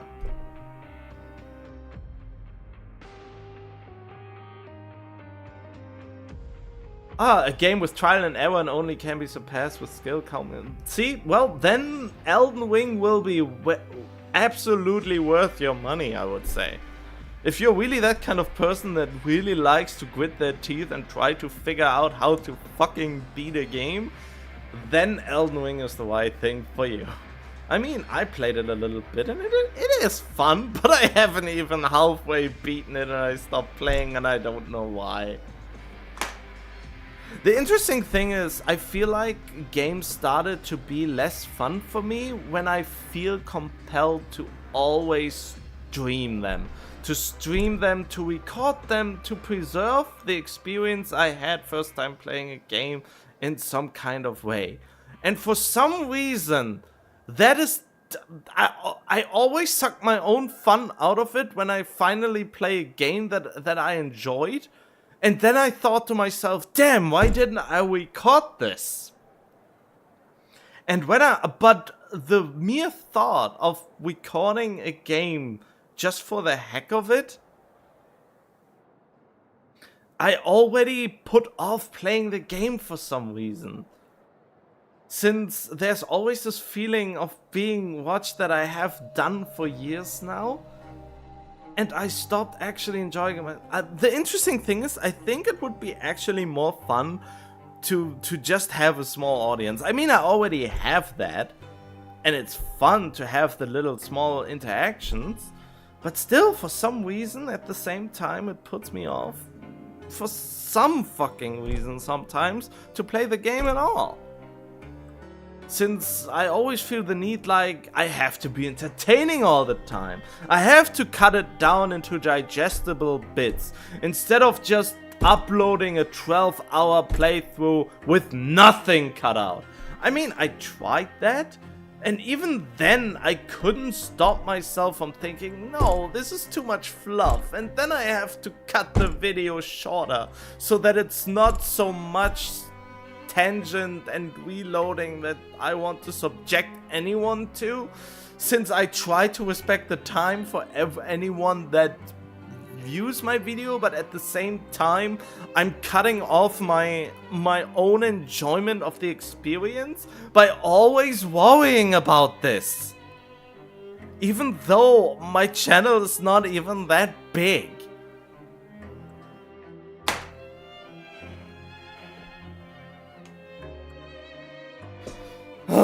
Wow, now I got on another tangent again. I should really just do a podcast. I mean, me just playing a game and going off on tangent could be a podcast already. Maybe I should just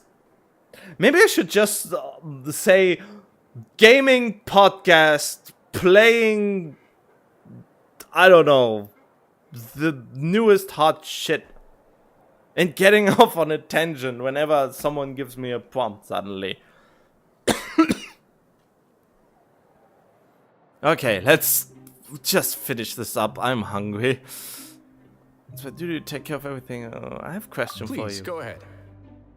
Your flashbacks when you picked up the gem. Ah, that's a bit of a long story. Oh, please entertain me. I once had a similar experience. It had to do with the host family I lived with as a child. I was an orphan, adopted by a couple with a great deal of love in their hearts. I had many siblings, and we all adored each other. Once we were older, Mom and Dad would turn us over to be individually adopted by families of greater means, and go on to adopt more young children. They were perfect parents. Or so I thought. Wait! Did they raise you as the perfect little children To sell you to other families for bigger money? And then? And then I found out we were merely raised as livestock. Once we had reached a certain age, our parents would bring us to the market for sale. So it was basically modern day slavery. All children that were sold would leave the house, and nobody would know what became of them. As for those who didn't sell, they were merely disposed of. Wait, you can't be serious that they killed the children they couldn't sell. Why would they... What? Why would they bother to waste them and then just kill them off? Did you know I once considered myself an extremely lucky child? And all of my friends, all of my siblings, they all felt this way as well.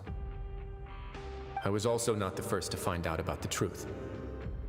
All those who found out before me were simply added to the disposal pile.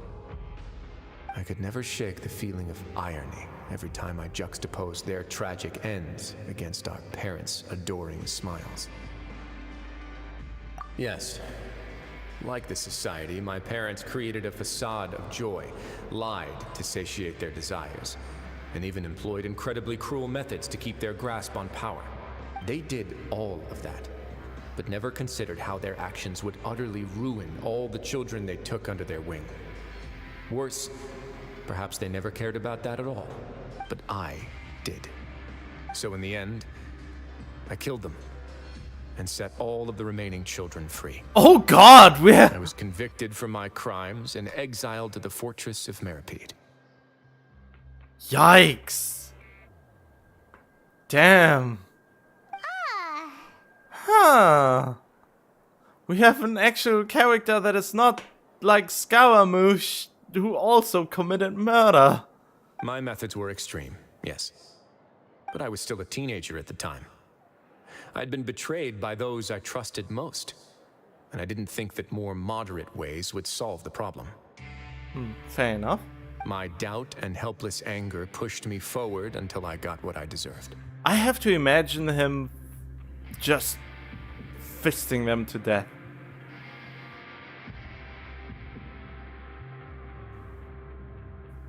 It's all right. You don't have to tell me what you think. I've already committed to this path, regardless of what anyone may say about it. The least I can do is to make sure that the same tragedy will not happen again in my new home. And yet it kinda did. Sorry to disturb you, everyone. Oh, it's a Vincent Fasol. Are you two feeling better yet? It was all because you arrived in time. I managed to escape unscathed. Glad to hear it. How did you get into the cult into the first place? Oh, I didn't even thought about organ harvesting. We came here on impulse today, because we were hoping that you'd be able to lend us a hand, Your Grace. Please, go on right ahead. I'll do my best to help. Within reason, of course. It's... I'd like to be wedded to Avis here at the fortress. How does this can even happen in a prison? Yeah, we met each other through the society and both fell into Dugier's trap. But even during our time there, we never doubted each other. We always believed that Dugier was manipulating us, trying to make us mistrust each other. And after this incident, we've come to believe that we've found the one for the rest of our lives. Oh God, that is too mushy for me. You could say we managed to make the best out of a bad situation. He didn't abandon me, and I didn't forsake him either. But we're still both prisoners. And we also aren't sure if the fortress is the best place to host something so celebratory. So we are just wondering, is our request a bit too out of line? You're right in that the fortress has never hosted a wedding before. But that's no reason to say no, is it? I'll help you make the arrangements. If you need anything special shipped in from the surface, just say the word. Oh, that's very generous. We can't thank you enough, Your Grace. We are actually also planning to stay here after the conclusion of our sentences. Why? Yeah, we We've already made tons of special memories here. So now it'd be too hard to leave. How are they not all suffering from major depression? If you don't get out into sunlight, you are guaranteed to get major depression, since you need the sunlight. How do they get the sunlight thousands of feet under the water level in this enclosed area you can only get down to in a tube, which is blocked off from all sunlight? How do you compensate for the lack of sunlight? And we have full confidence in the fortress's future with you at the helm, Your Grace. Your trust is the highest form of praise. Hey, loosen up a bit. Shouldn't you be the happiest man in Teyvat to hear that people would like to stay of their own free will? Yeah. I'll always take a genuine expression of faith over any obligation to obey. Nice. What is this? Why is this making a sound? Oh, right. Okay, it doesn't matter. Okay, I think I am done, right? Yeah.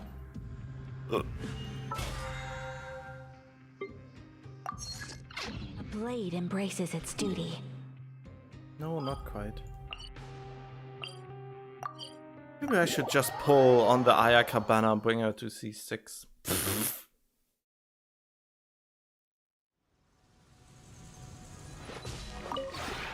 This realm is...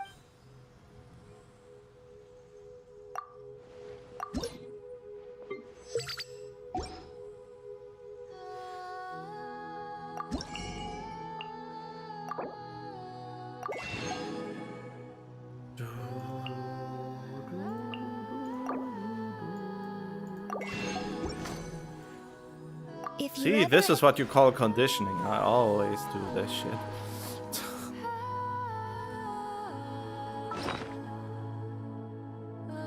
I know what I've forgotten to do. But I don't feel like doing it.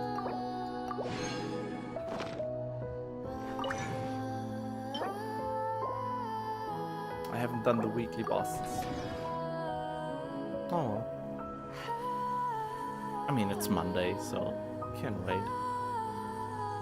Am I done now?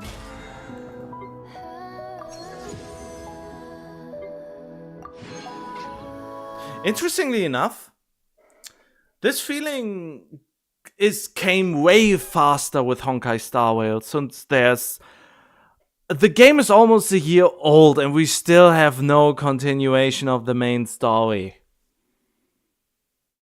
The Honkai Star Rail goes at a snail pace. We have more characters than actual story, which is really...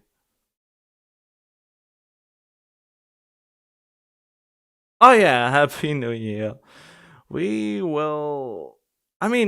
see you around. My Discord is always there.